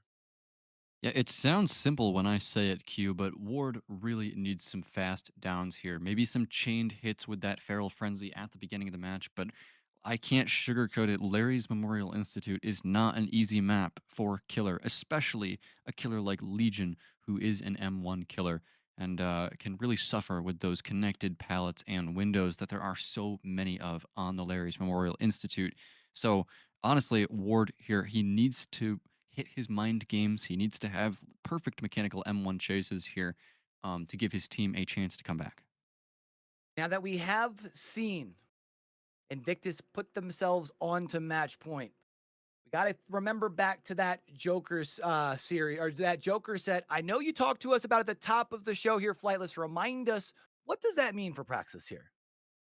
That means that if Invictus win this set by any amount of stages, that means Praxis will be able to take any of the sets that they lost previously and will be able to replay it. Now, my guess is that they're going to replay Oni because Praxis's killer picks were Oni, Unknown, Executioner, and Legion. So if they lose this set, I think they'll be more confident on the Oni. So they'll probably go to replay that. But I think they might not even need it for now because I think Praxis can do this 100%. Legion may not be a super strong killer, but Ward is a super strong killer. And they are not perfect survivors. They are not unbeatable. They can make mistakes, and if they do, Ward will capitalize on it. Let's go ahead and run it on up. A set that we don't get to see very often, the Legion set. And because of All Hallows League, we are going to be off to Larry's Memorial Institute. Let's go ahead and send it on over to Blue and Direwolf and take another trip back into the fog. Thank you so much, guys. Yeah, on Larry's we go now. The treatment theater, where the developers of Dead by Daylight are sending you when you do not show the best behavior, then you are facing this institution. Yeah, I was waiting for that one. Ward on the killer side, Nightlight, Spitz, Kexo, and Dan on the survivor side with the Legion. And we do see Hex devour Hope. What an absolutely crazy totem to come out here. I'm really looking forward to that. No, that's genius, actually, because we are on the AHL Legion, right? And on the AHL Legion, survivors aren't allowed to cleanse Ruin, since they can't distinguish between Ruin and Hex Devour Hope unless they, you know, find it out early enough. Devour Hope has a good chance of staying during this trial. It's a long shot, but it might be worth it. Yeah, you're right. Not a single hex totem is allowed here to be cleansed, so you could even throw much more hexes in.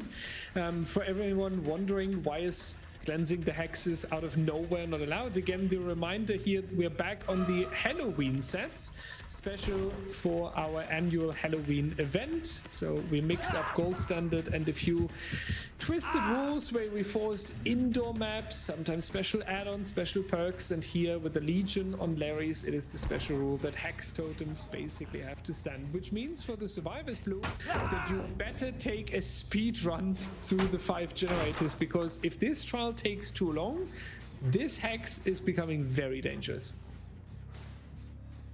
Let's see for how long they can prevent the first couple stacks of Devour Hope to come in. We do have one more thing to celebrate, however. The person we've spotted first in the trial, Spitz. It's his 100th trial of the year in DBDL, so one of our players with a lot of experience, and we are very thankful to have him here for as long as we've been able to keep him, and he's been a great addition onto our teams and players in the past. Now we do see his colleague, though, in the chase doing pretty... Ayo, Dan, I was about to, you know, say something positive, right? You know, I tried, man, but oh well. Yeah, Blue, it's fine. If you want to curse about the quick down, you can just say, oh God damn it. And then you have expressed your negative feelings about this down. Nightlight is the next one. In chase, we do see the chemical trap coming in. Even the frenzy is not going to help with that. Good work here by Nightlight, getting some distance. Ward now with the next attempt back onto Nightlight. This time it is going to be the injury. And Ward is a little bit angry about the chemical trap that we have seen. So just rushing after Nightlight here, trying to get the down as quick as possible. Nice fake there. Then Ward would go to the right side, baiting out Nightlight a little bit, but protection is already coming in. Kexo taking a hit here, and we do follow Nightlight, however, into the main room. A little bit over peeking there. That's going to be the down right here. Great mind game coming out from Ward. That was beautiful. Next time we need ability, but for now it will spill another first hook stage. For we do have one stack of Devour Hope though, so slowly but surely we're moving up along. Nightlight being rescued would mark the second, but we do find Kexo and 2 Half-Life survivors who now have to keep going, but I believe this pallet has been dropped and destroyed, so not a lot to work with. Dan only has a window, and I feel like my caster's curse is I think it's staying for some time. Take the window. I don't think that was intentional that he vaulted there, but he's now moving. He's moving over to Spitz now to act like this was intentional. Now we saw what you did there, Ward. You cannot escape us. But nice attempt and getting an injury onto Spitz as well there. Then on the second stage here, so potential for the elimination, and we also catch Spitz here, who is injured and just around the corner, didn't leave. So we will follow up on to Dan. Potentially, no, we will actually hook Spitz, which means we will give the survivors access to the Deliverance. There would be the Unbreakable as well, so it doesn't really matter what we do with Spitz, either slugging or hooking, it still leads to the survivor recovering by themselves. But Dan now needs to play incredibly careful, but decides to be on a generator anyway. This man has confidence, Blue, and I like it. Confidence is very well needed for now. I'm not gonna. Dan on the. It's also always when I talk, right?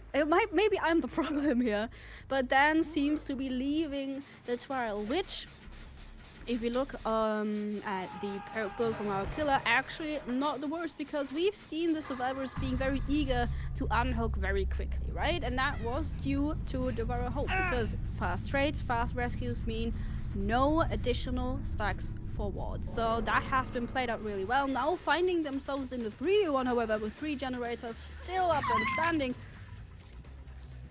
Well, there have been a lot of stages sacrificed in the process of trying to prevent Devour Hope from getting more stacks. Gotta wonder if it was worth it. Yeah, that's the tricky trade-off, right? You do take a lot of risk here in order to make sure that Devour Hope is not leveling up. But by that, at least as it appears right now, you have lost Dan. You have Spitz on the second hook, ready to be tunneled out. You already have a hook stage on Nightlight, and you still have 2 generators to go. So there's a lot going for Team Praxis here at the moment. INVICTUS needs to get a good chase here, get the pressure back onto the generators, work with a lot of efficiency. And now you could even one-shot Kexo with a normal M1 attack. So danger is rising, I would say. Oh, we are in the danger zone. Kexo really, really needs to play this safe if they even expect anyone to get out of the trial at this point. We do hear a generator with a lot of progress, but we do remember Ruin's still up and standing, will not get cleansed in this trial unless you want to lose. That's, of course, an option. So the generator will be regressing. Now the third stack has been revealed, but I'm sure our survivors have been aware of this by now. Spitz being on the hook, however, marks another elimination. 2 survivors and 2 generators. 1 for each, right there. If things would be so easy, then I would say that definitely works out. The problem is that we also have an injured Nightlight, so it will be much easier to find that survivor. We might see some blood pools, we might hear the grunts of pain. So Nightlight needs to be extremely careful, working on a generator in the distance. I feel like it is very important that you get at least generator number 4 out of the way, because then you can send your killer into the trial. You can say, okay, you have a 3-gen that you can defend. In worst case, let them repair 4 generators. We go for the tie.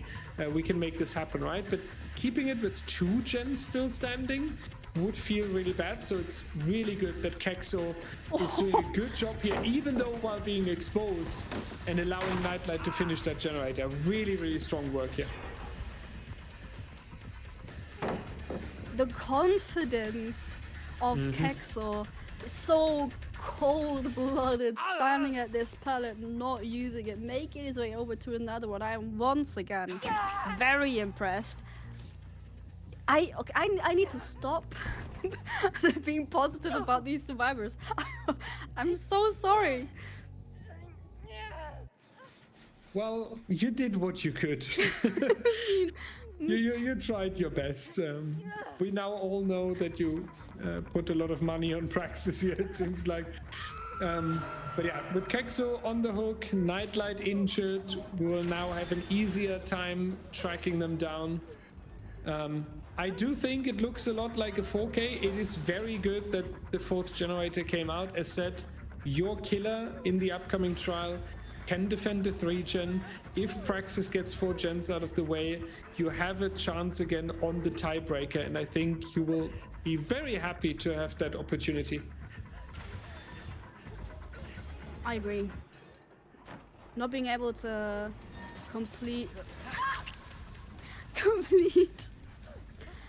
that 4th generator would have been detrimental.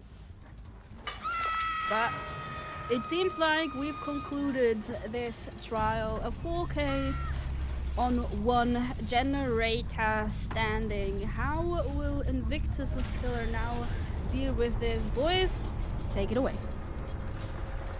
Definitely interesting here. A 4K with 1 gen left remaining against a pretty impressive survivor squad worth mentioning here. Ward came in, they understood the assignment, and they delivered here for Praxis. And I know our casters talked about it a little bit, Prion, but I figure since we have a little bit of time with nothing else really going on the screen, walk us through the double hex totem build that we just saw on Larry's.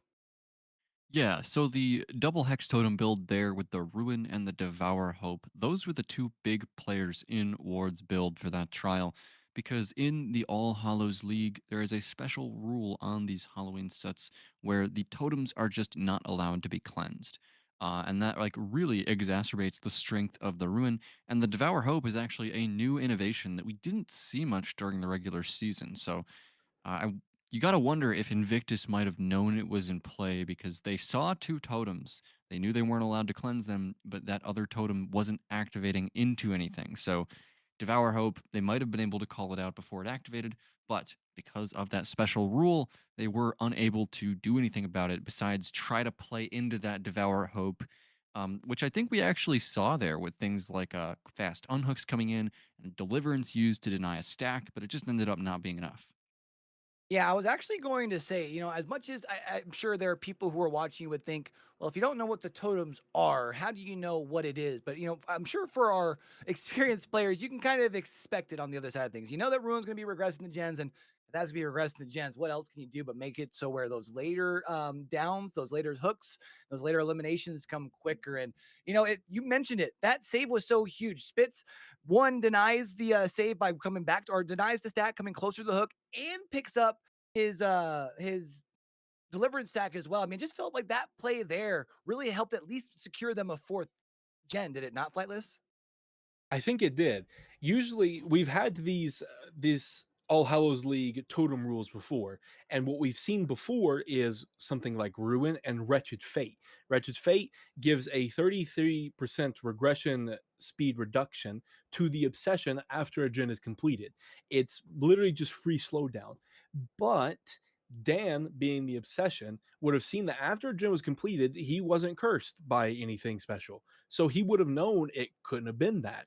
So he likely called it out. And what other totem could he bring? Possibly Devour.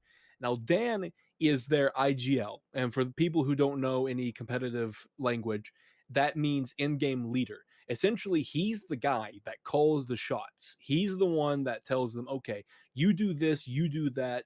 I'll do this, so you do this, etc., etc.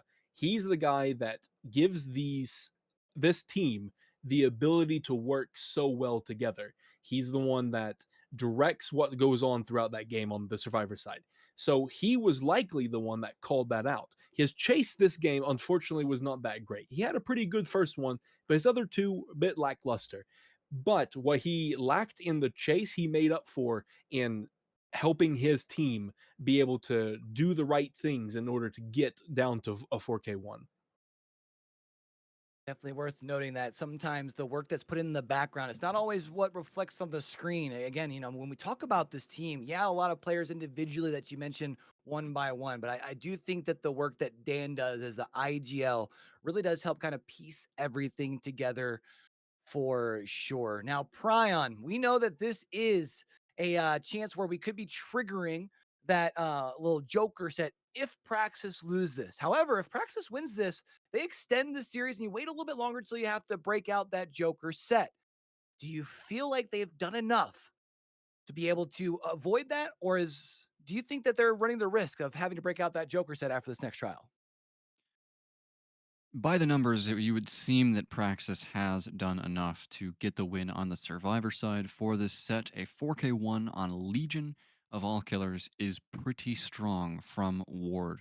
But one of the biggest things about Comp DBD that people often forget is that you have the killer side and the survivor side. Both of them need to bring it home. Both of them need to perform, have very few mistakes, and there are still opportunities here for Praxis to lose this set despite the strong killer result. Well, there's only one way to find out, and that's going back off the Larrys and switching the sides. So let's go ahead and do that and send it back to Dyer and Blueberry and take another trip back into the fog. Thank you so much, guys. And yeah, we have seen the danger Devour Hope can bring in these trials. Let me assure you, during this tournament on the same map with the same Devour Hope that couldn't be cleansed, we have seen some very strong survivor outs. Interesting to see that Pedro is not going for the Devour Hope, even though with this special rule. Little bit of background info. The players cannot spontaneously pick their build in order to meet a certain win condition. The builds have to be handed in on Friday, 23:59 CET. So we remove the advantage of playing second a little bit when you know the win condition. So Pedro was handing in this perk build yesterday night, and now he has to play with exactly that. Whoa! That laser, no! How unfortunate! That's an unfortunate start into the trial here. One That is hell rough. of a mind game, I guess, or turnaround, if you will. First hit coming out after 54 seconds, which is way quicker than in the last trial, I have to say. We have barely any progress on those generators. We won, the only one who's been able to get a little bit on top, but I fear it could have been the one blocked by DMS. No, this is the one that one was working on, however, still interrupted. Interrupted indeed. Back to the survivor hunting. They do run away though, trying to make it impossible for Pedro to reach it. Yeah, he is going out of power a little bit earlier than letting it run out completely in order to gain a quicker recharge here. Circling back. The survivors doing a good job after laser went down initially a little bit too quickly, as I would say. We now see them being playing very careful here, taking the distance, good communication as well. Unfortunately, laser is the next one in chase. Would be the second stage already. Nice mind game here by laser, getting a little bit of distance, will reach the corner over here. And now you have to be on point with the mind games. You need to have the patience. Good standoff. Good standoff. Yeah! Oh, I was waiting for that. That's my laser. Going into the next room. What a great popping off here after a rough first chase, now showing his full potential. And on the other hand, that is my Pedro though, in order to get the quick down here and sensing the pallet safe as well. What a great read by our killer here. What?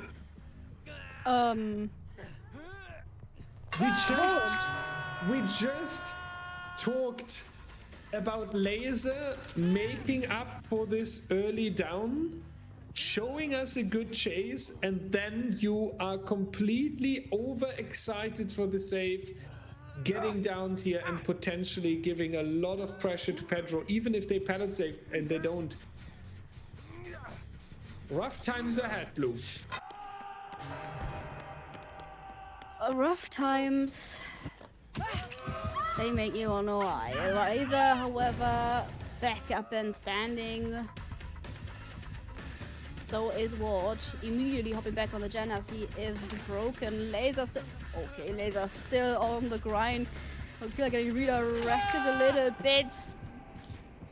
Not trying to pull the pallet early enough, but one good thing for the survivors, Laser is a survivor with D-Strike and Unbreakable. So no matter what choice Pedro makes, for now he can only lose. Now Zaka's been found, however, 3 survivors injured, 1 on the ground, still a bunch of pressure being applied. A bunch of pressure indeed, yeah. The survivors of PRAXIS need to make sure that they find some very good answer to this, because it sounds so easy, right? Get all of the generators done, but unfortunately we do sacrifice a lot and we do play with a lot of risk here. The Unbreakable hopefully helping with that. Killer had the slug. Laser was expecting the decisive strike there, which is allowed on the Halloween set. And now the Unbreakable bring us back on the feet here. Laser needs to win a couple of mind games. We need some good chase time. Nice patience on this pallet. Maybe Ward is already lurking in the shadows to get downed again, but there he is! There he is rotating over. Okay, no, it's Zaka, I believe. No, it's E1. Okay. And so they're keeping now Ward away from the downed survivor, which is a good idea here. But they probably want to do something here, because Laser would be eliminated now. And with 4 generators still standing, you really don't want to lose a survivor at this point. Choices need to be made. Trying to go for the pickup on Laser, but we can't get him just quite. V1 needs to circle away in order to not get down in the same pallet his teammate is in. Such a difficult situation, such a delicate matter. One misstep, and it's 2 survivors on the ground, and it might not even be V1. Zaka close enough, getting down, but Laser up and standing. This trade is preferable because you are not losing an essential survivor. In the meantime, Ward has been working on a generator. Yes, it is another pain rush coming out, but hopefully they'll still be able to complete that gen. And we won going down here in order to protect Laser. But Laser now needs to use that potential, right? Because they need to get V1 back up on the feet. So Laser has the responsibility to stay long enough on this pallet. Good work, forcing the Legion to break the pallet. Pedro trying to get ahead of Laser, doesn't work out as well. And Laser reads that very aggressive swing here. Very strong showing now by Laser. That is exactly what we like to see. Laser circling around the counter here now. How many runs can we get? Pedro wants to really get that survivor out of the trial, but Zaka, Ward, and V1 working on the generators. V1 even in the back of the Legion, because Hex Ruin is a threat here. Let's see if V1 can finish that, especially with the mending timer, and I don't think that is realistic. So nice attempt there, but at least 2 generators being completed here. Zaka starting another one, so even though they lose Laser, there is a good chance to get this done. However, we need to really be careful now. One more generator needed to tie this. I don't think a 4K is unrealistic at this point. Ward working towards that tight condition, and V1 trying to get the time for Ward to be able to finish this. V1 also the last survivor. That gives a pain rest though.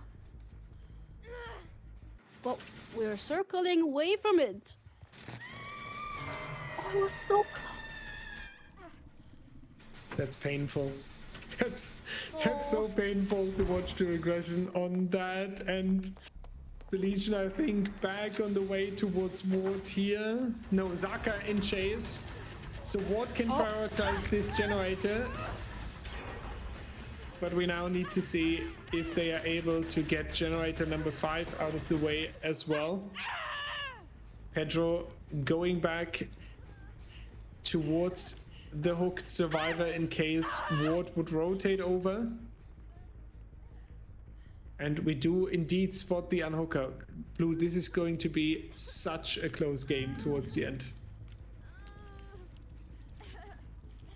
Depending on how long Pedro is going to stay in this area, they might be able to get a significant amount of progress towards the generator furthest. And because that one generator is so far away from Book, Pedro technically doesn't have the time to completely stick with B1. We are trying to get the second stage out of the way. And it's even the resilience working on the generator. The resilience still being in play actually also a huge factor in this trial. But Pedro, now that the second stage has come in, interrupting that generator. Zaka on chase. Zaka in chase. Zaka with Oh. the mind game. Zaka with the life. Zaka with the double vault. Zaka with the patience. Zaka with the patience again. Zaka with the vault. Zaka with the double vault. Zaka with everything that you find in the dictionary as positive synonyms for absolutely cooking. Yeah, hello, Pedro. Zaka. Zaka with the Zaka! resilience. Zaka! Okay, it's finally over. But wouldn't we won if they commit to this? Okay, they don't. Never mind. I think they can't. Just a few Yo. seconds here, but that was such a crazy chase by Zaka.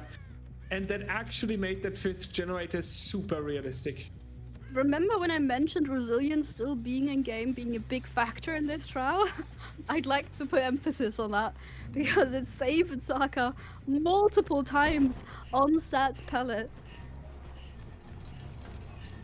He's also up and standing again, which leads Pedro to believe only one survivor could have been working on the generator, and it's probably one on the other side of the map for now because we did interrupt Zaka and the survivors need to push 2 generators, so we are currently prioritizing the one on this side of the map, finding Ward. But how much time? No time do we spend on Ward.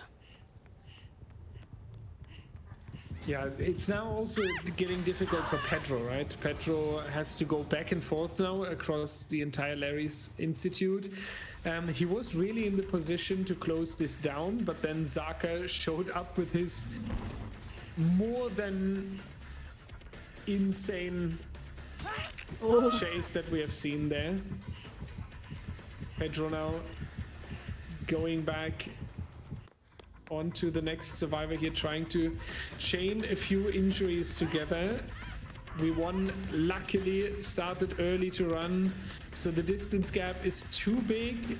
No chain of injuries together. Zaka with a quarter of a generator in the distance, Ward cycling back to get another generator done. So slowly but steady, if we look at the perks of our Legion, the game is getting ruined for Pedro, and that's a quote or a joke that I've stolen from chat. You know that I stole your joke, so shout out to you for this incredible pun. We won, doing a really good job here, making sure that he doesn't get the injury and therefore allowing Pedro to chain the frenzy together into multiple survivors. Second time now that is doing it in a short amount of time. So I really like that because that's what PRAXIS needs right now. They need this little bit of downtime, this little bit of room to breathe through, right? And Ward with 75% in the distance, Blue, it becomes realistic. We've been pushing through Yeah. this. 2 survivors trying to complete it. We are circling back, but the exhaust could already be enough. 1 hit, but 1 hit isn't enough. 5th generator completed.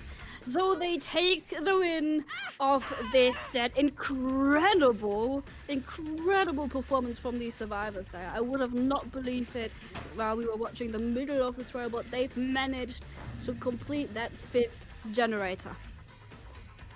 Yeah, crazy work here by our survivors. It was such an up and down here. The early game looked so good for Invictus here. Pedro had so much on his hands, especially because Elysium, I'm saying, Praxis was more than risky, more than overconfident, more than throwing way too many resources in for not apparent reason. But then Pedro, unfortunately, for me, the key moment was this long chase with the Zaka, where Zaka really showed off together with some very beautiful communication examples, right? Where we won multiple times left early, making sure that the frenzy cannot be chained together. Like all of these little great tactical strategic plays fell like puzzle pieces together and made sure here that this survivor team is taking a good result. Very strong, 4-3 now overall. Q and friends, what do you think about this Legion set? Wow. Talk about the turnaround. I mean, we headed out right to Larry's memorial, and there was a pretty quick down that came across from Pedro and got themselves a couple of hooks, and it felt like Invictus was about to trigger that Joker set. But then all of a sudden, it's Laser who's on the ground, and it felt like they were almost trying to throw their game for the save, but they almost had to, and it kind of worked out for him, Prion. Yeah, absolutely. Q. That sequence where Laser was just on the ground on that pallet, dead on hook, was so crucial here to Praxis bringing it back. Laser was on the ground for so long, and it seemed like his teammates were just kind of hovering around trying to save him as if they were wasting time. But that whole time, there was another survivor in the background working generators. And I mean, they had to hover for the save there on Laser, because if they had just let Laser die, not played altruistically, he would have died at 3, maybe even 4 generators remaining. And that just cannot happen with the win condition that was in play for Praxis. So they had to make that play, even though it looked really risky. And it ended up paying off. They had gen pressure on 3 different gens, even when Laser died. And that allowed them to go into the 3v1 in a really strong position. Yeah, I definitely agree that the prolonged play was for sure a big moment that Dyer was talking about. But obviously, we don't get there without the save onto Laser, right? You don't get that extra time to get things done. But let's go ahead and talk about the chase from Zaka there and the great job to help bring things back. Because once they did go down to the 3v1 Flightless, man, did they lock in. Yeah, they may have needed to stay in the 4v1 for as long as they could by keeping Laser alive, but it didn't end up mattering really because while the 3v1 is a much weaker position for the serve, not in this game. The 3v1 for them almost was a buff because Zaka absolutely locked in and had a rocket level chase and completely brought it back. From that point on, the gens were too high of progress and way too split. Pedro just couldn't seem to get any pressure after that. Zaka completely turned the game around into Praxis's favor. And this is the first time my prediction has been completely wrong. I thought this would go to Invictus, I'm not going to lie. But Praxis actually just showed up this game. That was very well played by them. That was incredibly well played by them for sure. But now we do shift that focus one more time because we're going to be switching things up and going to set number 8. It's the Shape, and I think also offers its same sort of a unique challenges, right, for the survivors. In particular, here the survivors for Praxis, because they are still trying to push this thing the distance and wait as long as they can to be able to avoid that Joker set being enabled. So walk me through it, Prion. What are they going to have to do on the survivor side to set a really good win con here? This is kind of out of the frying pan into the fire for Praxis. The Shape on the Hawkins National Laboratory is one of Invictus's most picked and best sets in this AHL. And Pedro on the Killer is going to be an absolute monster on that Michael Myers. What the survivors need to do here, it's pretty simple when I say it, but in game it ends up being a lot harder. They need to have perfect communication as to where that undetectable Shape is on the map, avoid that stalk, make sure that he can't pop that evil incarnate too early into the game, and if he does, they need to have a perfect chase against that slaughtering strike. This is a very difficult set for Praxis. It's a tall order for them to get into the tiebreaker here. Quick, fast, and in a hurry here, Flightless. Break down what are we going to have to do on the opposite side for the shape to really be able to set things up for Invictus. Well, the shape is going to have to absolutely lock in. We're just going to have to find survivors very quickly and keep them inside a 3-gen. Now, this map, very good for 3-genning, so it is definitely going to be tough for them. As long as the shape can keep their perks getting value and keep those chases quick, I think this will be very good for the shape. Well, let's go ahead and get down to it. It's set number 8. We're off to the Hawkins National Laboratory here for the shape. Dyer, Blueberry, take it away. Set number 8, yet we're in trial number 15. It's been quite some time, so I believe at this point we also need to factor in the stamina, the ability to play multiple trials one after another, especially for the ones that have been playing Survivor and Killer.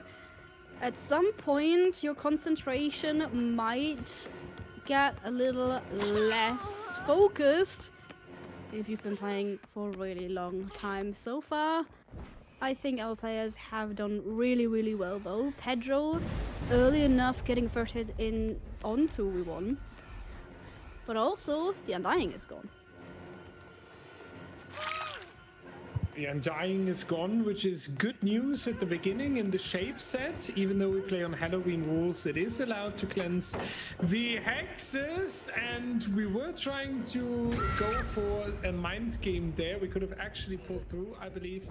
Ward coming in to help a little bit, but Zaka already going down, unfortunately losing the mind game there against Pedro. So very good start. You already have the down, you have an injury on 2v1 here, so you're really happy with how the trial started here. We'd also get the first Painless hook to stop any generator progress that we've seen so far. So I would say Pedro is feeling quite confident here.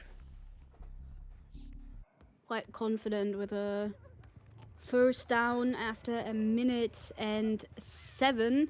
However, in turn, we did lose Undying and Ruin, which is to be expected at some point during the trial, but losing him early enough is unfortunate so far. I think Pedro will be able to deal with this. Nice greed. This time it paid off. Ward on the run. Now the first hit coming in, however, while Zaka is getting rescued, which is the point in time where Pedro circles back towards the area, trying to cut off the survivors that have been escaped. We do see pools of blood returning what we thought could be upstairs. Oh, jump scare! Really nice. Yeah, this is when the Halloween set becomes a real Halloween set. We won getting a jump scare there. That's also going to be the next Painless hook. So the regression on the generators continue here. Good work so far by Pedro. 2 hook stages already without a single generator being completed. Ward vibing in the locker with the hat on. Staying around for the rescue, and Pedro already on the other side of Hawkins, back onto Zaka. Perfect survivor to be in chase here. It would be the second hook stage for that survivor, and a beautiful mind game by Pedro, forcing the vault, then getting Zaka down onto the floor. So next stage for Zaka, we will see the elimination blue, and we are still with 4 generators. Zaka is not looking too good right now. Yeah, being on the hook, not the most preferable place for our survivors. It's also a 3rd hook stage for Pedro, who's undetectable once more. Zaka being rescued doesn't affect us just yet. Because it's again. Jump scare counter 2-0 for the Michael here, and it was exactly the same place. If I would use perk names to speak about this experience, I would say this was a deja vu.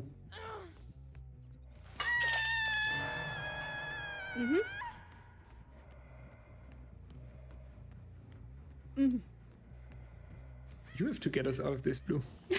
Why me? Well, we won on a 2nd hook stage. But there's still hope for our survivors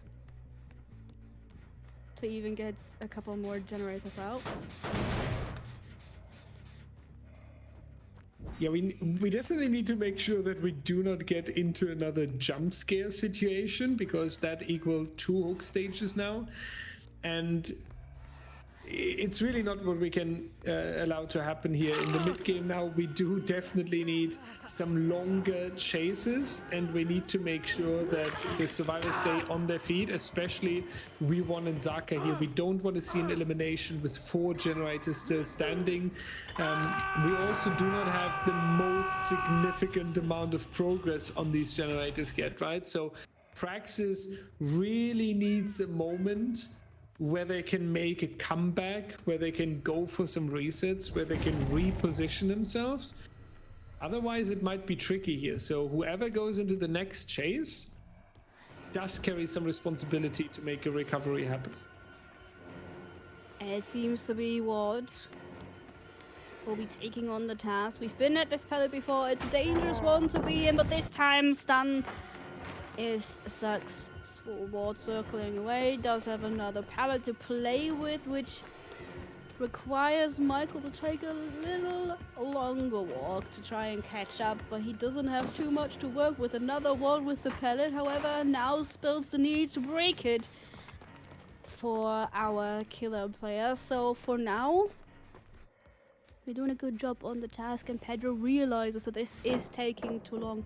I think another silver lining for our survivors is that it's, besides the one last pain resident hook stage, it is almost down to 1 perk on killer side. So after getting this one,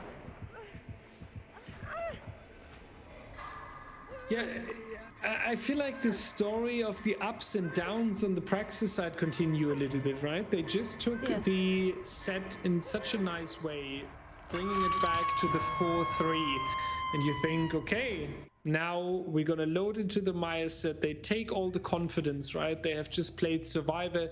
They stay on the Survivor side. It will be an amazing trial that they can even control, or so to say, they can shape it how they want to. But unfortunately, then again, you load in and it didn't work out, and we are looking very realistically towards a 4K here. Zaka will be eliminated with the next hook stage. We1 will be eliminated with the next hook stage. We have 1 good progress on a generator here next to Overdose, but it was just blocked. So Pedro can also take a look onto it, make sure that it doesn't get completed. We have 3 generators inside around the hook stage, so there are so many things that work against Praxis at the moment that it might actually be a good win condition for Invictus preparing the match point. trying to take it all home. I would say as fast as possible, but we are in trial 15, so I think that might be off the table. We do see a generator with quite a lot of progress.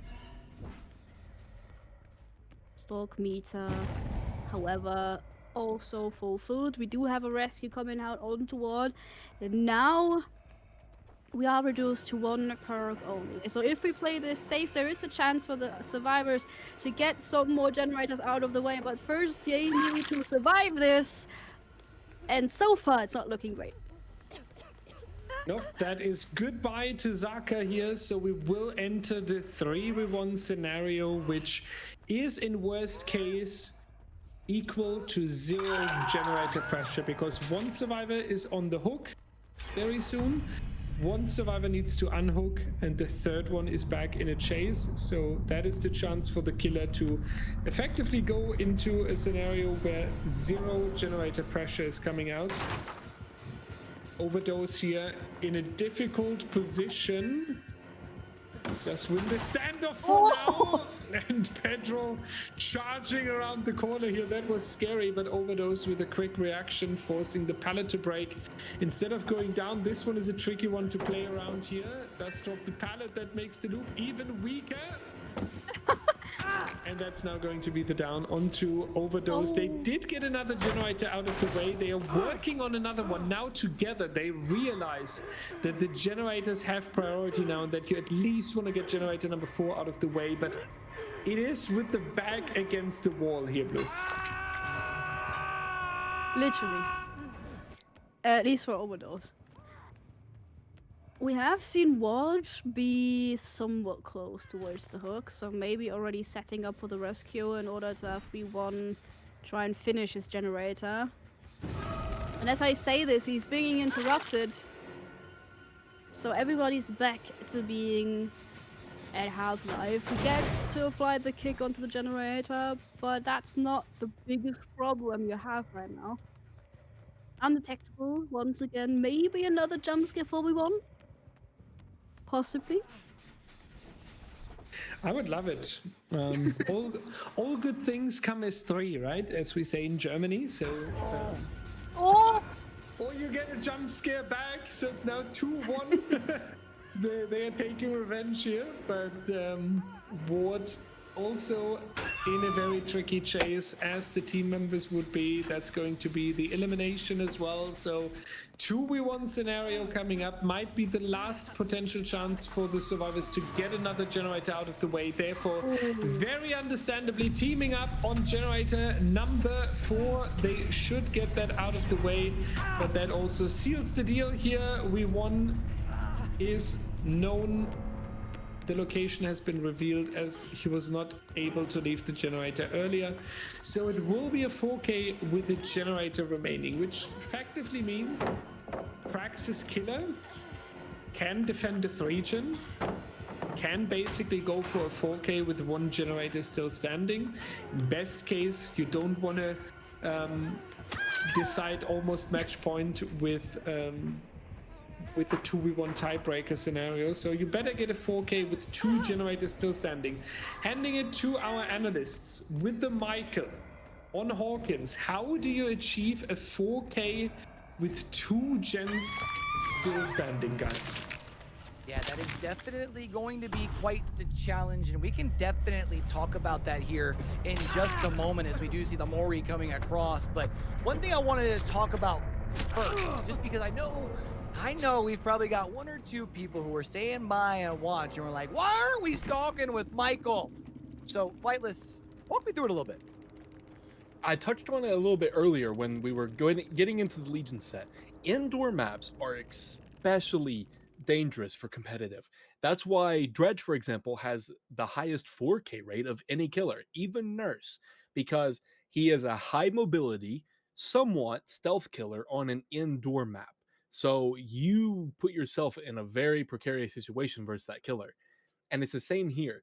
So the advantage of not stalking is the fact that you don't waste time getting that stalk and you don't risk getting, potentially run out of your power, because it is doable on this map. There are very weak pallets, but there's a lot of them. So if you win some 50-50s, you can definitely make the Myers very upset with using their power.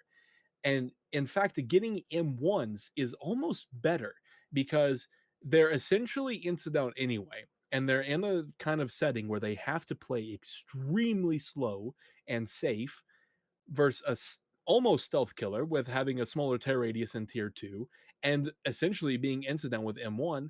And you get the extra advantage of having the injured sounds, which means that you can find survivors more often, which is the biggest downside of an indoor map for killer. So being in this kind of setting, getting those M1s and not taking the stock actually is more beneficial in this scenario than getting the stock and getting those insta-downs. That's why we saw Pedro not even use his insta-down until Zaka was death hook at that point. Always interesting to kind of pick the brains and see what kind of get the mind of a killer as far as especially the top of the world and the best of the best in competitive DBD. So I appreciate you breaking that down for us there. But Prion, now my question to you is, do you feel like they've done enough here? Do you feel like that's enough for Praxis to be able to continue forward, or are they still going to have a struggle on the killer side? I do think it's going to be a bit of a struggle here for Praxis Q because Invictus has shown us throughout All Hallows League that their survivor on the shape set is very clean. We've seen outs from Invictus multiple times throughout the All Hallows League. This has been one of their preferred Halloween sets that they've been picking, and I think for Praxis here, it's definitely going to be a tough task to get any sort of 4K here on the Invictus survivors, let alone a 4K2. Well, Dyer did ask us what it would take to get a 4K at 2 gens left standing. So, Flightless, you get to be the one who answers that. I think as long as Zaka brings Ruin, there's a potential that he doesn't. So as long as he brings the Ruin, if he can keep it up and have a 3-gen or a 4-gen even, and be able to get pressure that way, it is definitely doable. But Invictus Survivors are one of the best teams when it comes to Endure because of their coordination. They are very good at essentially dissecting the game and knowing where the killer is, what the killer is doing, where the serves are, what they should be doing, and everything in between. So if I'm being 100% honest, I don't think Praxis wins this one. I think that this is a very clear Invictus win. But I kind of hope it is because then we get the Joker set, and I want to see that as early as possible. I'm curious which one that that Praxis will choose to replay. It's definitely interesting, right? Because obviously, the longer it takes, the more that's at their disposal, and the more that you kind of have to work after you get that Joker set one. So Praxis, if you can win this one, you kind of almost alleviate that pressure just a little bit more. But of course, they do have to rely on Zaka to come out here and do what Zaka does best, and that's be a monster. So let's go ahead and head off back to Hawkins National Laboratory one more time and take a trip back into the fog. Yeah, Zaka really needs to live up to his reputation now. Getting the monster into the trial and getting out the 4K essentially like right now, I think would be good. You know, just we load in and then everybody is already on the hook. I think that would be very preferable for Team Praxis. But no, let's see how quickly he can try to get our first survivor onto the ground, because I fear that will be something that shapes the rest of the trial. Yeah, Zaka with the entire responsibility here. Otherwise, Invictus would win set number 5, which would trigger the final chance for Team Praxis. They are coming from the upper bracket. They have won all matches so far. So we will replay one lost set of Praxis choice. And if Invictus wins that set again, then they will be the winners of the All Hallows League. So yeah, Zaka in best case preventing that by pushing it into the 4-4. You don't really want to give Invictus the match point here. Spitz going to take an injury as well. So you have Dan and Spitz. That must feel good to have 2 injuries that quickly into the trial. Roughly a minute has expired so far. Trying to cut off the survivor here, but we do hear the footsteps. Spitz perfectly mind gaming around that. Does read the pallet respect as well. Really good work from Spitz here. That costs a lot of time for Zaka. It's doing such a good job. So good even that Zaka is trying to double guess where he's gonna go next, but the quick look to the back reveals Kexo coming in. I was going to say, at least you're not chasing Kexo first, but he's inserting himself into the conversation by trying to take a hit for Spitz, but Zaka is not having that. He's realizing this chase is too long. I cannot overcommit this. Let's try and interrupt the generator instead. And with the slaughtering strike available, that's exactly what you want to do now. Dan and Nightlight being found, a strong child potentially, but also the chemical trap. That could spell problems if he tries to break it, and he might have to. Yeah, chemical trap going to be a little bit of a pain here because it's slowing you down. Rushing towards the generator close by. At least we do get there in time. making sure that it doesn't find the completion yet. And Zaka basically swarmed by all of these survivors. Dan is around, Nightlight is around. They do not really seem to be too scared here. That's going to be the next attempt, not going to be enough.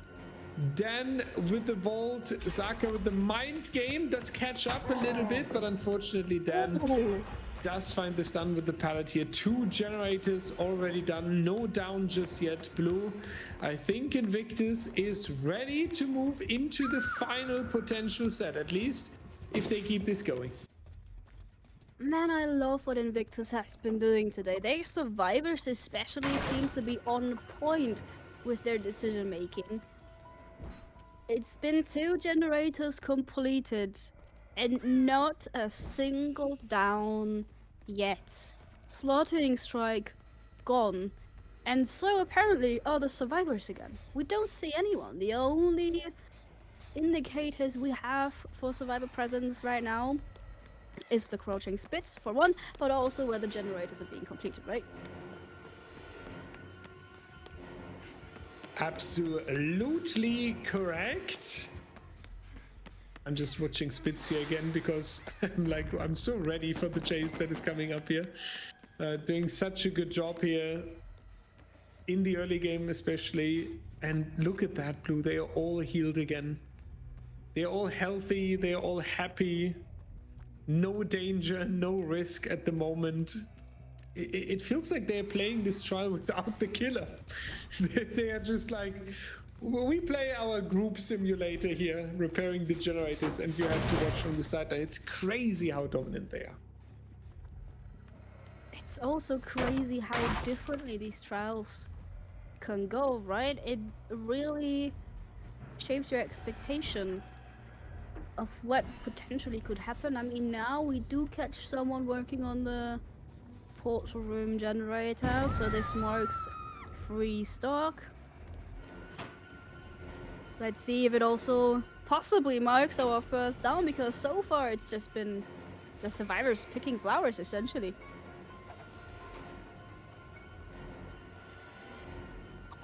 No.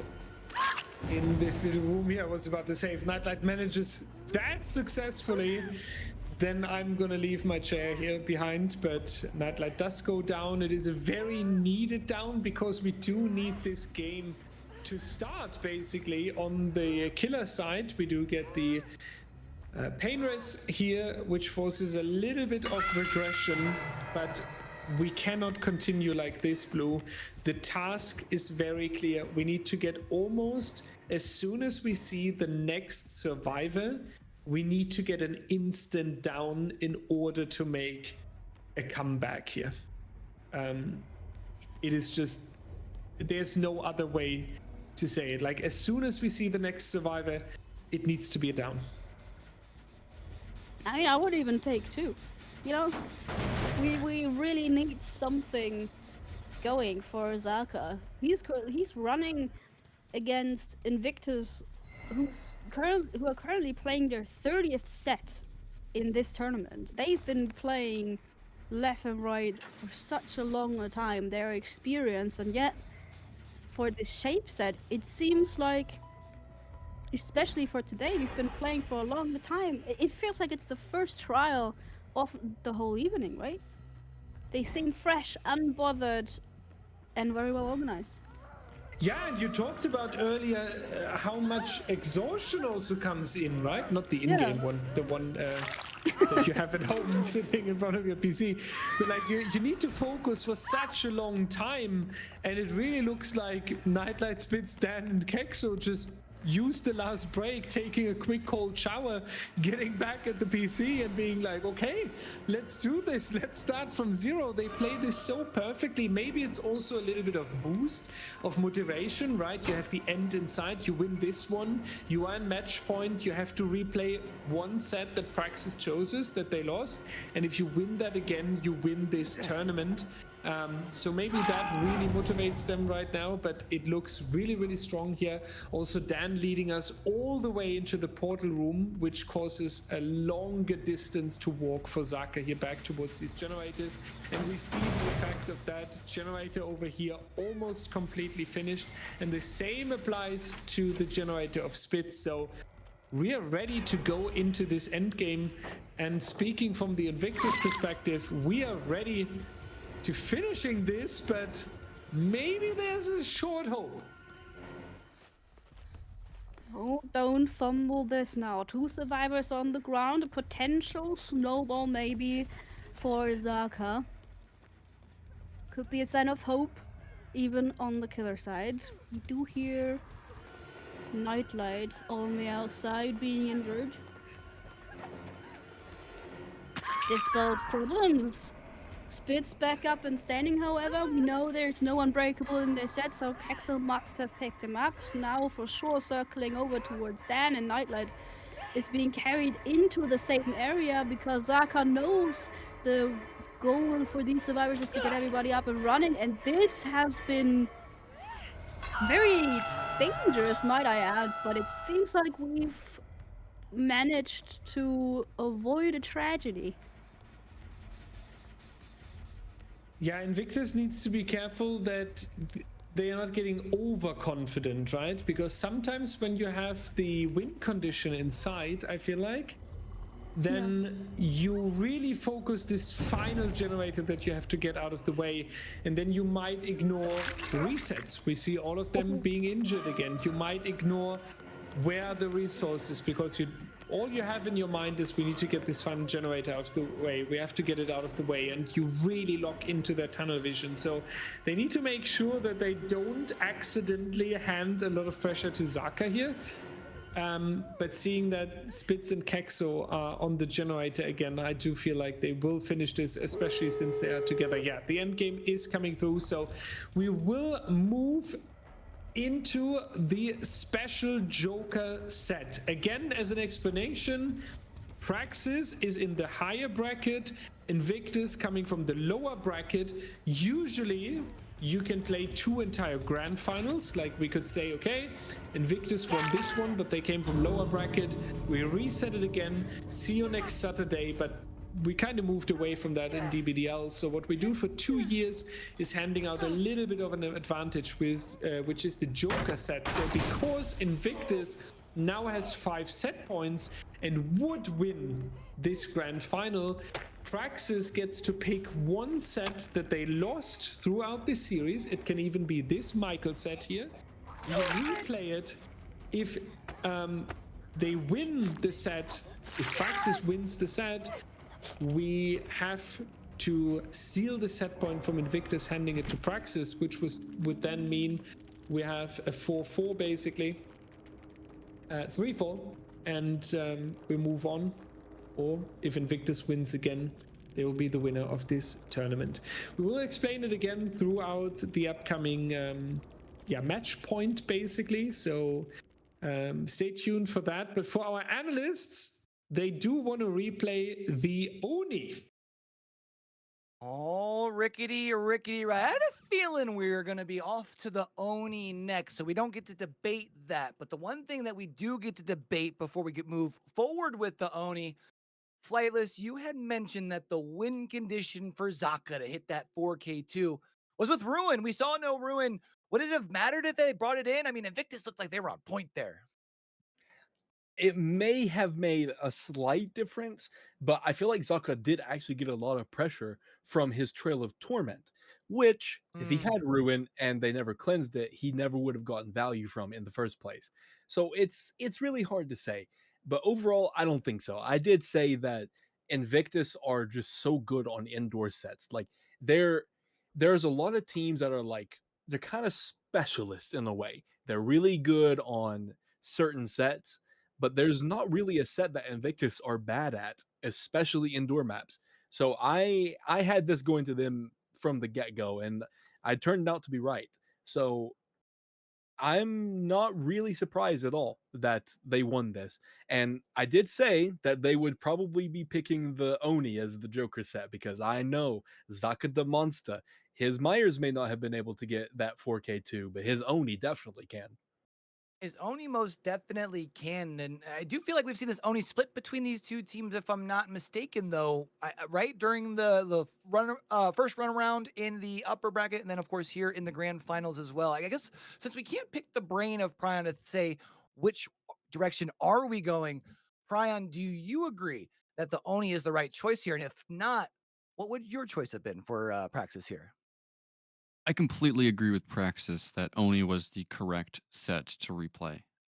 Just knowing how they are as a team and how Zaka is as a competitive killer player, Oni is one of his longest standing competitive killer mains. He's known for it throughout the world. He's probably one of, if not the best Oni players in the world. And it is very likely that Praxis feels like that Oni set was stolen from them. Out of all of the sets they've lost so far, I think that is the set that Praxis is the best on. Got to think back to how that even played out last time we were here, right? Because we had seen Zaka get a couple of slugs and went back towards the gate. Had they picked up Nightlight there in the gate, I think actually would have won that, if I'm not mistaken. Remind me, is that right, Flightless? They would have based on Pedro's result, but at the same time, it would have affected Pedro's play style because he would have had a different win condition to play for. So based on what they got as their scores, yeah, it would have won them the game had Zaka just picked up Nightlight. So I feel like Zaka may have been kicking himself down about that decision earlier before. So maybe he has a chance to redeem himself. So again, just a quick reminder as far as for the Joker set before we do get ready to head on in. If Zaka is able to bring this thing on back, essentially it makes it so that Oni set went in favor of Praxis, and that would bring the score back to a 4-4 tie, and we would be off to that 9th set. So there is still a chance that we could still see one more set, or it could very well end here. It really all comes down to this. So Prion, my question to you: is there a world where we still go off the suffocation pit for the ghoul, or is Midwich where it ends? This really is still like it's still up in the air, Q. I mean, Oni is such a good set for both of these teams. The plays that Invictus needed to make to steal away this Oni set earlier today are not always reproducible. Invictus has been 100% on their game for the Survivor side so far today. So if they continue that level of play, it could end here on Midwich. But Zaka on that Oni, he is just that strong of an Oni player. So it really could go either way, Q. It's hard to predict. All right, you're taking the easy route. Flightless, hit me with it. Is this where it ends, or are we off the suffocation pit? Honestly, I think we might be heading off to suffocation pit. Now, another little piece of info I did mention earlier that beforehand, before this whole match, before today, the teams were required to pick builds for each survivor and killer side for every single set, just in case they're all played out. So now that we're replaying this set, if they bring the same builds that they did last time, each side may have a little advantage. They could remember, oh, this survivor had this, the killer had this. So now they're able to re-choose their builds. And I feel like Zaka's going to be a little bit more tactical with his perk choices, and he may actually bring this to a 4K, which is going to be tough for even Pedro's Oni to beat.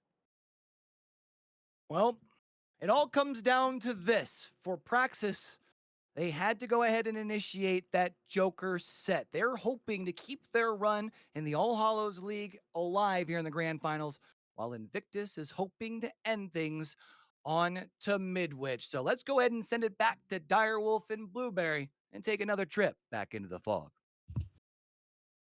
The Joker set, the one set that could already decide the fate of our two teams, and it couldn't be more intense than this.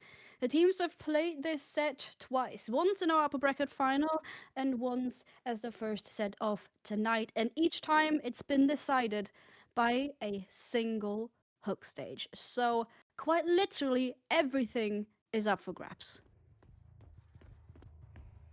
Everything indeed. The dreams on the one hand for Praxis to make the turn here. They would steal the set point, so it would look really, really strong to them, turning this into a 4-3 basically if they take this away from Invictus. This is the advantage that you receive when you come from the higher bracket here, because usually it requires an entire new grand final. On the other hand though, Invictus looking so strong, so confident, and they also realize they're very, very close to the next tournament win here. Only one more set, only this Oni. And Pedro will try to get the first injury here as quick as possible. Laser locked in though. Great mind games, but then Pedro with a confident lunge over this little hole here. Very nice injury at the beginning. Ward and Zaka doubling up on a generator, but yeah, Pedro once more. Laser trying to avoid being down just by a couple more seconds. Playing the patient game, being able to make his way over towards the longer side of the pallet once again. Pallet drop, reading this another time is crazy. Getting another wall, but the down is inevitable. First generator coming out in turn of the first down of the trial. However, WeOne's generator also already has quite a lot of progress. So this might actually be a 2-for-1. WeOne waiting for the potential regression there that doesn't come through, so we do get the second generator out of the way, and Zaka moving towards the tower here, building himself a house. I personally always call that the IKEA loop, but it can offer a lot of safety. Zaka trying something sneaky here, and that didn't really work out. Blue, I feel like running away from the tower straight away would have been the better choice. And now we have a big problem because Laser was on the hook, Zaka slugged right next to it, so it's really important that Praxis finds the unhook in the perfect moment. WeOne somehow surviving that.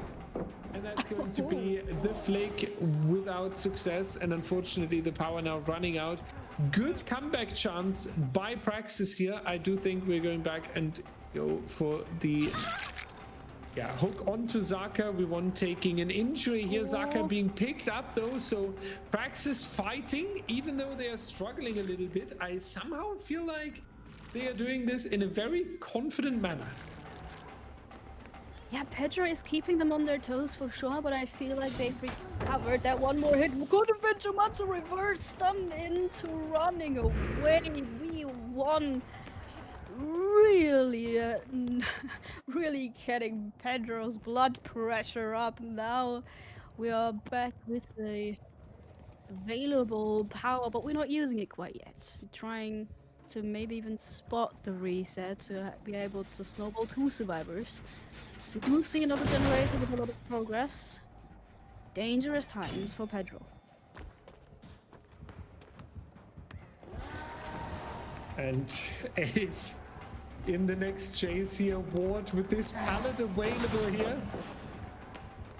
Dropping that from the good side, was basically allowed to get back into the midsection of Midwich, but it is going to be a down relatively quickly after that. 2 generators have been completed. Zaka healing together with WeOne. Laser getting on a new generator here. So we do see a little bit of progress coming in, but Pedro able to slow down the survivor team a little bit due to all of these injuries, to the pickup being needed.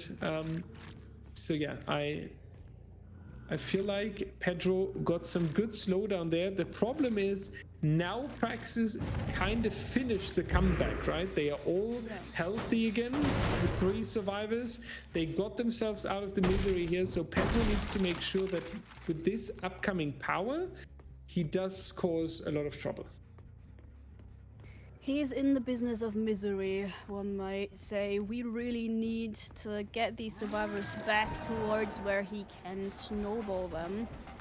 Or back towards IKEA, if you will. And Laser is the first one that gets to choose I don't know, a new couch maybe. Or some cushions for the hook, preferably, because that might hurt. Second hook stage for him. And that also means that Laser once again will be our tunnel target, right? You want to get him out of the match. You want to move into the 3v1 scenario. So Laser will definitely find himself in a difficult spot very soon, where Pedro will try to force the elimination. Information reveals that we have survivors above us working on the generator. It does take a little bit of travel distance to get up there, but now with the power we also gain the mobility again. Praxis found the perfect timing to unhook this survivor, and now Laser on the run for his life. Oh! He might have made that, Blue. Also breaking the pallet. Even more distance, and he's half-life, so the one survivor you can keep in chase during the demon dash. Heller's gone, trying to zone him away from the window, but the smash doesn't hit. Laser able to vault it and makes his way over towards another pallet. A very small one, not the safest, but it does spill some more time. Two further generators completed towards, it's a 50-50, but the power has run out. What a run. Yeah, Laser with some good mind games here, with so much patience. Wasted roughly 20 seconds again on this very weak pallet, so survivors can use that for the generators here. Ward got it towards the 40% mark, Zaka to 25%, so we have some good split pressure on the side of Praxis here. The only difficulty is the question, will you be able to stay safe? Will you be able to push it into the end game? The chances are high. We do not have the power yet. We do have 3 healthy survivors as well. Basically making sure that we do not turn this into a blood bank where the killer can take blood and power after power. I have faith, Blue. I think if they communicate well, if they do leave the generators early, if they do not hand out free tags for Pedro here, they do have a very realistic chance of going into endgame soon. I'm confident that these survivors are more than capable of playing this to safety. You're right, this could very well go into endgame. I am confident in Pedro as well, however. Especially with some sort of blood bank being available to him. This could be very interesting. So far we've never truly tried to hide out the Fury. Ward and Zaka now leaving their generators rather quickly, expecting Pedro to turn back. He's undetectable, so they can't know exactly where he's going. There's a bit of communication. Enough for Zaka to leave the generator early, but not far enough to not get spotted by Pedro. Pickup taken immediately to get another first hook stage out of the way. Zaka with his first stage though, that is roughly 2 minutes of hang time, so the survivors do not need to hurry up getting Zaka off the hook before the elimination would be threatened. You could even leave Zaka until the second stage here and prioritize the generators depending on what decision the killer takes and how far he's moving away from the hook. But the answer is Pedro wants to take care of the generators up here, so Praxis again with a good timing on getting the unhook out of the way, getting all 3 survivors back on their feet, spreading the pressure here. And Pedro still in a difficult position. You need some more blood to get the power. Should be enough with what we have in the hallway here, yeah. And now with the mobility and the one-shot potential again, we are moving off to the next survivors. Ward and we won would be perfect targets here. To put it into perspective, however, we are only 1 hook stage away from the result he got last time. It was an additional fresh to what we have right now, and that time they won the set. So possibly still already a pretty place to be in, especially if you can get another survivor out of the trials. You already exceed what you achieved the last time we've played this set. So surely you want to take that into consideration, especially now finding the last Freshwork survivor. And that's pretty good, right? Because in case they pop the last generator, we would be on this emergency situation again, where we say, oh my god, where's we won? We still need this survivor. He would offer 3 stages and so on.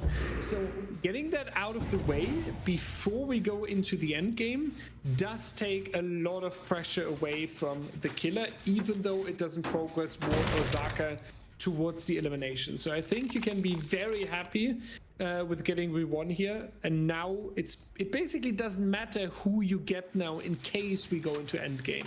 Ward, Zaka, and re-won all offer 2 additional stages, but we're not beyond the 50% yet on any of these generators. We do have the power available, so there's a high potential that we do get a lot more stages out of the way here. And Pedro popping the power immediately after dropping to the basic floor shows us exactly that. He also realizes he needs to use this power in a good and confident way to get an elimination, and in best case onto V1 as our next down. Experience showing. Nice data, but it's been waited out. And so V1 finds himself back on the ground, and the coordination from the survivors is showing once again, because immediately after seeing V1 being down, we have Zaka and Ward going back onto the generator. Zaka, however, really close to V1 and immediately spotted. This could spell problems. Now Ward has to make a choice, commit this or try to go for the rescue, and he's so close, you need to commit this generator because it will be the 5th. And as we've mentioned once or twice today, generators are your first win condition. The 5th one just has been completed. Now it's about hook stages. Yeah, and you really want more than just V1 here on the hook, right? Ward and Zaka are not supposed to escape together, so you need to get one of these survivors. V1 can even get unhooked, I feel like, and leave the trial, but Zaka and Ward are worth 2 stages each. Very nice body block here by V1, still has the endurance available as well, so we do go into the deep wound. Where is Ward? Can we find him? We overshot the target. Okay, he did find him. So 2 more stages potentially here for Invictus. A little bit of mind gaming, but that's not enough to bamboozle Pedro here. So 2 stages potentially getting added. We won on the other door. I doubt they will take all of that risk for just 1 stage. Yeah, Zaka leaving the trial. So does we won now. So we are looking at 9 stages on 4 survivors blue. Strong result. Could be better in terms of let's finish this off once and for all wise. I feel like 9 stages still offers a little bit of potential for a comeback. Analysts, what do you think about this? Well, I definitely think there's a lot to discuss here, the way things have broken down, because I do definitely think 9 stages is one of those sort of markers with as good as players that we have on both sides of the servers. Either team can really turn things around and walk away with it in the back half of this. But of course, every trial of Dead by Daylight is kind of like a sense of tug of war, right? Each side has to be able to make their adjustments to try and see what they can do to kind of pull in the reins of the sort of pace of the match, right? And one thing I really want to talk about is we saw Pedro very early on build up a bunch of pressure inside of the courtyard, but then after that, never really extended for the slugs in the same way. So, Prion, I was curious, what did you take away from that? It seemed to me, Q, like Pedro was playing in a very measured and safe way on the Oni there. He wasn't really going for any sort of crazy snowball plays. He wasn't leaving survivors on the ground for a ridiculous amount of time. He was keeping those gens with the eruption applied to them, using that ultimate weapon to find whoever he could, and just generally playing his chases in a slow and calculated way. Ended up working out for him here, and what that tells me, Q, is that Pedro trusts his survivor team a lot, that they're not all going to get slugged on the ground by the Blood Fury, that Invictus is going to keep up the way that they've been playing Survivor so far today. And if that is what comes to pass, I mean, this grand finals will be over. I think Invictus survivors definitely have the ability to control the pace of things here. So, Flightless, my question to you is, what is it that the monster, Zaka, is going to have to do when we head out to Midwich? What kind of perk build do you expect us to see here? And then also, what kind of playstyle are you expecting? I'm going to be expecting either a complete copy paste or at least something very similar to the build that Pedro brought, because that is probably the best build, because you do require an undetectable perk, which usually you're bringing unforeseen. Ultimate weapon is excellent for finding survivors, and eruption works well with a gen kick perk like unforeseen, and is also good regression. Also the corrupt for the early games, so that you can try to get your power without losing too many generators. Now Zaka, he's going to have to go for that snowball. Unlike Pedro didn't really have to go for it because he was getting his power quite often. The Praxis serves were not too efficient at keeping Pedro an M1 killer. He was an M2 killer for a lot of that game, but they were doing pretty good at running his power, so he didn't get a whole lot of snowball potential in the first place. Now Zaka, he's going to have to get some snowball if he wants to 4K this, or at least beat by 1 or 2 stages.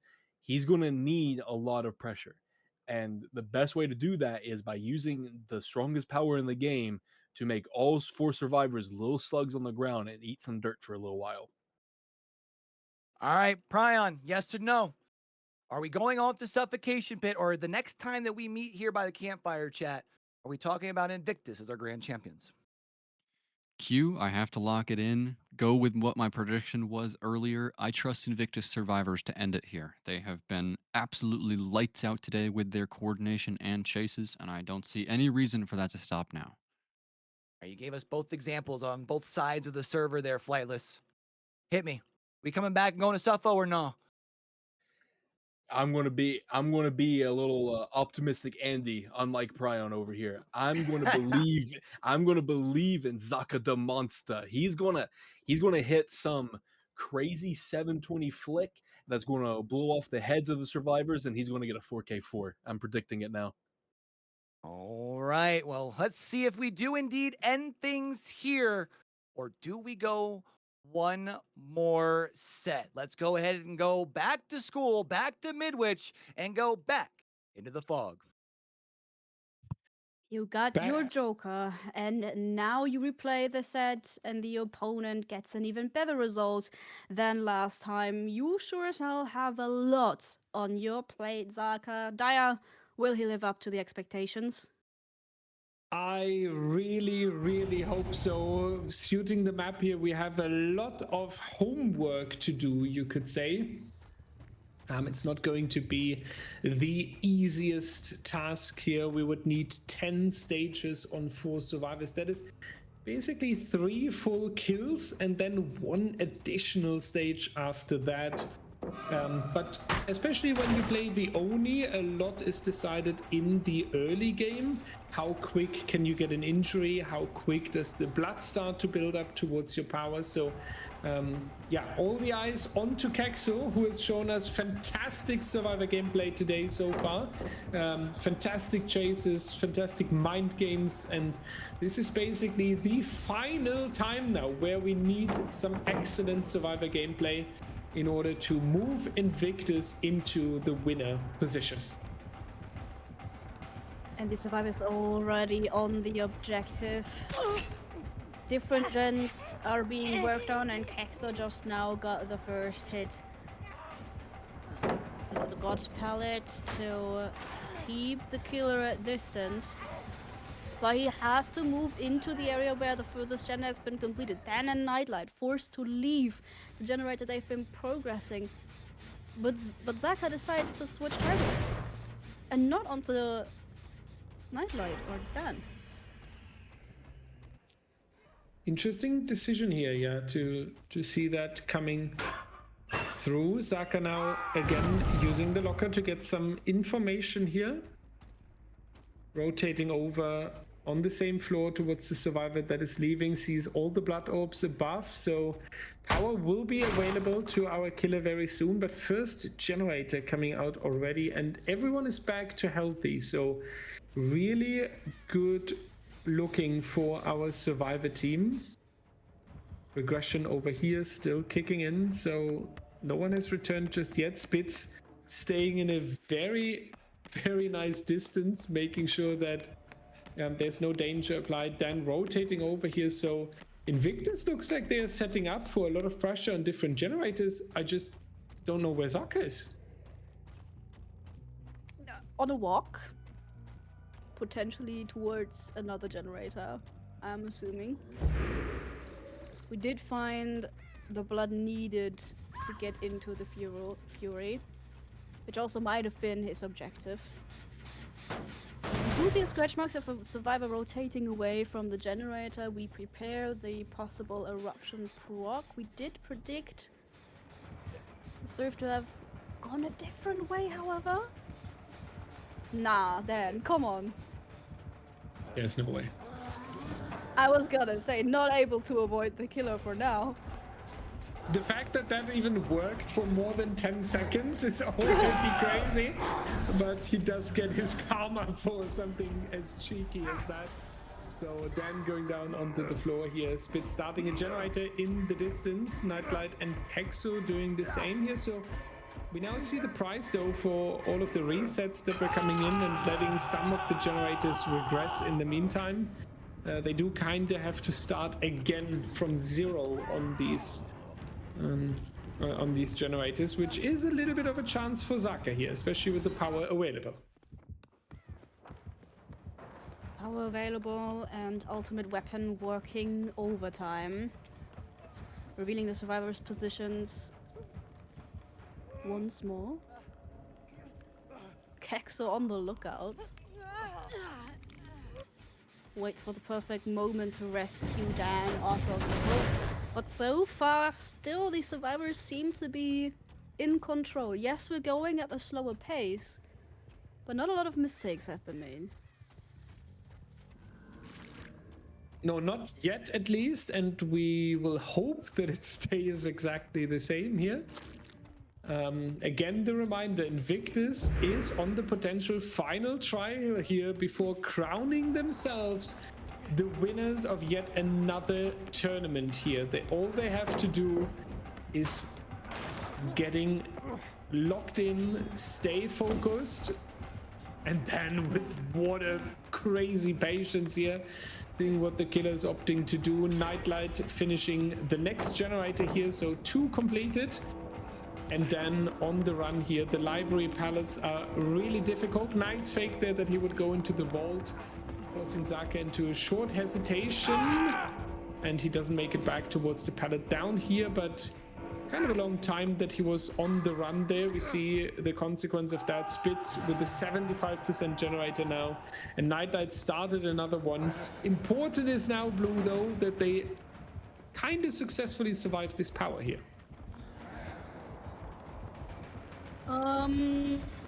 Might not want to speak on that too soon. Kexo still in the danger zone, has 1 pallet, but it won't be enough, forcing him out of the Fury for now, forcing the grab. This is the moment where Dan needs to get rescued, which was what Kexo has tried to set himself up to do.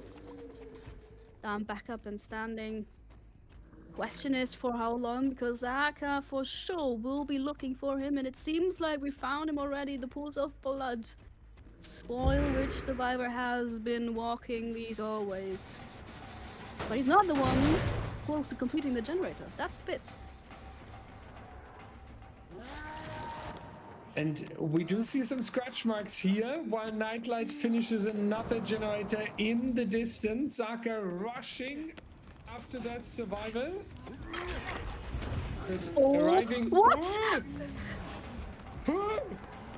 Okay, that is not supposed to happen when you have 2 survivors in front of you. Not entirely sure if these are now the nerves that are kicking in, knowing that it's the final chance to make a turn here. Kexo getting down, taking the heroic sacrifice so Dan can survive a little bit longer. You really don't want to lose a survivor just yet.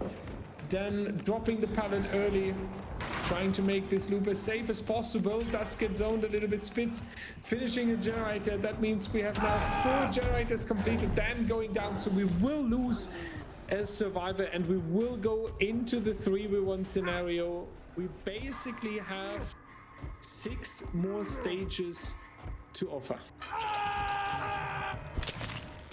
Did Zaka get robbed, or was it a fumble?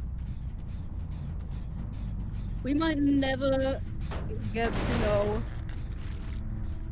But one thing's for sure, it complicated things for him.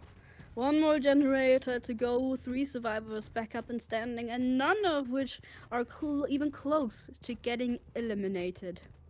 You need to pick up the pace to even possibly meet a tie condition at this point, because I fear that it's important to open yourself up to the possibility of this trial having to be a tie at most. Potentially. Yeah, potentially, but anything really, right? Zaka, I think as Zaka you would take ties, wins. You hopefully you get any grasp back on the game here, because even though we have just eliminated this survivor, Spitz, Nightlight and Kexo are healthy.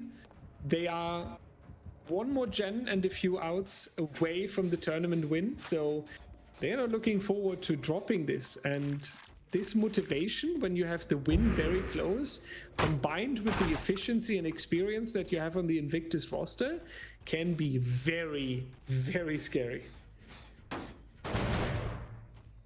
Scary times.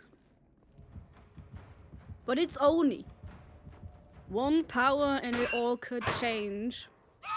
1 mistake on the survivor side, and it all could fall to pieces, and it could send us into an additional set. There won't be many more chances for Zaka, though, to kind of turn this in his favor. The generator spent not 100% being on his side. Now we found Nightlight, a fresh hook survivor. Is this going to be a fast down? It would be needed. Yeah, Nightlight has to cook here for Invictus. Zaka needs this down as quick as possible. Look at the HUD there, ladies and gentlemen. 50% already on Spitz gen, so Zaka doesn't have time to chase down Nightlight, has to rotate away again. Spitz left early though, hiding behind the next corner. And Nightlight just waiting there if the killer appears. Now with the balanced landing, some very important distance. Zaka doesn't even drop after them. You can feel the pressure on the shoulders of the killer here. Any overcommitment would potentially decide the trial, and you actually lose your power without meaningful impact here. Very strong play now by Invictus that they survived that. And that's kind of what I've been missing in the past trial, right? They haven't been waiting out the power at all, and now we see how punishing it is to not be able to find a survivor during this. And now you find yourself in a situation, no power, close to none, if any blood left on the map to regain said power. You are reset. The survivors have managed to not only survive your power, but to push the killer back in his position to try and turn this around in his sake. Spitz now dropping the pallet here. You just want to waste time now. Get as many seconds for Nightlight's generator in the distance as possible. 80% in the distance. We do not have the power, therefore we lack mobility that we would so desperately need in order to get towards the generators. Next kick coming in, but there's Kexo on another gen. Invictus wasn't just pressuring 1 of them, instead they were setting up for multiple generators across the map here. Zaka trying to go for it. Spitz now coming in as assistance as well, and we do go into endgame in blue. We would need some endgame slug, some crazy turn of events, otherwise Invictus will crown themselves the winner of All Hallows League 2025. They're one of the Fresh Hook survivors out of the gate, and this spells curtains. 1 hit onto Nightlight, the Fury available, but we've been on the gates, I'm sure. Pressuring the other gate, no survivor has been down so far, but we don't see it. We waited it out, we knew there was going to be another rush, maybe even resetting. The only person pressuring the gate is Nightlight right now. Once again, playing it safe, trying to punish Zaka.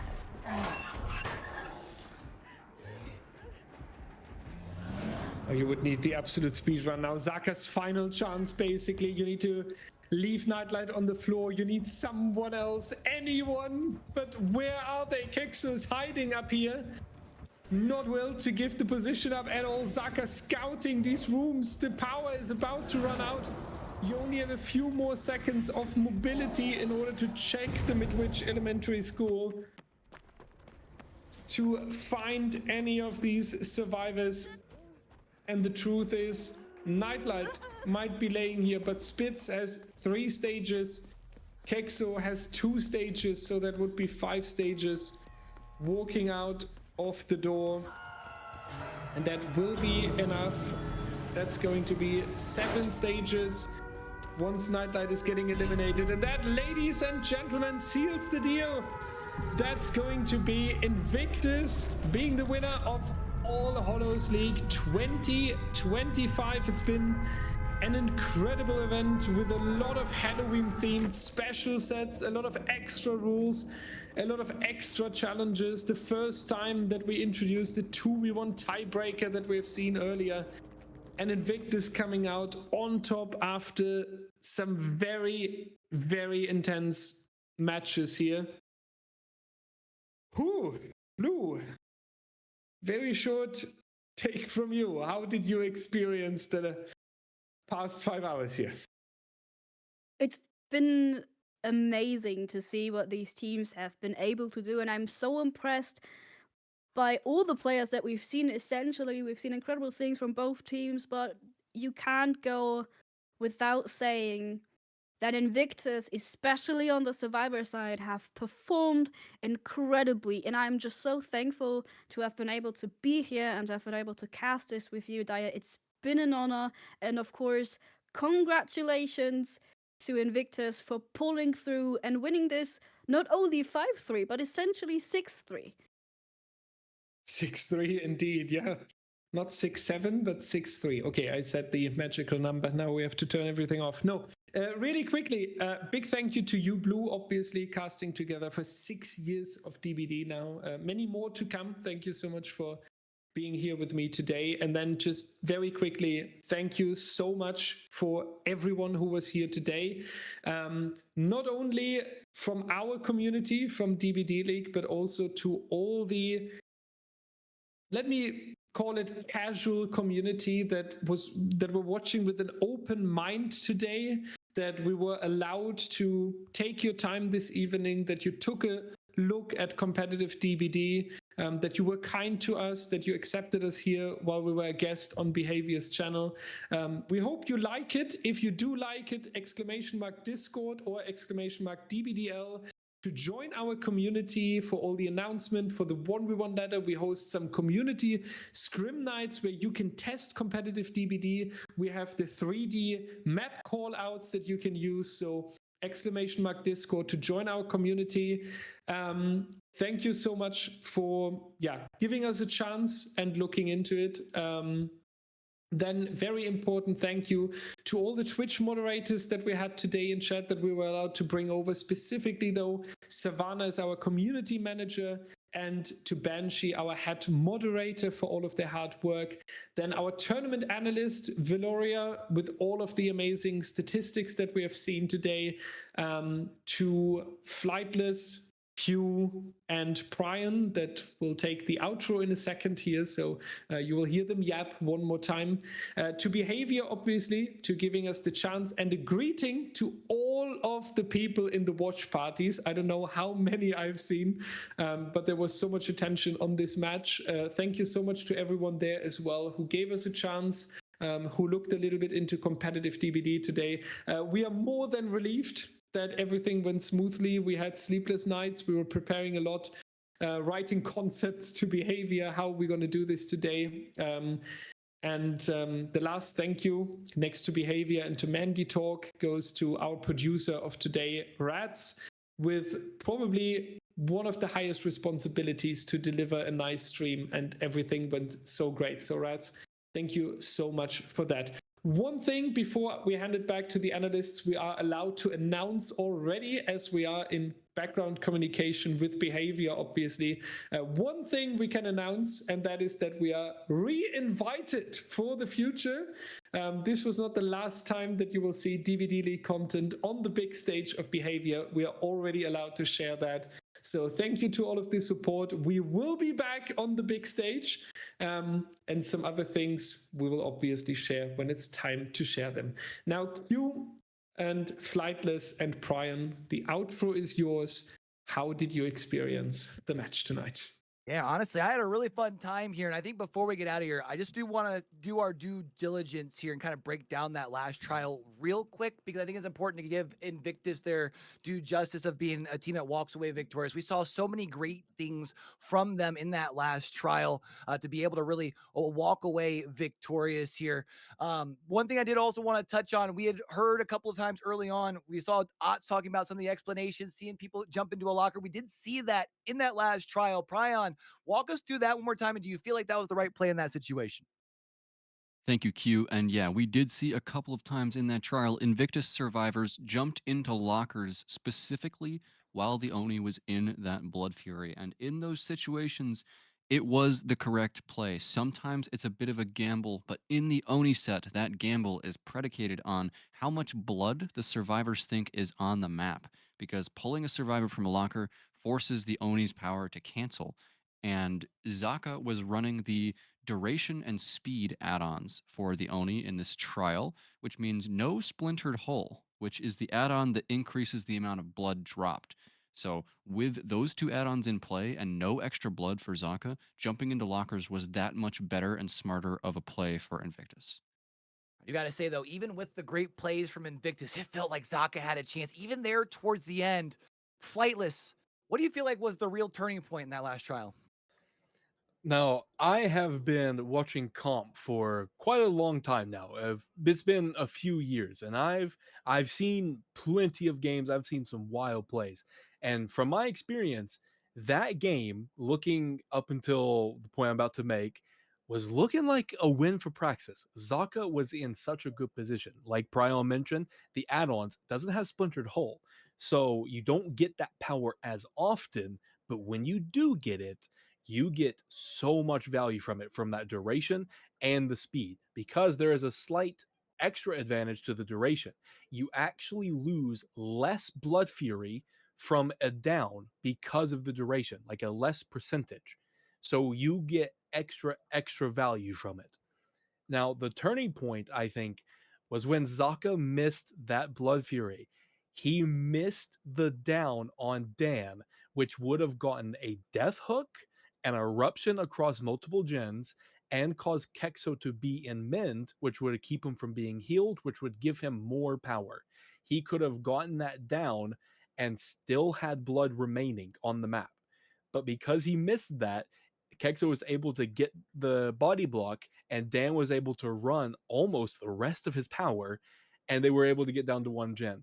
Then from there was at one point where they also were able to stealth Zaka's full power. Like he started his power, was in chase, had to leave, and then stealth the rest of it, even with duration. INVICTUS played extremely well, but it was right there. Had Zaka not missed that down, it could have gone to the suffocation pit with the ghoul. Oh, my heart just hurts for that. I was wanting to see that. I was wanting to see some Nightlight Ghoul. I was wanting to see him pop off. But unfortunately, I don't get to see it today. Would have been nice to see for sure. So big congratulations to Invictus being crowned champions here. Final thoughts before we head on out of here, Prion. It's just been such an honor to be here on the analyst desk for the Dead by Daylight Twitch takeover with DBDLeague. I mean, I've always enjoyed casting, doing analysis here for you guys. I love competitive Dead by Daylight. I love breaking it down, making it understandable for you guys. So thank you so much for having me. Flightless, it's been a blast with you, boss. Anything before we get you out of here? I'm the same as Prawn. It's very honored. I'm very honored to be here, and I love being as educational as I can for the things that I do know, and I also love learning for the things that I don't, which Comp DBD allows me to do both. So I'm very honored to be here, very honored to be a part of it, and if anyone here is interested in Comp DBD, I suggest joining the DBDLeague Discord. And if you want to really improve as a player, 100% get into 1v1 ladder. That is one of, if not the best way to improve as a player. And and not only that, it's a lot of fun. So I hope to see more people there.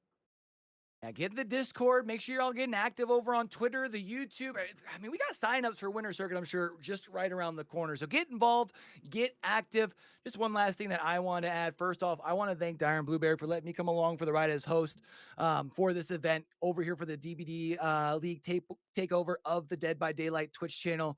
I know a lot of y'all probably, this might be one of the first times y'all have seen me. I do quite a bit of casting across a lot of different titles. I have always thought that Dead by Daylight has a chance to be able to be a good spot for competitive. It feels so amazing to see so much hard work that's been put in by so many people in the background really coming to fruition and seeing it all come together here on the stream. We've had some great help from some great content creators as well, putting together some stuff throughout the course of the day. It's really just a blessing to be here. Thank you, everyone in chat, for hanging out with us. If it's your first time through and you haven't already done so, make sure you hit that follow button down below and turn those notifications on. And until we do get to catch y'all back for the next one, man, don't forget, with everything crazy going on in the world today, be true, be you, be sincere, game hard and love hard. All right, y'all? It's your boy Q for the rest of the crew here from DBD League, from the front to the back. Y'all have a great rest of your week. Peace.